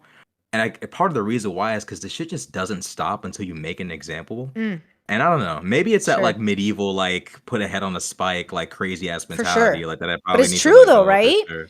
Like when you're fighting in survival mode, bitch, you better make it clear, like that blanket story. You better make it clear you're gonna fight, sprained ankle or not, broken ankle or not. You know, I agree with you. When you're in survival mode, I get it. Yeah, I mean, even if I wasn't in survival mode, even like it's one of those like Have you ever been non-survival mode? Without the burden of the world, without the burden of being black, without the burden of being a man, without the burden of any fear? Have I ever not been in survival mode, you said? I mean, yeah, but I've carried all of those like survival mode ideas with me into the rest of my life. To where it's like, I can't imagine not responding to certain people in a certain way. Like I just could never like I couldn't like imagine like when Aiden Ross and his fan base to go after Destiny's Family, I'm like, bro, if that was me and somebody sent their fan base after my family, you gonna see me till the day we die. Sure. I'll pull up on you when we're 80 and we'll see what's up. Like it will never end. This will never end. It will be to the end of time. Like it's one of those things I have to get rid of. But I just can't bring myself to divorce my philosophy from the survival mindset because I know these people, like, there's always people out there that'll fucking try you. For I sure. just can't. It's one of those things where, like, I have to get to a place where I don't feel less than because somebody tried me. Because it's one of those Mm-hmm. things where it's like, I feel like you're trying to belittle me, and I won't be belittled. And if we both have to crash out for you to understand, then so be it. Like, it's just because I just know, like, after you try me and nothing happens, it's six dudes lined up right after looking to prove themselves by trying me. So now I got. That's part of the reason why I fought with a broken ankle. It's like, well, I'm in here with all these savages, Sure. dudes that I had a guy tell me you shouldn't wipe your ass; it's unclean. I had a guy say you shouldn't wipe your ass; it's unclean. Same guy that told me I don't give an F, I'll murder my mom. Ooh, Like, this is what I'm that's surrounded by. evil, bruh. I'm surrounded by some characters, okay? So I Mm-hmm. was just like, man, like this can't. It's just, I don't know. Maybe I'm just bringing this shit into my life, but I don't know. It's just one of those things where, like, I think part of the reason why I won't get better when I'm older is because, like, this social media shit, it's so evil. Like, Mm. you just can't. It's almost like getting better makes you weaker in Mm. a way, Mm. where, like, it just makes you an easier target. I don't know. Yeah, I think that's why I love Iroh as an example because as he reaches like, his like wisdom and core and he goes further in, he Mhm, like he leaves the pettiness of the world behind. That's like the metaphor mhm, is like the pettiness of the world is what keeps us holding on to these burdens, but also to let them mhm. go, we have to let go of our connection to the world. But also, we have to do it in a way that's like not just like giving up and moving in the middle of the mountains and having like a bunker or something. That's not that. That's if Yeah, anything, that's giving right, into the world, right? Like, no, right. not that. That's not the Living answer. under the world. Yeah, yeah, yeah, exactly. And it's hard. It is hard. And look, like your journey is going to be your journey. So who knows who Rashad's going to be in 10 years, but I look forward to meeting him because it won't be this person. I mean, yeah, ideally not. Ideally, I'm richer. You know what I'm saying? Like, a little, yeah, ideally some things change around in terms of scenery, but I don't know. It's the philosophy aspect is like trying to, because I kind of know why I think the things I think. I don't just think Sure. them and just like kind of just let it be. Like, I do kind of like every now and again I'm like, eh, why am I like that? But then I'm Sure. like, but the alternative though, like, I'm not really feeling an alternative though. Sure. So Sure. I'm just Sure. like, I'll just put this newfound revelation right there and just leave it, and I'm just Good. not gonna return That's to a this. but that's a You know? that's a well, okay. Well, I think of it as a bookshelf and I put things on the bookshelf. I'm like, I might look at you later, bro. And maybe you don't, maybe Yeah. you do. Did you watch Hunter x Hunter? It No. looked too childlike for No, me. bro, it's It so looked good. too Fuck you. childlike. No, it's so good. Watch the good version though. Fuck, there's a really good example of Netero being like this. Okay. Imagine letting go of things is like what's Goku when Goku hits oh my god, Dragon Ball Z people help me. What's it called when he hits what's it called? When he's not thinking anymore in Super. Oh, I No. haven't watched that foolishness. I Okay, don't even okay, know. hold up. I'm trying to think of a good anime reference. The idea is when you let go of the burdens of the world, you're more powerful than anybody else. Oh, it's like Avatar when Aang lets go of everything at the final chakra Avatar, to reach the Avatar Avatar state, state. bro. Avatar state, bro. Yeah. Avatar state, bro. Mm. When you let go of all the Do you want yeah, to that's hit a Avatar good state? point. Yes or no? Okay, that's not fair. Like, now you're just like, man, I was not ready. Um, I'm like Aang right now. I want to reach it my way. I'm trying Yeah, to, Ultra Instinct. juggle. Sorry, thank you, Kay. Ultra Yeah. Instinct. Thank you, guys. Yes, Ultra Instinct. It's like, yeah. Do you want to reach like basically? You're telling me right now I'm good with firebending and I don't want to earthbend. And I'm like, okay, but I like want to earthbend and I want to waterbend and I want to airbend and I want all the bends. And you're like, yeah, but why would you want to? I'm like, bro, why would you not want to? And I'm saying, you do you. Mm. Sometimes you just got to stay an earthbender for sure. Just stay in firebender for sure. Like, why? Why not? Why not? Damn, I And got and by firebending. the I'm way, evil. just FYI, when we bombed Japan, it was like when Aang was at the Fire Nation school and realized the Fire Nation kids are good people and they were taught a different history and they're just as good as the Earthbenders and Airbenders and everybody else because we're all just Mhm. good as everybody else and we're just as evil as everybody else. We just think we're not. And that is the problem. I mean, yeah, that is a good point. I could have been born Japanese in Hell yeah, 1920 baby. something and been Mm-hmm. raised to think the emperor is God, and in the Mm-hmm. 40s I'm a lunatic. It could have very well happened to me. Um, yeah, I mean, that's a perspective. I'd say, That's why philosophers say you are me and I am you.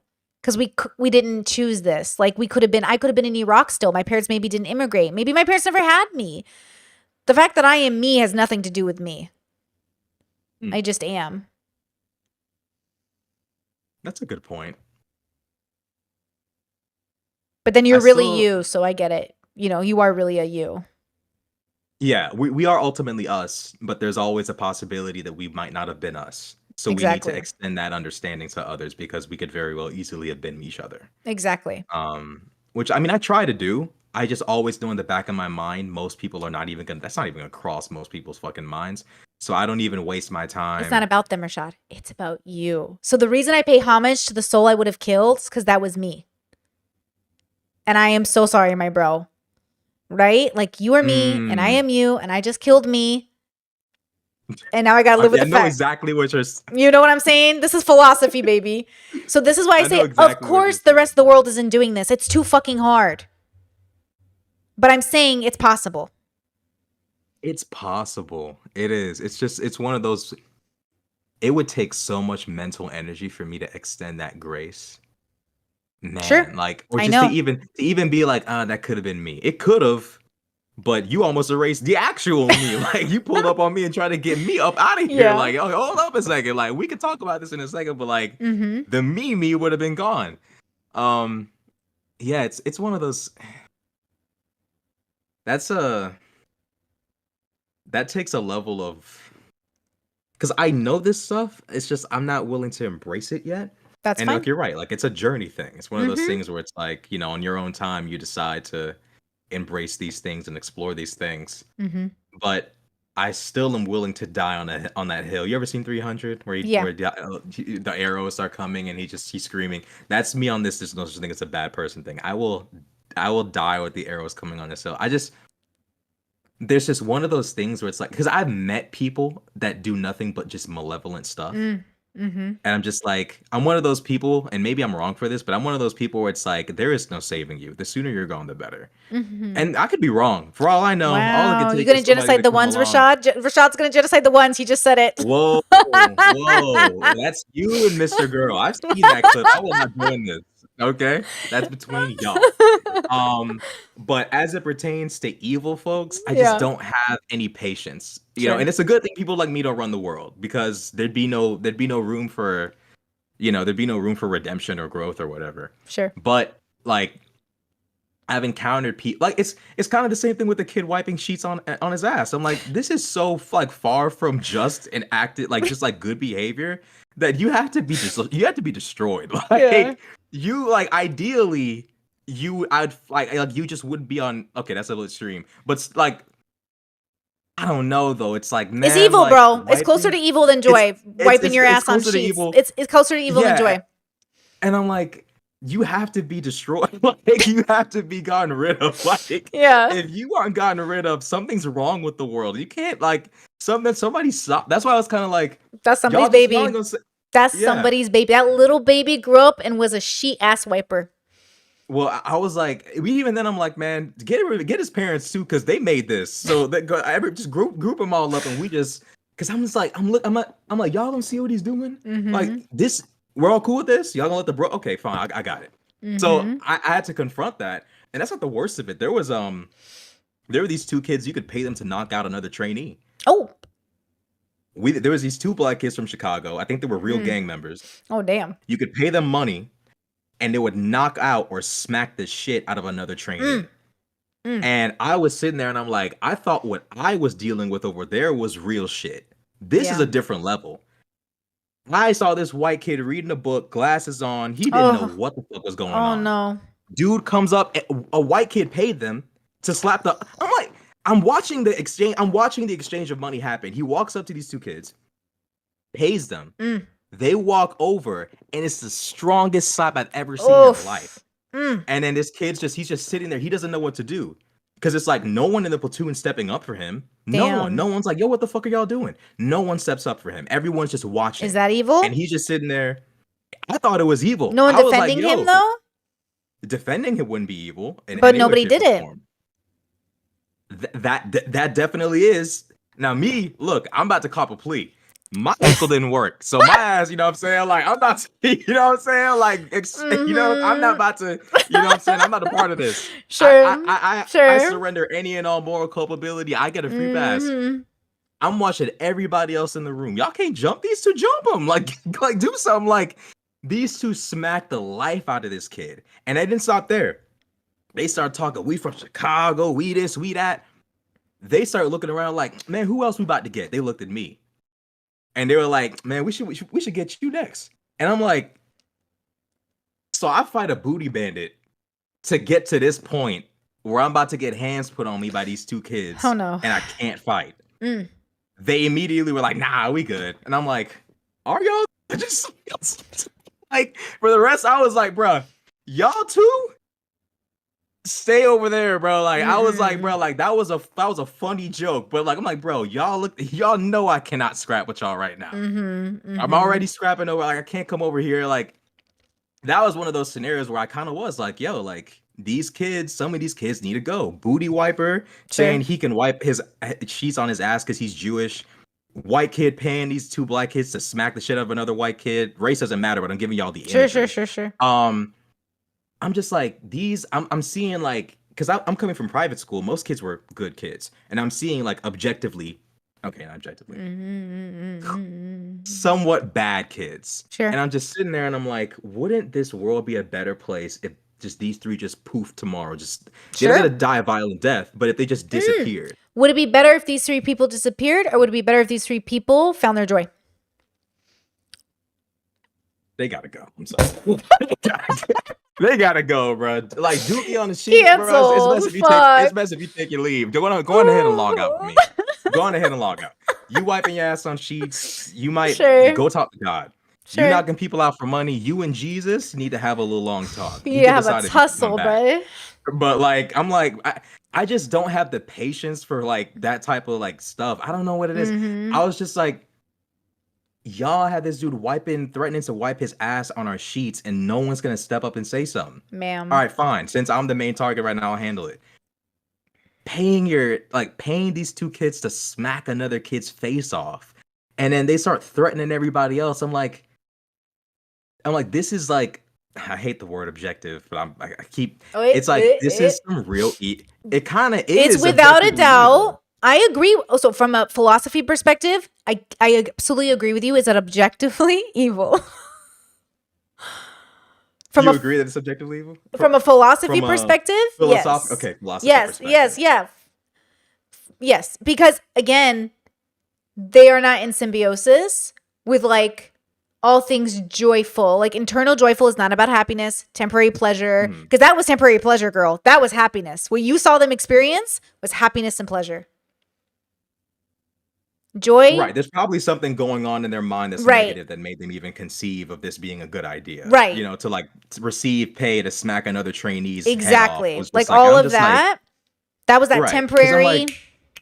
Right. It was a little temporary high because after they smacked the kid who didn't even fight back, they're bragging up and down the bay. I'm like, y'all didn't really body him. He's still there. I'm not saying to finish him off, but like, you know what I'm saying? He's still walking. I mean, I didn't really do too much, but at the same time, I was like, yo, shit, like shit is getting a little bit too real. Like I was talking to my friends at home. I was like, bruh, get me the fuck up out of here.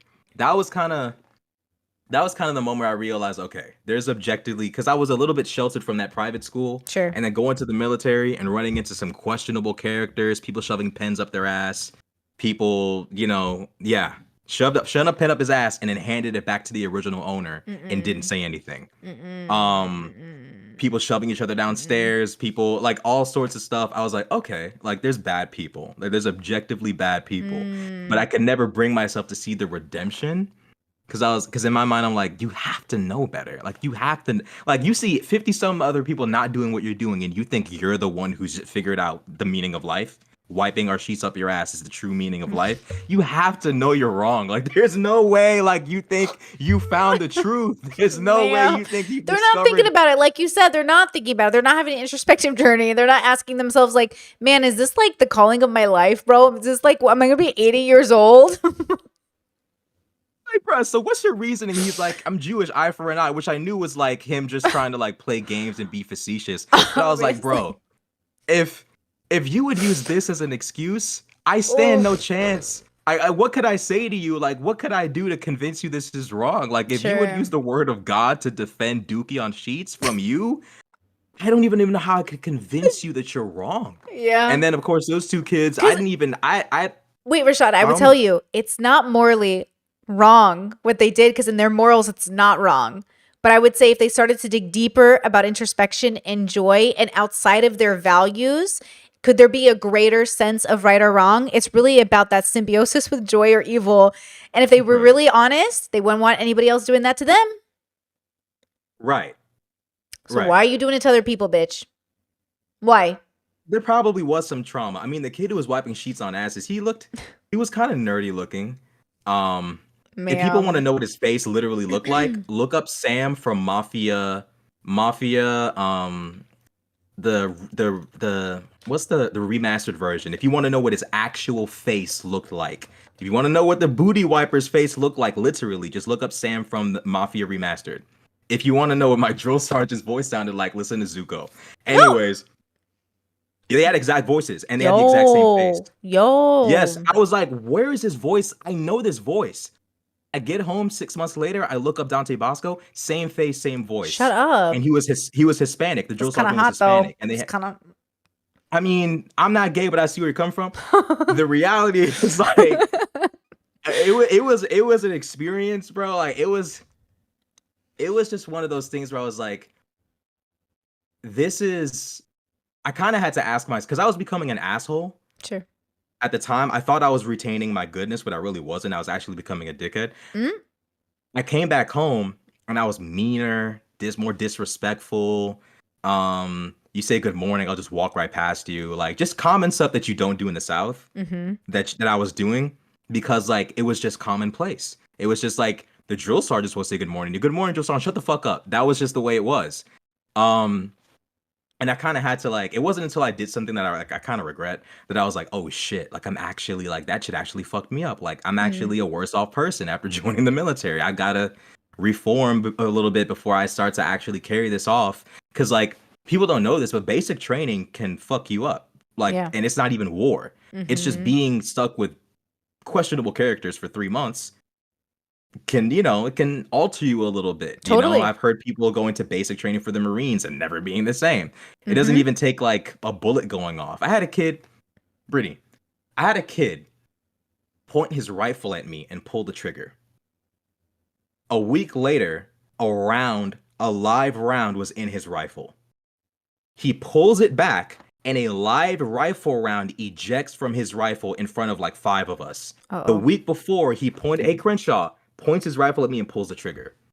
Now, if it had been a week later, I'd be dead. Yeah. Like Yeah.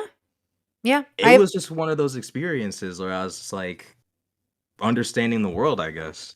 Yeah, I have 4 brothers who went to the military and all of them said like boot camp is like a shock to the system. Like it's not even the war part. It is a shock to the system. Yeah. None of them had good stories. Yeah, I can't recall. I was called Crutchshaw. Wow. It was called Crutchshaw. I mean, like it was a somewhat funny, somewhat chaotic experience, but I guess that's where my like introspection journey started. Was like, okay, like how do I know I'm not turning into the people I met at this particular place at this particular time? Sure. I know you said you were on a journey. You were driving around the country. Yeah, I was like in a lot of turmoil. Like I was in activist circles, but nothing felt good. I'd been one all my life, like no matter what side I was on, and something was wrong. Something was deeply wrong. And I had gone to therapy and I'd done all this stuff. And what was missing was like my why, my meaning, my joy. You said something really kind of profound. You said like after you got out, you were like mean to people and you realized like, what the fuck? And like you weren't responding to people. I would say like, Mhm. you're moving further from your joy, and like your joy makes you a better person because you're more at peace, and so you like exhibit that behavior and you become less violent and less like gossipy and less all these other things. Not to say you can't have opinions, not to say you can't stand your ground with your values, but see, when I'm interacting with the Mhm. world, like you see me on YouTube, I know I'm talking to people in bubbles. We're having experiences, and some of those people I'm like, hey, do you want to do something different? Because I can show you how to do that. But also, if you're not doing something different, what's your thing? Tell me. I'll tell you how to be happier in that bubble. What is it? Are you do vegan? I'll research veganism. Hold on. Okay, so in order to be a Mhm. good vegan, you got to do this. Like I have people all the time who reach out to me. They're like, okay, I'm like in this religion. What do I do? And I'm like, okay, so it looks like in this bubble you have to do this. The idea is like you're putting on, like you're making a decision to be in the bubble, the expectation, the culture. You made a decision from boot camp to have a bubble pop and be like, holy Mhm. fuck. And then you came out of and then had another bubble pop where you were like, oh, I'm being rude to people. And then you made a Mhm. decision not to be rude to people, but there was a why. And every time you form a why, there's a little whys and then there's the big why. And the big why is your joy. The little whys are the interactions we're having in the world, and the big why is that thing that's for you, your internal compass. If the whole world was destroyed, what would still be your why? Which you don't have to share with the internet, but that's what I would Oh say. yeah, the world was destroyed. There is no why. I'm a very external person, so like, Ah, externally yeah. motivated? So yeah. So if the world is destroyed, I'm Mm. assuming you mean the baddies are gone, the money's gone. I'm Yeah, assuming it's all gone. the cloud's gone. Yeah, just God, you can just go in and pick me up. I'm Yeah, good. yeah, for sure, for sure. Game over. I'll log I out. get There's nothing that. more to do here. Yeah, Yeah, but more I than will that, admit. more than in a literal way, Rashad, just like if the whole world was still here, but it was just you. What if the whole world was still the way it was, but then there was just you? I know, like the world is the same, but maybe like. Okay, I'll give you an example. If I shut off this computer right now and I disappear from the internet, Mhm. what will change?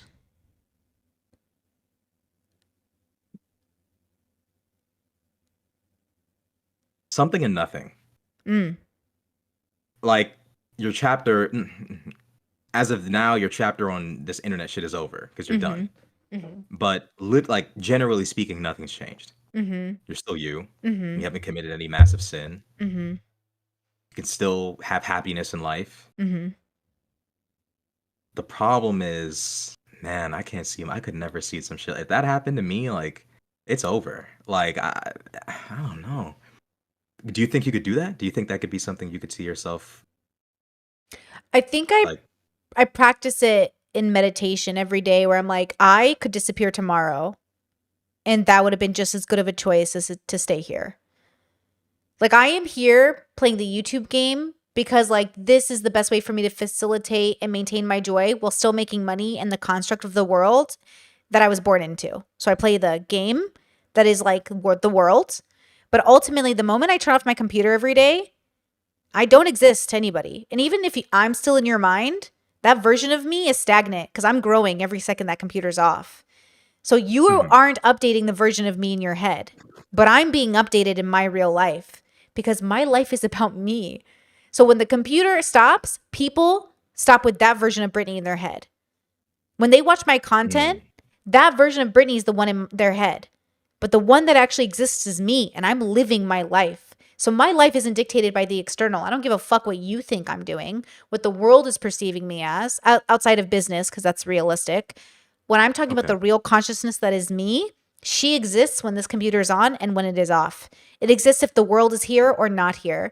It exists no matter what people think about me. I'm having a real journey and it's growing every second. And since people can't update the version of me in their head every second, that must mean to my brain that the journey I'm on is really about me and not about them. So I need to decide what I'm doing if I shut off the whole world. And when I decided what to do with my life after I shut off the whole world, I could come back into the world and have this relationship with it. That was my journey on the road trip. Right? That was my journey in the forest. Can I shut off the whole world and still be inside of it?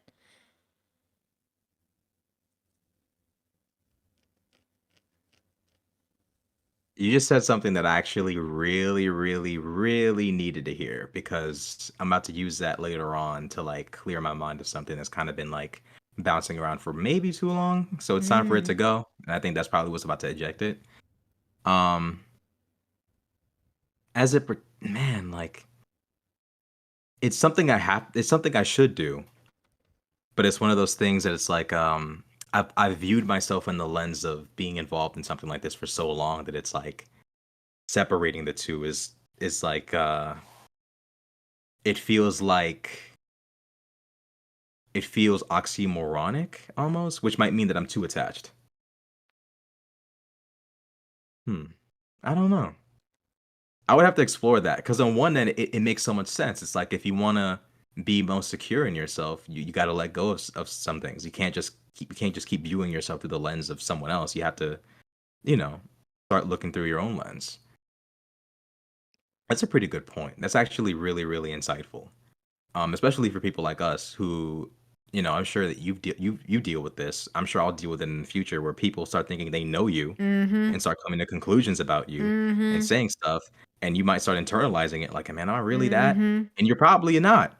But Mm-hmm. because someone's decided in their mind you are, those thoughts start creeping in, and before you know it, you're just viewing yourself through the lens of someone who literally does not know you besides maybe a 30-second part of the video they didn't like, Mm-hmm. and they come to this massive conclusion and then hit send because they think they've discovered the meaning of life by distracting you, Mm-hmm. and then you know I mean, so I'll that's actually really insightful. I'll take it a step further. My mom hits me up the other day. I love my mom. I would fight the whole world for my mom. Okay.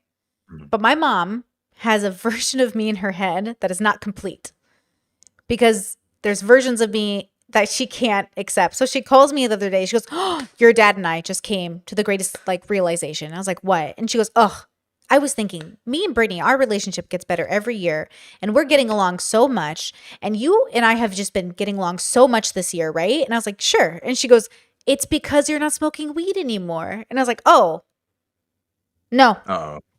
And in my head, and I didn't correct her. I just said, yeah, maybe. And I laughed, and she looked at me. She goes, "That's it, right?" And I was like, "Sure." She has no idea that it's not the weed, mom. It's the fact that I'm not around your politics. We don't have to debate every day. I'm not having to hear about how my marriage isn't a real marriage because it wasn't Catholic. I don't have to, like, we're not fighting over the details of our choices, you know? Like, my mom has Right. this perception that it's the weed. I was like, nope, it's distance because distance makes the heart grow fonder, girl. And I love talking to my mom. I talk to her like every day. I talked to her like 4 times today of calling her about food recipes and cooking. I love my mom. But the version of me in her head isn't a full accurate picture. And yet that's inner circle, baby. That's my mom. My dad, Mhm. he goes, "I knew you. I knew you when you were a teenager, Batsy. I knew everything about you. You would have told me if you liked girls." And I'm like, "Oh, I would have. Are you sure about that?" Because this is how people love us. They love us with what they can see about us. Even my best friends, even my sister sometimes will have conversations. She's like, "Girl, I cannot see you right now." And I was like, "Girl, that's okay." And then we'll argue about it. But like, we don't even see each other fully because I'm like, "I don't get what you're doing right now." And then we live and let Mhm. live. Not my business. I can't figure it out. I trust you to do your life, because, Mhm. and that's inner circle, girl. And then you expect the world to know you. You expect Yeah. strangers, girl. Now, don't get me wrong. Sometimes I feel like my viewers or my callers or friends I've made on the internet see parts of me better than my mom sees. That doesn't mean they know me better than my mom knows me. Just because you see one part of Mm. me to my mom's 5 parts, do you get what I'm saying? There are so many versions of us that exist. Like, I think about the Brittany that's completely offline, the Brittany who's the Brittany in front of herself when no one's in the apartment. Like, she's Mhm. obviously different than the girl on the internet, right? She's the same Right. person. Like, you're seeing an authentic side of me, but she's aware that people are watching, and she's aware this could be clips out of context, and she's aware of all this Yeah. anxiety. So I'm not dumb, but man, Mhm. when I get to be free on my own in my own little bubble, it's like, whoo. And then you realize, like, oh my God, girl, I could die right now, and the world will keep going, and the world could be great, and my life is like fabulous. Like, everything is about our joy. And as long as we're following our joy, as long as we have a code of honor or values to look at and say, "Okay, I'm following my code of honor and I'll update it as necessary, but like, I know I'm good." So if someone comes to me and Mhm. goes, "Brittany, you're a horrible person," I'm like, "Okay, like, what's your perspective?" If a Christian person was like, "I would hate for my kids to end up with like you," I'd be like, "Yeah, that makes sense, right? Because like I'm gay and like on OnlyFans." And they're like, "Exactly." I'm like, "Fair, based." I would tell your kids not to end up like me if they're Christian. But see how Mm. my past self would have internalized that and been like, why? I'm a good person. Why wouldn't you want your kids to be like me? Why would a Christian want their kids to be like me? Yeah, but it's also they're picking the parts because there's parts of you that you would want to see For in a sure. person. Oh, for sure. But you know people when they say like, "Oh, this is a like someone you should look up to," they want it to be a person who has Hmm. like a code of honor similar to theirs, right? Or like a moral similar to theirs. You know what I mean? So I get it. I get it. Yeah. I totally get Hmm. it. You know what I mean? The idea is like we are all on our solo journeys. All of us are on solo journeys and we're just interacting with one another. Like Iroh and Zuko had to go on their solo journeys. As much as Iroh kept trying to latch himself onto Zuko, he had to let go, which was his own introspective journey. And Iroh had to Hmm. say, "Okay, I something's wrong. My joy, I'm miserable with you. How do I find my joy without you?" And that's what he went and found out, right? Hmm. And who's Uncle Iroh, if you asked Azula? He's a pathetic loser who left the Right. military and abandoned his post for his dead kid. Hmm. Who's Zuko? Or who's Iroh if you ask Zuko? Who's Iroh if you ask Toph? Who's Iroh if you ask Korra? And then who's Iroh if you asked Iroh? Mm. That's a good point because I'm like listening to Azula give a definition of what someone's supposed to be like is crazy work. Yeah, Girl. Don't even it's get me started, it's one of those girl. things. Yeah, when you have to definitely look at the person in question and say, okay, like, yeah, like everyone's opinion should be listened to, but you, let's take a step back for a I second. mean, I'll consider it. I'll write it down and then I'm going to throw it away. But I'll write it down in case there's something Yeah, to I'll learn. wait and see. You know, I can learn from Yeah. everybody, but, you know, Hmm. Did we ever agree that there's such a thing as bad people or evil people, I or think we did agree. we Well, get I think into? we agree that there are bad people. I think through my moral lens, so specific to Brittany, I think you think more maybe objectively, maybe. And I think there are evil people, which is furthest from joy. And I think all people encompass evil and good, evil and joy. And we're all on a spectrum of going back and forth between the two, hopefully as furthest from evil as possible. Most, you know, Hmm. Okay. you know what? How about this? We exchanged a bunch of ideas today and we hopefully took some things away. I certainly did. And I hope you did too. And that is better than that's the goal, baby. Is for us to exchange ideas and to come away with better tools. I feel like I took away some stuff from I you. definitely took away some I stuff. mean, No doubt. No doubt. I can't wait to read chat after this because I love reading my chat because I don't get to see it when we're talking very much because it's hard to like see it and not get distracted. But I love mm, these kinds of conversations. And honestly, I'm going to be real with you. I think this has been my favorite one so far that I've had on the internet. Like this is definitely taken the new trophy. like in general. Yeah, like out of all the conversations I've had, I definitely would say this has been my favorite one so far. That man, Yeah. I'm bad at taking compliments, so just bear with me as I struggle to find like a really cool thing to say. It was great. It was so That great. means a lot. Yeah. That definitely means a lot. I mean, I'm glad I could bring that. I'm not the best with philosophy. I You try. did Like great. I'm You were so so. open. You did so good. First, like you honestly were so open. I didn't feel any defensiveness. I didn't feel any closed-mindedness. I just felt like we were exploring. So I appreciate that. Yeah, yeah. I mean, I try to. I definitely there's some stuff I definitely want to take away from it and try to apply myself and stuff like that. And yeah, I mean, this is a good discussion. Definitely a good one. Yeah, I'm gonna review my definition of evil Mm. and just go through it and just explore it. So, I love that. I love that. Um, I guess that's it. It's 2 a.m. here, so I'd like to go to bed. oh yeah, you're over there truthing. You're a Geo Yeah, for and I sure. got a family day tomorrow, so we're getting out of the house. We're gonna go socialize, go eat with family. It's gonna be good. So I want to, Mm. I want to get some sleep for that. Oh Thank you for yeah, talking to me. I appreciate it so much. And thank I'm you. gonna I'm the one who suggested it. Yeah. just a heads up. What I'm gonna do is I'm gonna chop this stream up and put it up in a couple days after my 2 clips with XQC and stuff, so people have more context, of Mhm. course. And I'll timestamp it. Yeah. But this will be available for members, the whole stream, unedited. And then if you need a recording of it, let me know and I can send it to you. I don't know how your Oh no, system. You got it? I got it this Dope, time. There, dope. not everything fails. Post whenever you want. I just want to let you know what I was going to do on my end. Okay. We'll do. We'll do. I don't want to hold you too long. So Okay. stay safe, Brittany. Yeah. Talk to you soon. Bye. Talk to you soon. Stuck in my head, in real life I'm in bed. My belly's being fed and I'm okay. I'm just fine, yet all I do is whine. Not the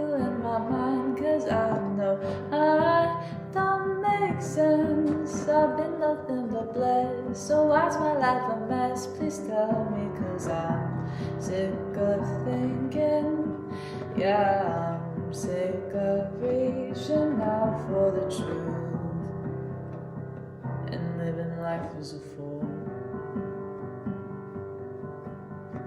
Dun, da, da, da, da, da, da, da.